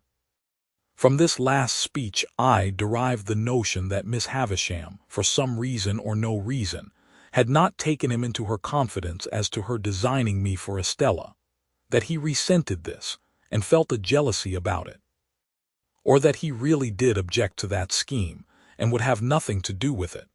When I raised my eyes again, I found that he had been shrewdly looking at me all the time, and was doing so still. "If that is all you have to say, sir," I remarked, "there can be nothing left for me to say."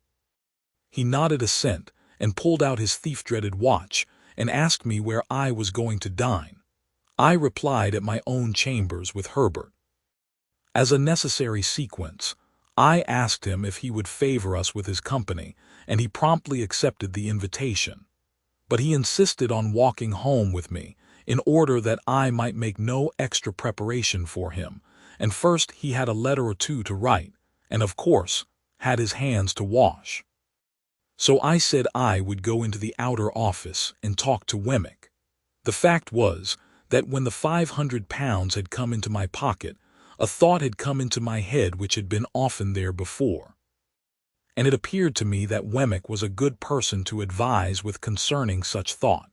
He had already locked up his safe and made preparations for going home. He had left his desk, brought out his 2 greasy office candlesticks and stood them in line with the snuffers on a slab near the door, ready to be extinguished. He had raked his fire low, put his hat and greatcoat ready, and was beating himself all over the chest with his safe key, as an athletic exercise after business. "Mr. Wemmick," said I want to ask your opinion. I am very desirous to serve a friend." Wemmick tightened his post-office and shook his head, as if his opinion were dead against any fatal weakness of that sort. "This friend," I pursued, "is trying to get on in commercial life, but has no money, and finds it difficult and disheartening to make a beginning. Now I want somehow to help him to a beginning." "With money down," said Wemmick, in a tone drier than any sawdust. "With some money down," I replied, for an uneasy remembrance shot across me of that symmetrical bundle of papers at home, "with some money down, and perhaps some anticipation of my expectations." "Mr. Pip," said Wemmick, "I should like just to run over with you on my fingers, if you please, the names of the various bridges up as high as Chelsea Reach. Let's see. There's London 1, Southwark 2, Blackfriars 3, Waterloo 4. Westminster 5, Vauxhall 6. He had checked off each bridge in its turn, with the handle of his safe key on the palm of his hand. "There's as many as 6, you see, to choose from." "I don't understand you," said I. "Choose your bridge, Mr. Pip," returned Wemmick, "and take a walk upon your bridge, and pitch your money into the Thames over the centre arch of your bridge, and you know the end of it. Serve a friend with it, and you may know the end of it too, but it's a less pleasant and profitable end." I could have posted a newspaper in his mouth, he made it so wide after saying this. "This is very discouraging," said I. "Meant to be so," said Wemmick. "Then is it your opinion," I inquired with some little indignation, "that a man should never—" "Invest portable property in a friend," said Wemmick. "Certainly he should not. Unless he wants to get rid of the friend, and then it becomes a question how much portable property it may be worth to get rid of him." "And that," said I, "is your deliberate opinion, Mr. Wemmick?" "That," he returned, "is my deliberate opinion in this office." "Ah," said I, pressing him, for I thought I saw him near a loophole here, "but would that be your opinion at Walworth?" "Mr. Pip," he replied with gravity, "Walworth is one place and this office is another. Much as the aged is one person and Mr. Jaggers is another, they must not be confounded together. My Walworth sentiments must be taken at Walworth. None but my official sentiments can be taken in this office." "Very well," said I, much relieved. "Then I shall look you up at Walworth, you may depend upon it." "Mr.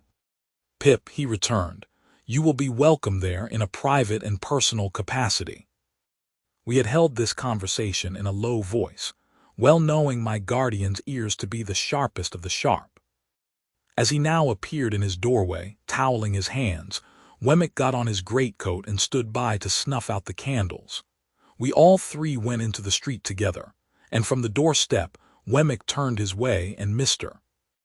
Jaggers and I turned ours. I could not help wishing more than once that evening that Mr. Jaggers had had an aged in Gerrard Street, or a Stinger, or a something, or a somebody, to unbend his brows a little.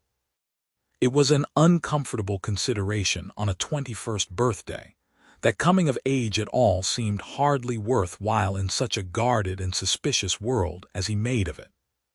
He was 1,000 times better informed and cleverer than Wemmick, and yet I would 1,000 times rather have had Wemmick to dinner.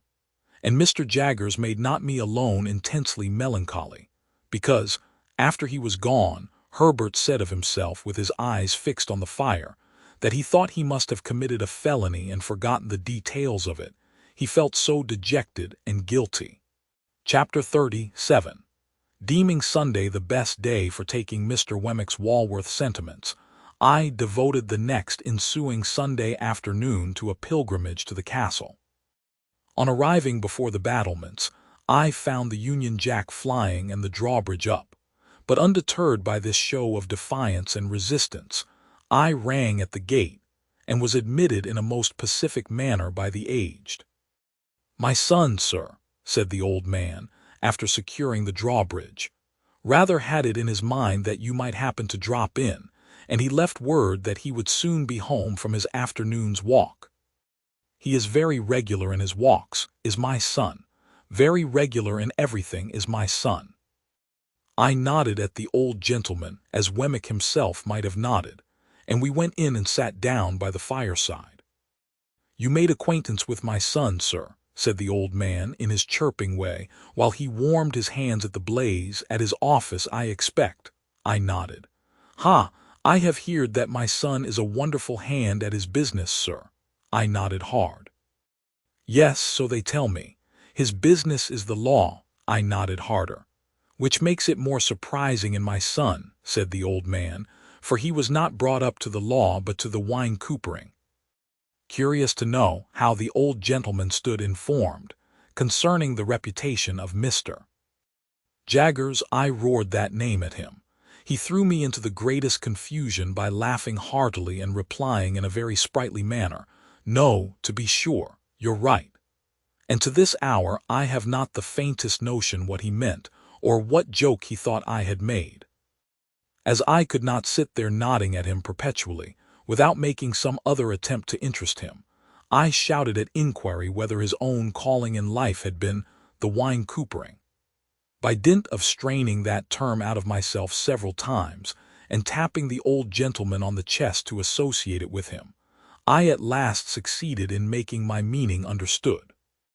"No," said the old gentleman, the warehousing. First, over yonder." He appeared to mean up the chimney, but I believe he intended to refer me to Liverpool, "and then in the city of London here. However, having an infirmity, for I am hard of hearing, sir." I expressed in pantomime the greatest astonishment. "Yes, hard of hearing. Having that infirmity coming upon me, my son he went into the law, and he took charge of me, and he by little and little made out this elegant and beautiful property. But returning to what you said, you know," pursued the old man, again laughing heartily, "what I say is, no, to be sure." "You're right." I was modestly wondering whether my utmost ingenuity would have enabled me to say anything that would have amused him half as much as this imaginary pleasantry, when I was startled by a sudden click in the wall on one side of the chimney, and the ghostly tumbling open of a little wooden flap with "John" upon it. The old man, following my eyes, cried with great triumph, "My son's come home," and we both went out to the drawbridge. It was worth any money to see Wemmick waving a salute to me from the other side of the moat, when we might have shaken hands across it with the greatest ease. The aged was so delighted to work the drawbridge that I made no offer to assist him, but stood quiet until Wemmick had come across, and had presented me to Miss Skiffins, a lady by whom he was accompanied. Miss Skiffins was of a wooden appearance, and was, like her escort, in the post-office branch of the service. She might have been some 2 or 3 years younger than Wemmick, and I judged her to stand possessed of portable property. The cut of her dress from the waist upward, both before and behind, made her figure very like a boy's kite, and I might have pronounced her gown a little too decidedly orange, and her gloves a little too intensely green. But she seemed to be a good sort of fellow, and showed a high regard for the aged. I was not long in discovering that she was a frequent visitor at the castle, for, on our going in, and my complimenting Wemmick on his ingenious contrivance for announcing himself to the aged, He begged me to give my attention for a moment to the other side of the chimney, and disappeared. Presently another click came, and another little door tumbled open with Miss Skiffins on it. Then Miss Skiffins shut up and John tumbled open. Then Miss Skiffins and John both tumbled open together, and finally shut up together. On Wemmick's return from working these mechanical appliances, I expressed the great admiration with which I regarded them, and he said, "Well, you know, they're both pleasant and useful to the aged. And by George, sir, it's a thing worth mentioning that of all the people who come to this gate, the secret of those pulls is only known to the aged, Miss Skiffins and me. And Mr. Wemmick made them," added Miss Skiffins, "with his own hands out of his own head." While Miss Skiffins was taking off her bonnet, she retained her green gloves during the evening as an outward and visible sign that there was company. Wemmick invited me to take a walk with him round the property, and see how the island looked in winter-time. Thinking that he did this to give me an opportunity of taking his Walworth sentiments, I seized the opportunity as soon as we were out of the castle. Having thought of the matter with care, I approached my subject as if I had never hinted at it before. I informed Wemmick that I was anxious in behalf of Herbert Pocket, and I told him how we had first met, and how we had fought.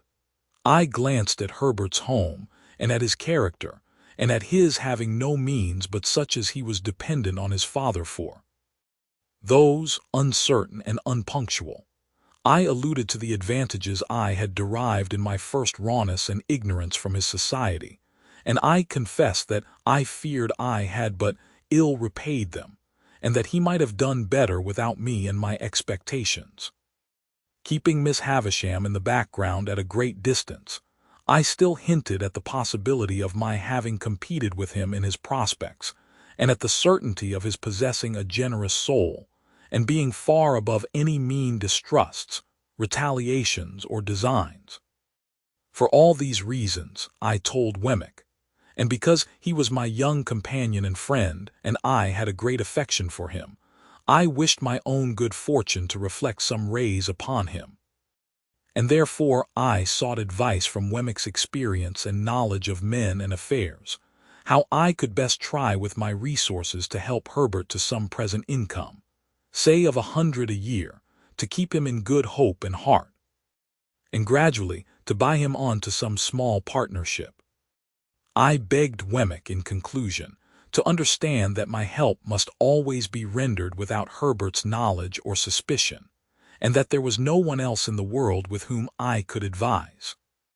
I wound up by laying my hand upon his shoulder and saying, "I can't help confiding in you, though I know it must be troublesome to you, but that is your fault in having ever brought me here." Wemmick was silent for a little while, and then said with a kind of start, "Well, you know, Mr. Pip, I must tell you one thing. This is devilish good of you." "Say you'll help me to be good, then," said I. "Echoed," replied Wemmick, shaking his head. "That's not my trade." "Nor is this your trading place," said I. "You are right," he returned. "You hit the nail on the head. Mr. Pip, I'll put on my considering cap, and I think all you want to do may be done by degrees. Skiffins, that's her brother, is an accountant and agent. I'll look him up and go to work for you." "I thank you 10,000 times." "On the contrary," said he, "I thank you, for though we are strictly in our private and personal capacity, still it may be mentioned that there are Newgate cobwebs about, and it brushes them away." After a little further conversation to the same effect, we returned into the castle, where we found Miss Skiffins preparing tea. The responsible duty of making the toast was delegated to the aged, and that excellent old gentleman was so intent upon it that he seemed to me in some danger of melting his eyes. It was no nominal meal that we were going to make, but a vigorous reality.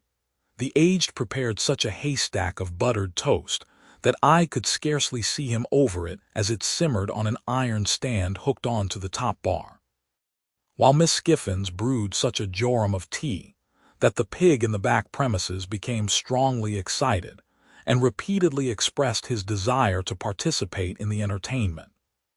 The flag had been struck, and the gun had been fired at the right moment of time, and I felt as snugly cut off from the rest of Walworth as if the moat were 30 feet wide by as many deep. Nothing disturbed the tranquility of the castle, but the occasional tumbling open of John and Miss Skiffins, which little doors were a prey to some spasmodic infirmity that made me sympathetically uncomfortable until I got used to it. I inferred from the methodical nature of Miss Skiffins's arrangements that she made tea there every Sunday night, and I rather suspected that a classic brooch she wore, representing the profile of an undesirable female with a very straight nose and a very new moon, was a piece of portable property that had been given her by Wemmick. We ate the whole of the toast and drank tea in proportion, and it was delightful to see how warm and greasy we all got after it. The aged especially might have passed for some clean old chief of a savage tribe, just oiled.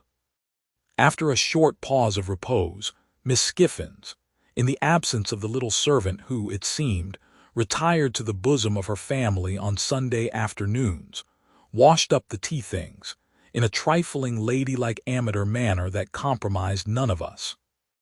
Then she put on her gloves again, and we drew round the fire, and Wemmick said, "Now, aged parent, tip us the paper." Wemmick explained to me, while the aged got his spectacles out, that this was according to custom, and that it gave the old gentleman infinite satisfaction to read the news aloud. "I won't offer an apology," said Wemmick, "for he isn't capable of many pleasures, are you, aged P?" "All right, John, all right," returned the old man, seeing himself spoken to. "Only tip him a nod every now and then when he looks off his paper," said Wemmick, "and he'll be as happy as a king. We are all attention, aged one." "All right, John, all right," returned the cheerful old man, so busy and so pleased that it really was quite charming. The aged's reading reminded me of the classes at Mr. Wopsle's Grey Tant, with the pleasanter peculiarity that it seemed to come through a keyhole. As he wanted the candles close to him, and as he was always on the verge of putting either his head or the newspaper into them, he required as much watching as a powder mill. But Wemmick was equally untiring and gentle in his vigilance, and the aged read on, quite unconscious of his many rescues. Whenever he looked at us, we all expressed the greatest interest and amazement, and nodded until he resumed again. As Wemmick and Miss Skiffins sat side by side, and as I sat in a shadowy corner, I observed a slow and gradual elongation of Mr. Wemmick's mouth, powerfully suggestive of his slowly and gradually stealing his arm round Miss Skiffins's waist. In course of time, I saw his hand appear on the other side of Miss Skiffins, but at that moment Miss Skiffins neatly stopped him with the green glove, unwound his arm again as if it were an article of dress, and with the greatest deliberation laid it on the table before her. Miss Skiffins's composure while she did this was one of the most remarkable sights I have ever seen, and if I could have thought the act consistent with abstraction of mind, I should have deemed that Miss Skiffins performed it mechanically. By and by, I noticed Wemmick's arm beginning to disappear again, and gradually fading out of view. Shortly afterwards, his mouth began to widen again. After an interval of suspense on my part that was quite enthralling and almost painful, I saw his hand appear on the other side of Miss Skiffins. Instantly, Miss Skiffins stopped it with the neatness of a placid boxer, took off that girdle or cestus as before, and laid it on the table. Taking the table to represent the path of virtue, I am justified in stating that during the whole time of the aged's reading, Wemmick's arm was straying from the path of virtue and being recalled to it by Miss Skiffins. At last the aged read himself into a light slumber. This was the time for Wemmick to produce a little kettle, a tray of glasses, and a black bottle with a porcelain-topped cork, representing some clerical dignitary of a rubicund and social aspect. With the aid of these appliances we all had something warm to drink, including the aged, who was soon awake again. Miss Skiffins mixed, and I observed that she and Wemmick drank out of one glass. Of course I knew better than to offer to see Miss Skiffins home, and under the circumstances I thought I had best go first, which I did, taking a cordial leave of the aged, and having passed a pleasant evening.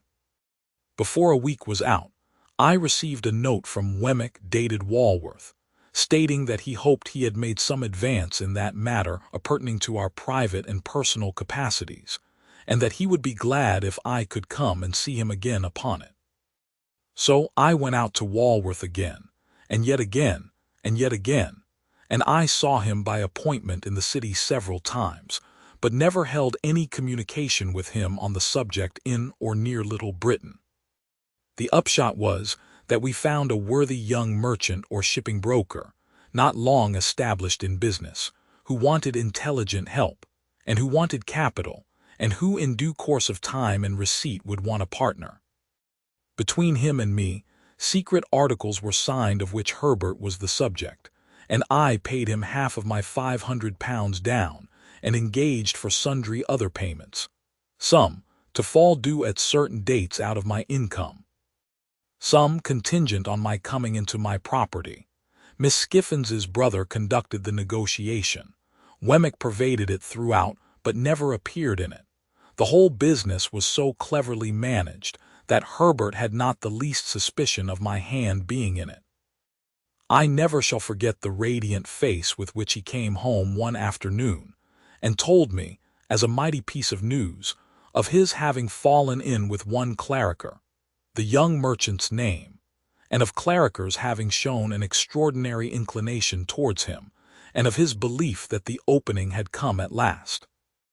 Day by day, as his hopes grew stronger and his face brighter, he must have thought me a more and more affectionate friend, for I had the greatest difficulty in restraining my tears of triumph when I saw him so happy. At length, the thing being done, and he having that day entered Clarriker's house, and he having talked to me for a whole evening in a flush of pleasure and success, I did really cry in good earnest when I went to bed, to think that my expectations had done some good to somebody. A great event in my life, the turning point of my life, now opens on my view. But before I proceed to narrate it, and before I pass on to all the changes it involved, I must give one chapter to Estella. It is not much to give to the theme that so long filled my heart. Chapter 38. If that staid old house near the Green at Richmond should ever come to be haunted when I am dead, it will be haunted, surely, by my ghost. Oh, the many, many nights and days through which the unquiet spirit within me haunted that house when Estella lived there. Let my body be where it would, my spirit was always wandering, wandering about that house. The lady with whom Estella was placed, Mrs. Brandley by name, was a widow, with one daughter several years older than Estella. The mother looked young and the daughter looked old. The mother's complexion was pink and the daughter's was yellow, the mother set up for frivolity and the daughter for theology. They were in what is called a good position, and visited and were visited by numbers of people. Little, if any, community of feeling subsisted between them and Estella, but the understanding was established that they were necessary to her, and that she was necessary to them. Mrs. Brandley had been a friend of Miss Havisham, before the time of her seclusion. In Mrs. Brandley's house and out of Mrs. Brandley's house, I suffered every kind and degree of torture that Estella could cause me. The nature of my relations with her, which placed me on terms of familiarity without placing me on terms of favor, conduced to my distraction. She made use of me to tease other admirers, and she turned the very familiarity between herself and me to the account of putting a constant slight on my devotion to her. If I had been her secretary, steward, half-brother, poor relation, if I had been a younger brother of her appointed husband, I could not have seemed to myself further from my hopes when I was nearest to her. The privilege of calling her by her name and hearing her call me by mine became, under the circumstances, an aggravation of my trials, and while I think it likely that it almost maddened her other lovers, I know too certainly that it almost maddened me. She had admirers without end. No doubt my jealousy made an admirer of everyone who went near her, but there were more than enough of them without that. I saw her often at Richmond, I heard of her often in town, and I used often to take her and the Brandleys on the water. There were picnics, fête days, plays, operas, concerts, parties, all sorts of pleasures, through which I pursued her, and they were all miseries to me. I never had 1 hour's happiness in her society, and yet my mind all round the 24 hours was harping on the happiness of having her with me unto death. Throughout this part of our intercourse, and it lasted, as will presently be seen, for what I then thought a long time, she habitually reverted to that tone which expressed that our association was forced upon us. There were other times when she would come to a sudden check in this tone and in all her many tones, and would seem to pity me. "Pip, Pip," she said one evening, coming to such a check, when we sat apart at a darkening window of the house in Richmond. "Will you never take warning?" "Of what?" "Of me." "Warning not to be attracted by you. Do you mean Estella?" "Do I mean?"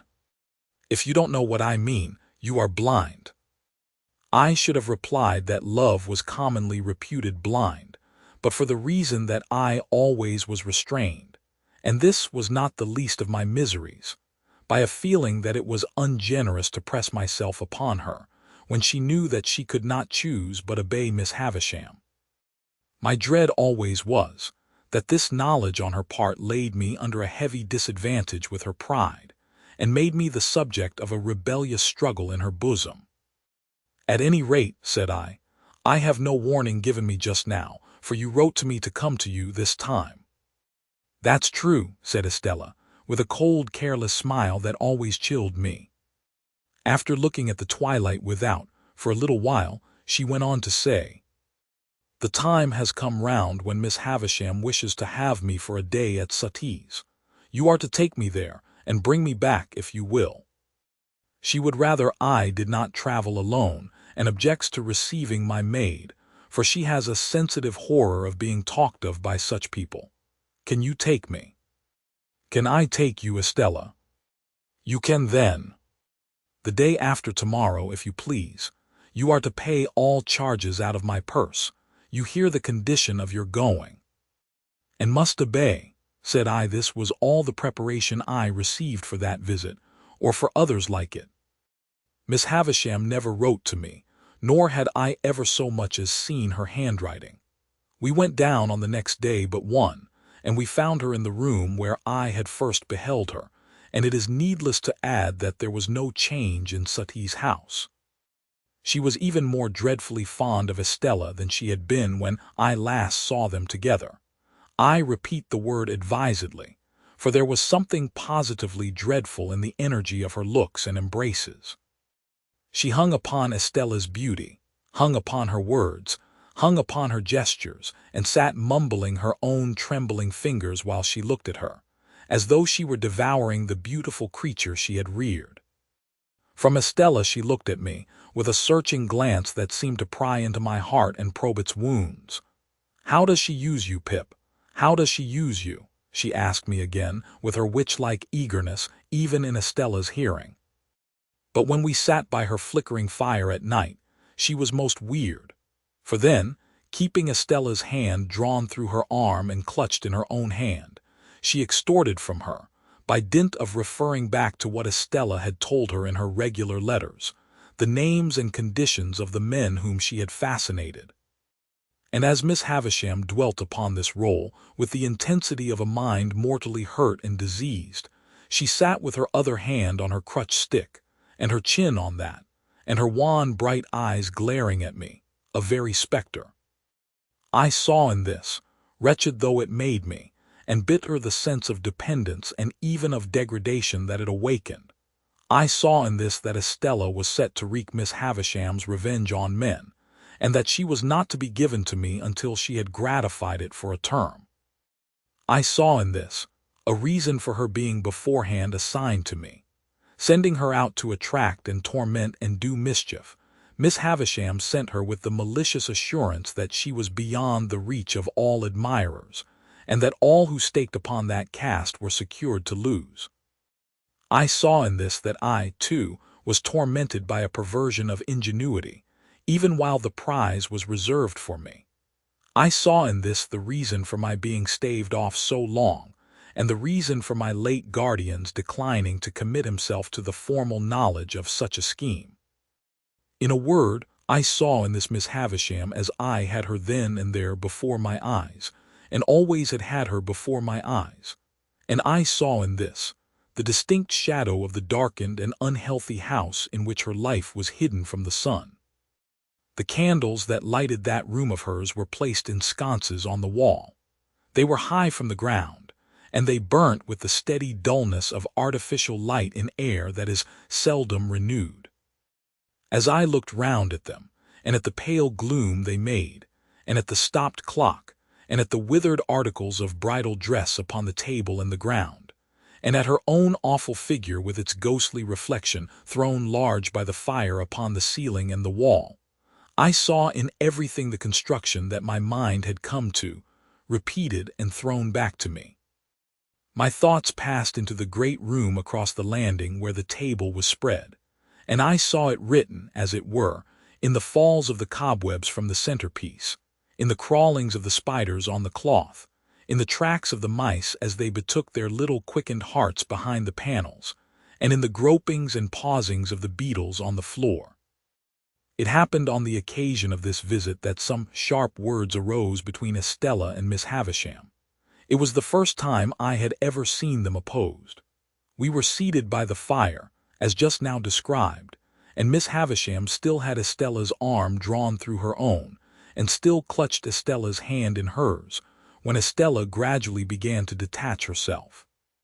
She had shown a proud impatience more than once before, and had rather endured that fierce affection than accepted or returned it. "What," said Miss Havisham, flashing her eyes upon her, "are you tired of me?" "Only a little tired of myself," replied Estella, disengaging her arm and moving to the great chimney-piece, where she stood looking down at the fire. "Speak the truth, you ingrate," cried Miss Havisham, passionately striking her stick upon the floor. "You are tired of me." Estella looked at her with perfect composure, and again looked down at the fire. Her graceful figure and her beautiful face expressed a self-possessed indifference to the wild heat of the other that was almost cruel. "You stock and stone," exclaimed Miss Havisham. "You cold, cold heart." "What?" said Estella, preserving her attitude of indifference as she leaned against the great chimney-piece and only moving her eyes. "Do you reproach me for being cold? You are you not?" was the fierce retort. "You should know," said Estella. "I am what you have made me. Take all the praise, take all the blame, take all the success, take all the failure, in short, take me." "Oh, look at her," cried Miss Havisham bitterly. "Look at her so hard and thankless, on the hearth where she was reared, where I took her into this wretched breast when it was first bleeding from its stabs, and where I have lavished years of tenderness upon her." "At least I was no party to the compact," said Estella, "for if I could walk and speak when it was made, it was as much as I could do. But what would you have? You have been very good to me, and I owe everything to you. What would you have?"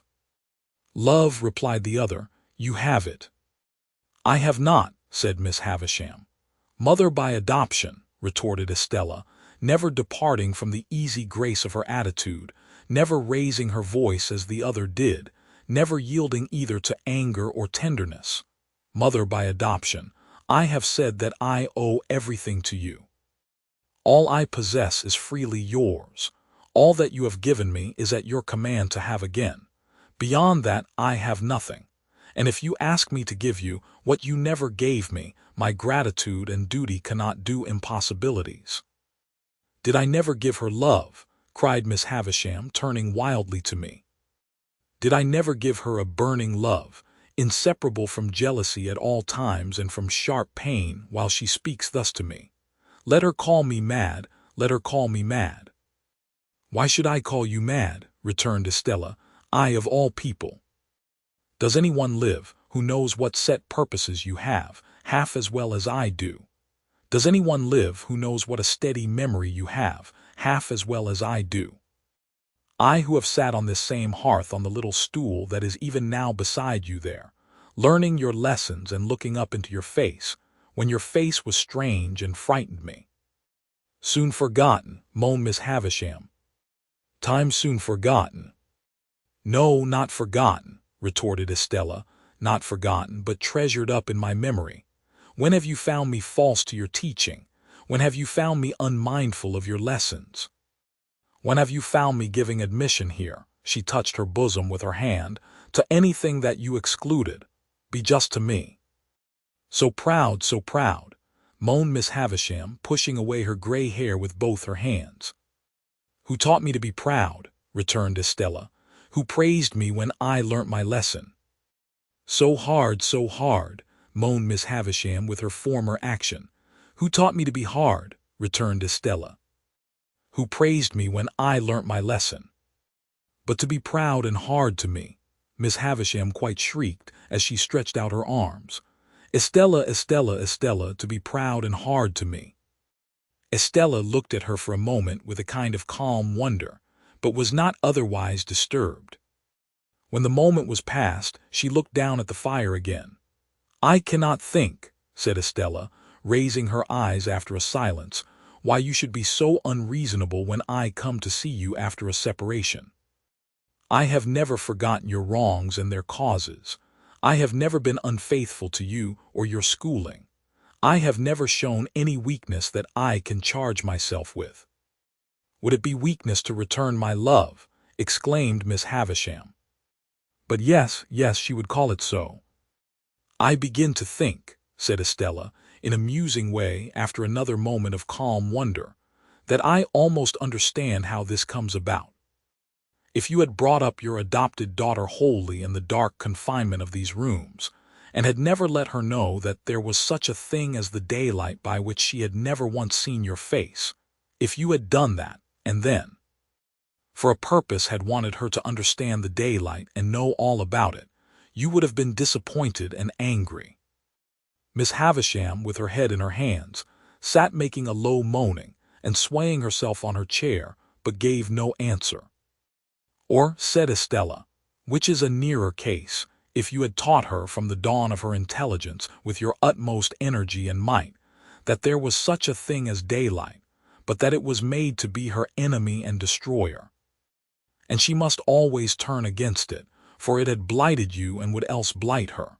If you had done this, and then, for a purpose, had wanted her to take naturally to the daylight and she could not do it, you would have been disappointed and angry.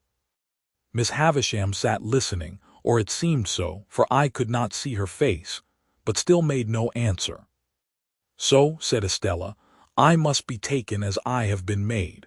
The success is not mine, the failure is not mine, but the two together make me.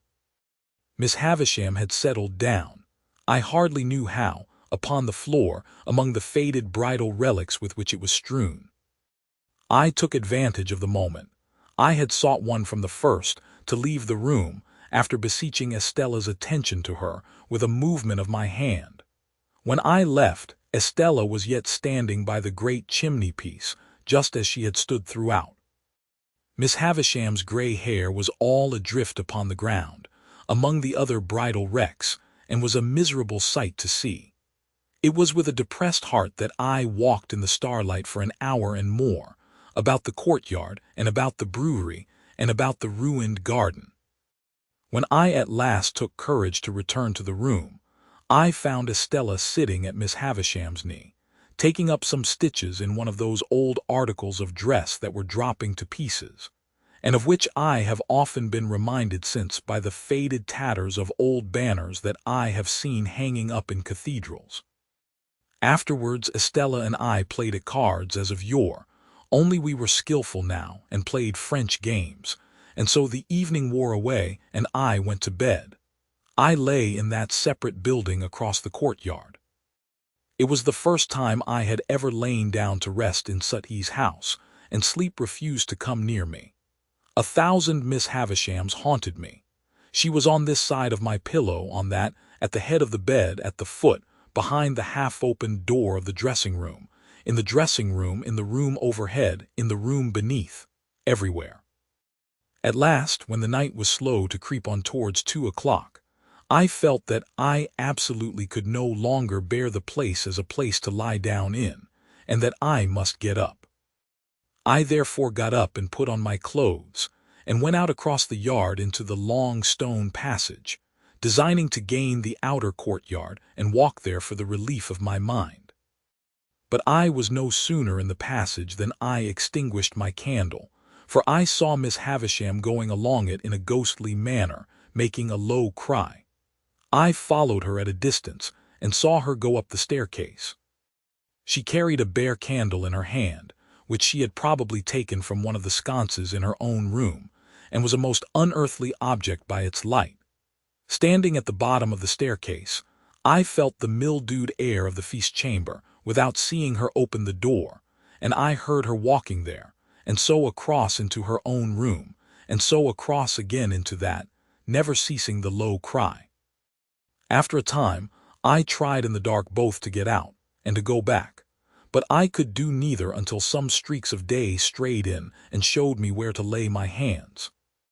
During the whole interval, whenever I went to the bottom of the staircase, I heard her footstep, saw her light pass above, and heard her ceaseless low cry. Before we left next day, there was no revival of the difference between her and Estella, nor was it ever revived on any similar occasion. And there were 4 similar occasions, to the best of my remembrance. Nor did Miss Havisham's manner towards Estella in any wise change, except that I believed it to have something like fear infused among its former characteristics. It is impossible to turn this leaf of my life without putting Bentley Drummle's name upon it, or I would, very gladly. On a certain occasion when the Finches were assembled in force, and when good feeling was being promoted in the usual manner by nobody's agreeing with anybody else, the presiding Finch called the Grove to order, forasmuch as Mr. Drummle had not yet toasted a lady, which, according to the solemn constitution of the society, it was the brute's turn to do that day. I thought I saw him leer in an ugly way at me while the decanters were going round, but as there was no love lost between us, that might easily be. What was my indignant surprise when he called upon the company to pledge him to Estella. "Estella who?" said I. "Never you mind," retorted Drummle. "Estella of where?" said I. "You are bound to say of where," which he was as a Finch. "Of Richmond, gentlemen," said Drummle, putting me out of the question, "and a peerless beauty." Much he knew about peerless beauties, a mean, miserable idiot, I whispered Herbert. "I know that lady," said Herbert across the table when the toast had been honored. "Do you?" said Drummle. "And so do I added with a scarlet face. "Do you?" said Drummle. "Oh, Lord!" This was the only retort, except glass or crockery, that the heavy creature was capable of making.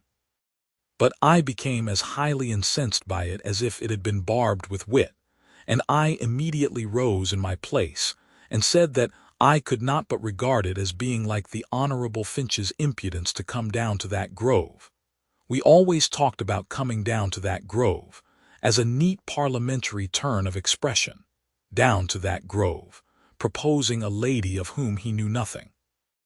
Mr. Drummle, upon this, starting up, demanded what I meant by that, whereupon I made him the extreme reply that I believed he knew where I was to be found. Whether it was possible in a Christian country to get on without blood after this was a question on which the Finches were divided. The debate upon it grew so lively, indeed, that at least 6 more honorable members told 6 more, during the discussion, that they believed they knew where they were to be found. However, it was decided at last, the Grove being a court of honor, that if Mr. Drummle would bring never so slight a certificate from the lady, importing that he had the honor of her acquaintance, Mr. Pip must express his regret, as a gentleman and a Finch, for having been betrayed into a warmth which. Next day was appointed for the production, lest our honor should take cold from delay. And next day Drummle appeared with a polite little avowal in Estella's hand, that she had had the honor of dancing with him several times. This left me no course but to regret that I had been betrayed into a warmth which, and on the whole to repudiate, as untenable, the idea that I was to be found anywhere. Drummle and I then sat snorting at one another for an hour, while the grove engaged in indiscriminate contradiction, and finally the promotion of good feeling was declared to have gone ahead at an amazing rate.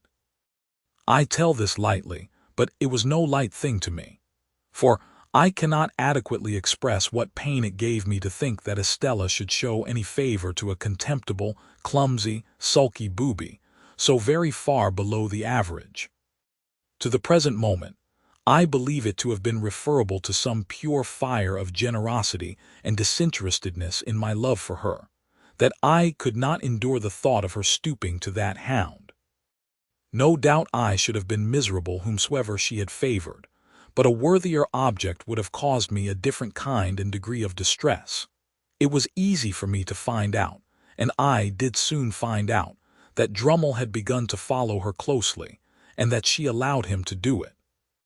A little while and he was always in pursuit of her, and he and I crossed one another every day. He held on in a dull, persistent way, and Estella held him on, now with encouragement, now with discouragement, now almost flattering him, now openly despising him, now knowing him very well, now scarcely remembering who he was.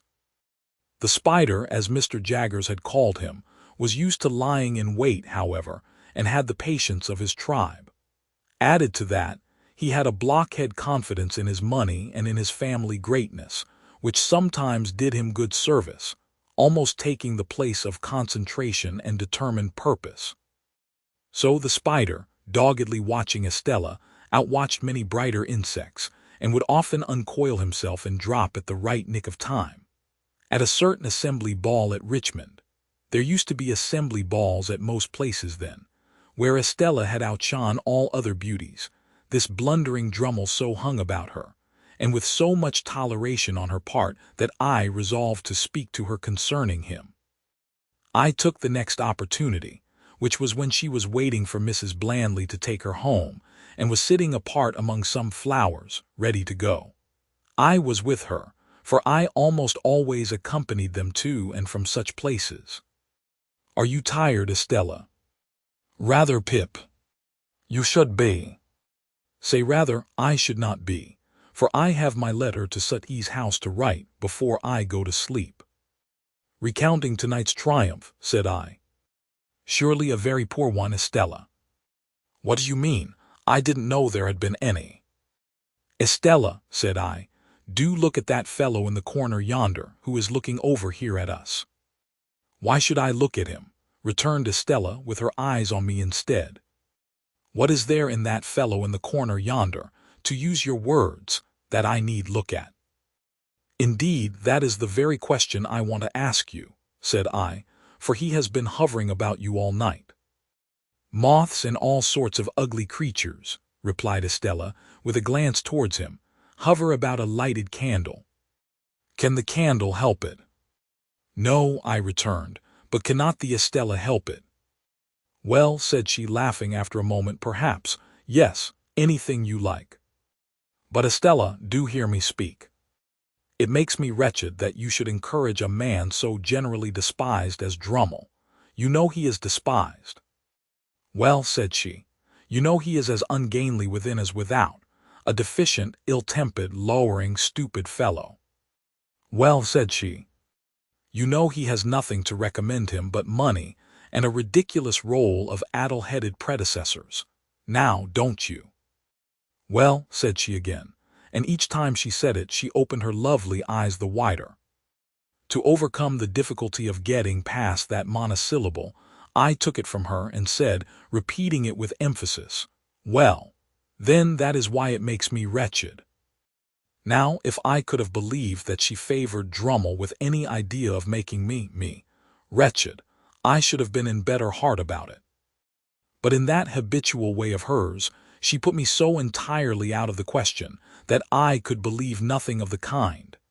"Pip," said Estella, casting her glance over the room, "don't be foolish about its effect on you. It may have its effect on others and may be meant to have. It's not worth discussing." "Yes, it is," said I, "because I cannot bear that people should say, 'She throws away her graces and attractions on a mere boor, the lowest in the crowd.'" "I can bear it," said Estella. "Oh, don't be so proud, Estella, and so inflexible." "Calls me proud and inflexible in this breath," said Estella, opening her hands. "And in his last breath reproach me for stooping to a boor." "There is no doubt you do," said I, something hurriedly, "for I have seen you give him looks and smiles this very night, such as you never give to me." "Do you want me then," said Estella, turning suddenly with a fixed and serious, if not angry look, "to deceive and entrap you?" "Do you deceive and entrap him, Estella?" "Yes, and many others, all of them but you." "Here is Mrs. Brandley, I'll say no more." And now that I have given the one chapter to the theme that so filled my heart, and so often made it ache and ache again, I pass on unhindered to the event that had impended over me longer yet. The event that had begun to be prepared for, before I knew that the world held Estella, and in the days when her baby intelligence was receiving its first distortions from Miss Havisham's wasting hands. In the Eastern story, the heavy slab that was to fall on the bed of state in the flush of conquest was slowly wrought out of the quarry. The tunnel for the rope to hold it in its place was slowly carried through the leagues of rock. The slab was slowly raised and fitted in the roof. The rope was rove to it, and slowly taken through the miles of hollow to the great iron ring. All being made ready with much labor, and the hour come, the Sultan was aroused in the dead of the night, and the sharpened axe that was to sever the rope from the great iron ring was put into his hand, and he struck with it, and the rope parted and rushed away, and the ceiling fell. So in my case, all the work near and afar that tended to the end had been accomplished, and in an instant the blow was struck, and the roof of my stronghold dropped upon me. Chapter 39. It was 23 years of age. Not another word had I heard to enlighten me on the subject of my expectations, and my 23rd birthday was a week gone. We had left Barnard's in more than a year and lived in the Temple. Our chambers were in Garden Court, down by the river. Mr. Pocket and I had for some time parted company as to our original relations, though we continued on the best terms. Notwithstanding my inability to settle to anything, which I hope arose out of the restless and incomplete tenure on which I held my means, I had a taste for reading, and read regularly so many hours a day. That matter of Herbert was still progressing, and everything with me was as I have brought it down to the close of the last preceding chapter. Business had taken Herbert on a journey to Marseille. I was alone, and had a dull sense of being alone. Dispirited and anxious, long hoping that tomorrow or next week would clear my way, and long disappointed, I sadly missed the cheerful face and ready response of my friend. It was wretched weather, stormy and wet, stormy and wet. And mud, mud, mud, deep in all the streets. Day after day, a vast heavy veil had been driving over London from the east, and it drove still, as if in the east there were an eternity of cloud and wind. So furious had been the gusts, that high buildings in town had had the leads stripped off their roofs, and in the country trees had been torn up and sails of windmills carried away, and gloomy accounts had come in from the coast, of shipwreck and death. Violent blasts of rain had accompanied these rages of wind, and the day just closed as I sat down to read had been the worst of all. Alterations have been made in that part of the Temple since that time, and it has not now so lonely a character as it had then, nor is it so exposed to the river. We lived at the top of the last house, and the wind rushing up the river shook the house that night, like discharges of cannon or breakings of a sea. When the rain came with it and dashed against the windows, I thought, raising my eyes to them as they rocked, that I might have fancied myself in a storm-beaten lighthouse. Occasionally, the smoke came rolling down the chimney as though it could not bear to go out into such a night. And when I set the doors open and looked down the staircase lamps were blown out. And when I shaded my face with my hands and looked through the black windows, opening them ever so little was out of the question in the teeth of such wind and rain. I saw that the lamps in the court were blown out, and that the lamps on the bridges and the shore were shuddering, and that the coal fires in barges on the river were being carried away before the wind like red-hot splashes in the rain. I read with my watch upon the table, purposing to close my book at 11 o'clock. As I shut it, St. Paul's and all the many church clocks in the city, some leading, some accompanying, some following, struck that hour. The sound was curiously flawed by the wind, and I was listening and thinking how the wind assailed and tore it when I heard a footstep on the stair. What nervous folly made me start and awfully connect it with the footstep of my dead sister, matters not. It was past in a moment, and I listened again, and heard the footsteps stumble in coming on. Remembering then that the staircase lights were blown out, I took up my reading lamp and went out to the stairhead.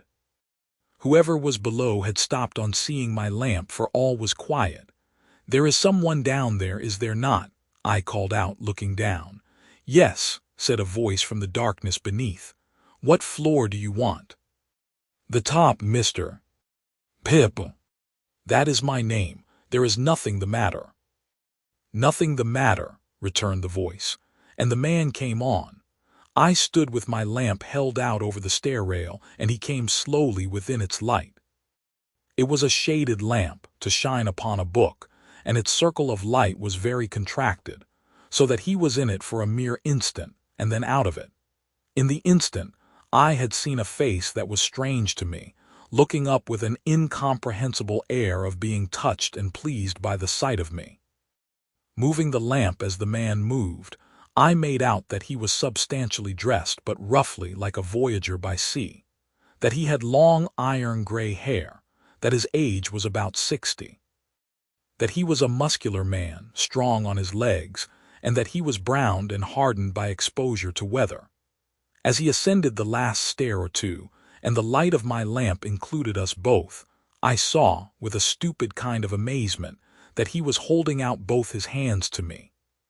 "Pray, what is your business?" I asked him. "My business," he repeated, pausing. "Ah, yes, I will explain my business by your leave." "Do you wish to come in?" "Yes," he replied. "I wish to come in, master." I had asked him the question inhospitably enough, for I resented the sort of bright and gratified recognition that still shone in his face. I resented it, because it seemed to imply that he expected me to respond to it. But I took him into the room I had just left, and, having set the lamp on the table, asked him as civilly as I could to explain himself. He looked about him with the strangest air, an air of wondering pleasure, as if he had some part in the things he admired, and he pulled off a rough outer coat and his hat. Then I saw that his head was furrowed and bald, and that the long iron-gray hair grew only on its sides, but I saw nothing that in the least explained him. On the contrary, I saw him next moment, once more holding out both his hands to me. "What do you mean?" said I, half suspecting him to be mad. He stopped in his looking at me and slowly rubbed his right hand over his head. "It's disappointing to a man," he said, in a coarse, broken voice, "arter having looked for'ard so distant and come so fur. But you're not to blame for that, neither on us is to blame for that. I'll speak in half a minute. Give me half a minute, please." He sat down on a chair that stood before the fire, and covered his forehead with his large, brown, veinous hands. I looked at him attentively then and recoiled a little from him, but I did not know him. "There's no one nigh," said he, looking over his shoulder. "Is there?" "Why do you, a stranger coming into my rooms at this time of the night, ask that question?" said I. "You're a game one," he returned, shaking his head at me with a deliberate affection, at once most unintelligible and most exasperating. "I'm glad you've growed up a game one, but don't catch hold of me." You'd be sorry afterwards to have done it." I relinquished the intention he had detected, for I knew him. Even yet I could not recall a single feature, but I knew him. If the wind and the rain had driven away the intervening years, had scattered all the intervening objects, had swept us to the churchyard where we first stood face to face on such different levels, I could not have known my convict more distinctly than I knew him now as he sat in the chair before the fire. No need to take a file from his pocket and show it to me. No need to take the handkerchief from his neck and twist it round his head. No need to hug himself with both his arms and take a shivering turn across the room, looking back at me for recognition. I knew him before he gave me one of those aids, though, a moment before, I had not been conscious of remotely suspecting his identity. He came back to where I stood, and again held out both his hands. Not knowing what to do, for in my astonishment I had lost my self-possession, I reluctantly gave him my hands. He grasped them heartily, raised them to his lips, kissed them, and still held them. "You acted noble, my boy," said he. "Noble, Pip, and I have never forgot it." At a change in his manner, as if he were even going to embrace me, I laid a hand upon his breast and put him away. "Stay," said I, "keep off. If you are grateful to me for what I did when I was a little child, I hope you have shown your gratitude by mending your way of life. If you have come here to thank me, it was not necessary. Still, however you have found me out, there must be something good in the feeling that has brought you here, and I will not repulse you. But surely you must understand that My attention was so attracted by the singularity of his fixed look at me, that the words died away on my tongue. "You was a saying," he observed, when we had confronted one another in silence, "that surely I must understand. What surely must I understand? That I cannot wish to renew that chance intercourse with you of long ago, under these different circumstances. I am glad to believe you have repented and recovered yourself. I am glad to tell you so. I am glad that, thinking I deserve to be thanked, you have come to thank me. But our ways are different ways, none the less. You are wet and you look weary. Will you drink something before you go?" He had replaced his neckerchief loosely, and had stood, keenly observant of me, biting a long end of it. "I think," he answered, still with the end at his mouth and still observant of me, "that I will drink 'I thank you' afore I go." There was a tray ready on a side table. I brought it to the table near the fire and asked him what he would have. He touched one of the bottles without looking at it or speaking, and I made him some hot rum and water. I tried to keep my hand steady while I did so, but his look at me as he leaned back in his chair with the long draggled end of his neckerchief between his teeth, evidently forgotten, made my hand very difficult to master. When at last I put the glass to him, I saw with amazement that his eyes were full of tears. Up to this time I had remained standing, not to disguise that I wished him gone. But I was softened by the softened aspect of the man, and felt a touch of reproach. "I hope," said I, hurriedly putting something into a glass for myself, and drawing a chair to the table, "that you will not think I spoke harshly to you just now. I had no intention of doing it, and I am sorry for it if I did. I wish you well and happy." As I put my glass to my lips, he glanced with surprise at the end of his neckerchief, dropping from his mouth when he opened it, and stretched out his hand. I gave him mine, and then he drank and drew his sleeve across his eyes and forehead. "How are you living?" I asked him. "I've been a sheep farmer, stock breeder, other trades besides, away in the New World," said he. "Many 1,000 mile of stormy water off from this. I hope you have done well." "I've done wonderfully well. There's others went out alonger me as has done well too, but no man has done nigh as well as me. I'm famous for it. I am glad to hear it. I hope to hear you say so, my dear boy." Without stopping to try to understand those words or the tone in which they were spoken, I turned off to a point that had just come into my mind. "Have you ever seen a messenger you once sent to me?" I inquired, since he undertook that trust. "Never set eyes upon him. I warrant likely to it. He came faithfully, and he brought me the 2 one-pound notes. I was a poor boy then, as you know, and to a poor boy they were a little fortune. But like you, I have done well since, and you must let me pay them back. You can put them to some other poor boy's use." I took out my purse. He watched me as I laid my purse upon the table and opened it, and he watched me as I separated 2 one-pound notes from its contents. They were clean and new, and I spread them out and handed them over to him. Still watching me, he laid them one upon the other, folded them longwise, gave them a twist, set fire to them at the lamp, and dropped the ashes into the tray. "May I make so bold," he said then, with a smile that was like a frown, and with a frown that was like a smile, "as ask you how you have done well, since you and me was out on them lone shivering marshes?" "How? Ah." He emptied his glass, got up, and stood at the side of the fire with his heavy brown hand on the mantel-shelf. He put a foot up to the bars to dry and warm it, and the wet boot began to steam, but he neither looked at it nor at the fire but steadily looked at me. It was only now that I began to tremble. When my lips had parted and had shaped some words that were without sound, I forced myself to tell him, though I could not do it distinctly, that I had been chosen to succeed to some property. "Might a mere Warman ask what property?" said he. I faltered, "I don't know." "Might a mere Warman ask whose property?" said he. I faltered again, "I don't know."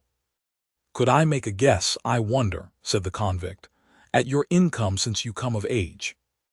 "As to the first figure now, 5. With my heart beating like a heavy hammer of disordered action, I rose out of my chair and stood with my hand upon the back of it, looking wildly at him. "Concerning a guardian," he went on.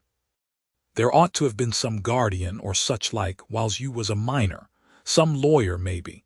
As to the first letter of that lawyer's name now, would it be J?"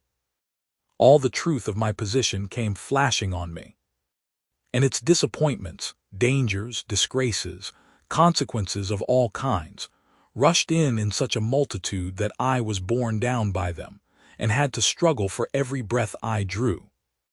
"Put it," he resumed, "as the employer of that lawyer whose name begun with a J and might be Jaggers. Put it as he had come over sea to Portsmouth, and had landed there, and had wanted to come on to you. However you have found me out, you says just now. Well, however did I find you out? Why, I wrote from Portsmouth to a person in London for particulars of your address, that person's name. Why, Wemmick. I could not have spoken one word, though it had been to save my life. I stood, with a hand on the chair back and a hand on my breast, where I seemed to be suffocating. I stood so, looking wildly at him until I grasped at the chair, when the room began to surge and turn. He caught me, drew me to the sofa, put me up against the cushions, and bent on one knee before me, bringing the face that I now well remembered, and that I shuddered at, very near to mine. "Yes, Pip, dear boy, I've made a gentleman on you. It's me what has done it.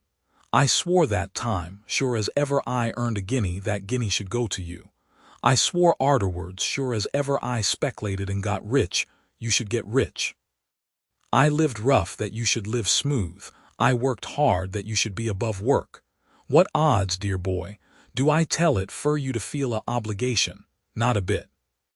I tell it fur you to know as that there hunted dunghill dog what you kept life in, got his head so high that he could make a gentleman, and Pip, you're him.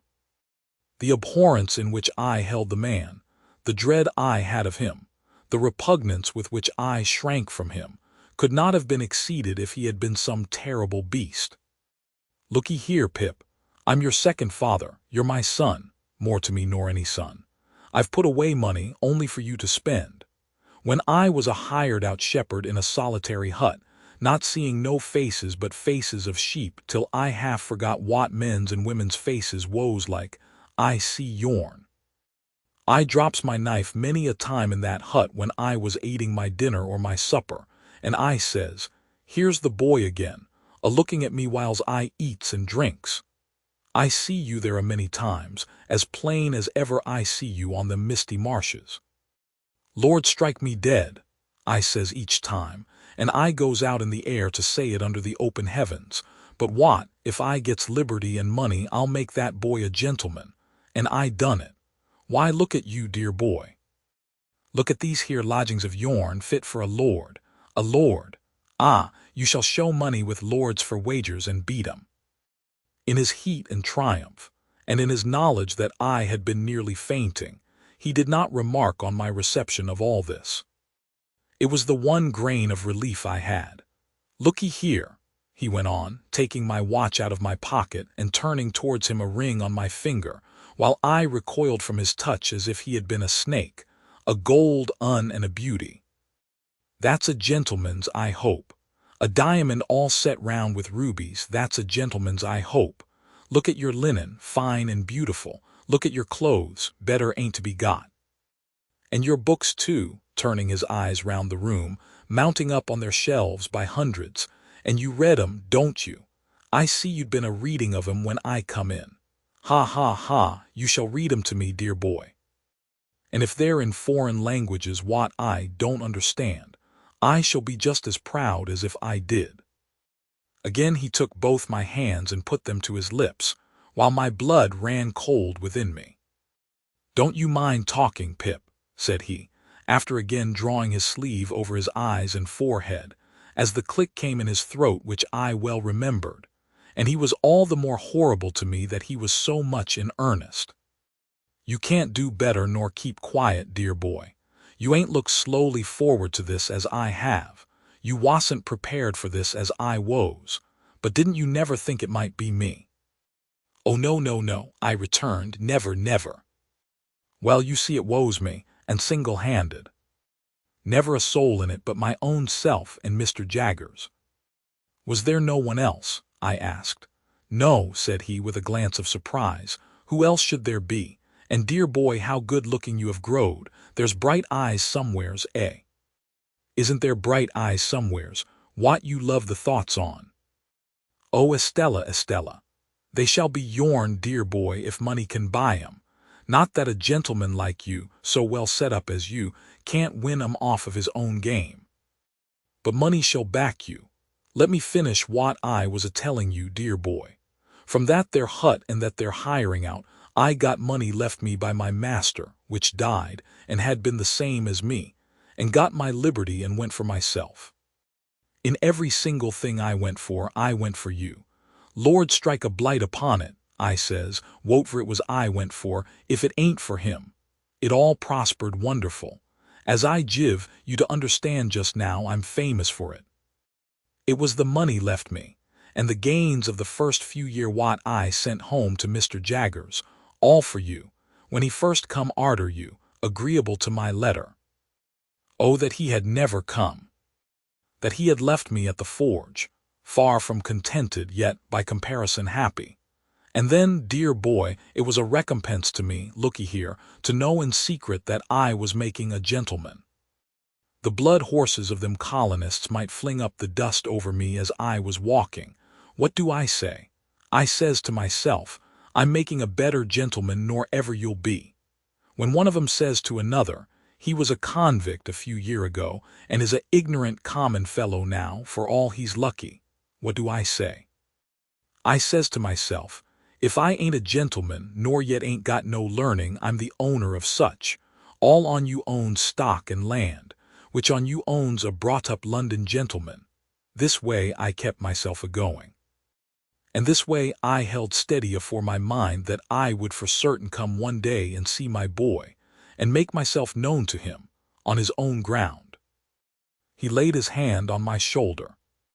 I shuddered at the thought that for anything I knew, his hand might be stained with blood. It warn't easy, Pip, for me to leave them parts, nor yet it warn't safe. But I held to it, and the harder it was, the stronger I held, for I was determined and my mind firm made up.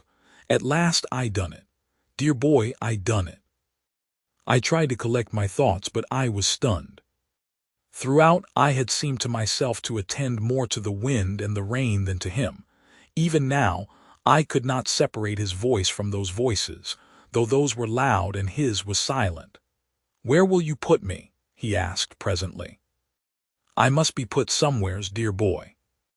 "To sleep," said I. "Yes, and to sleep long and sound," he answered, "for I've been sea-tossed and sea-washed months and months." "My friend and companion," said I, rising from the sofa, "is absent. You must have his room.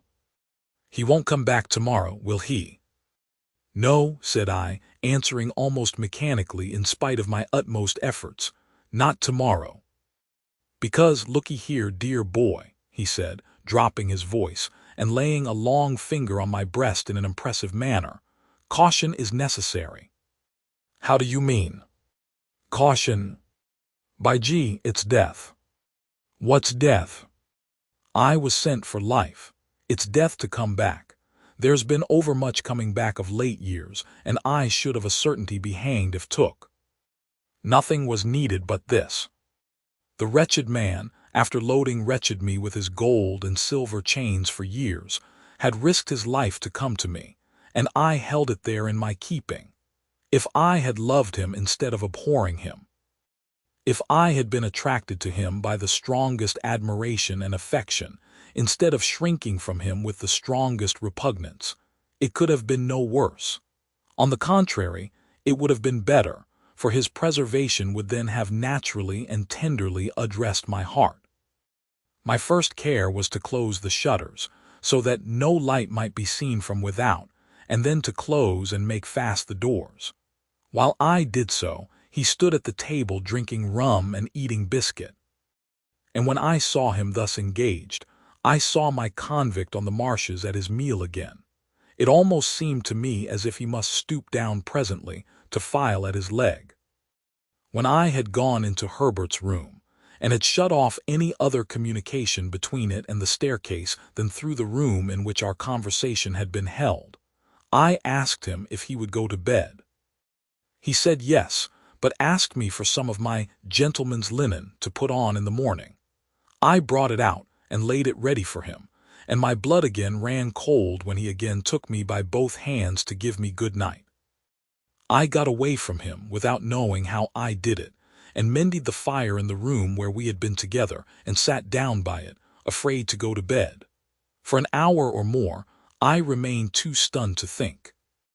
And it was not until I began to think that I began fully to know how wrecked I was, and how the ship in which I had sailed was gone to pieces. Miss Havisham's intentions towards me, all a mere dream, Estella not designed for me. I only suffered in Suthi's house as a convenience, a sting for the greedy relations, a model with a mechanical heart to practice on when no other practice was at hand. Those were the first smarts I had. But sharpest and deepest pain of all, it was for the convict guilty of I knew not what crimes, and liable to be taken out of those rooms where I sat thinking, and hanged at the Old Bailey door, that I had deserted Joe.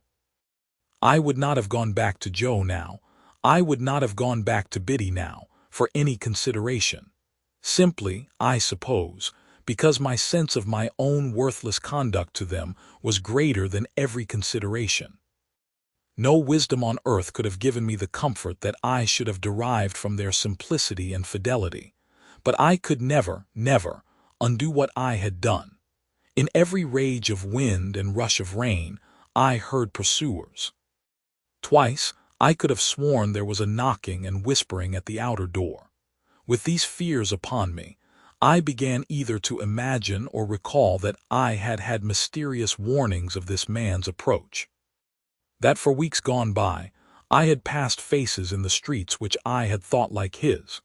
That these likenesses had grown more numerous, as he, coming over the sea, had drawn nearer. That his wicked spirit had somehow sent these messengers to mine, and that now on this stormy night he was as good as his word, and with me. Crowding up with these reflections came the reflection that I had seen him with my childish eyes to be a desperately violent man. that I had heard that other convict reiterate that he had tried to murder him, that I had seen him down in the ditch tearing and fighting like a wild beast. Out of such remembrances, I brought into the light of the fire a half-formed terror that it might not be safe to be shut up there with him in the dead of the wild, solitary night. This dilated until it filled the room, and impelled me to take a candle and go in and look at my dreadful burden. He had rolled a handkerchief round his head, and his face was set and lowering in his sleep. But he was asleep, and quietly too, though he had a pistol lying on the pillow. Assured of this, I softly removed the key to the outside of his door and turned it on him before I again sat down by the fire. Gradually I slipped from the chair and lay on the floor. When I awoke without having parted in my sleep with the perception of my wretchedness, the clocks of the eastward churches were striking 5, the candles were wasted out, the fire was dead, and the wind and rain intensified the thick black darkness. This is the end of the second stage of Pip's expectations.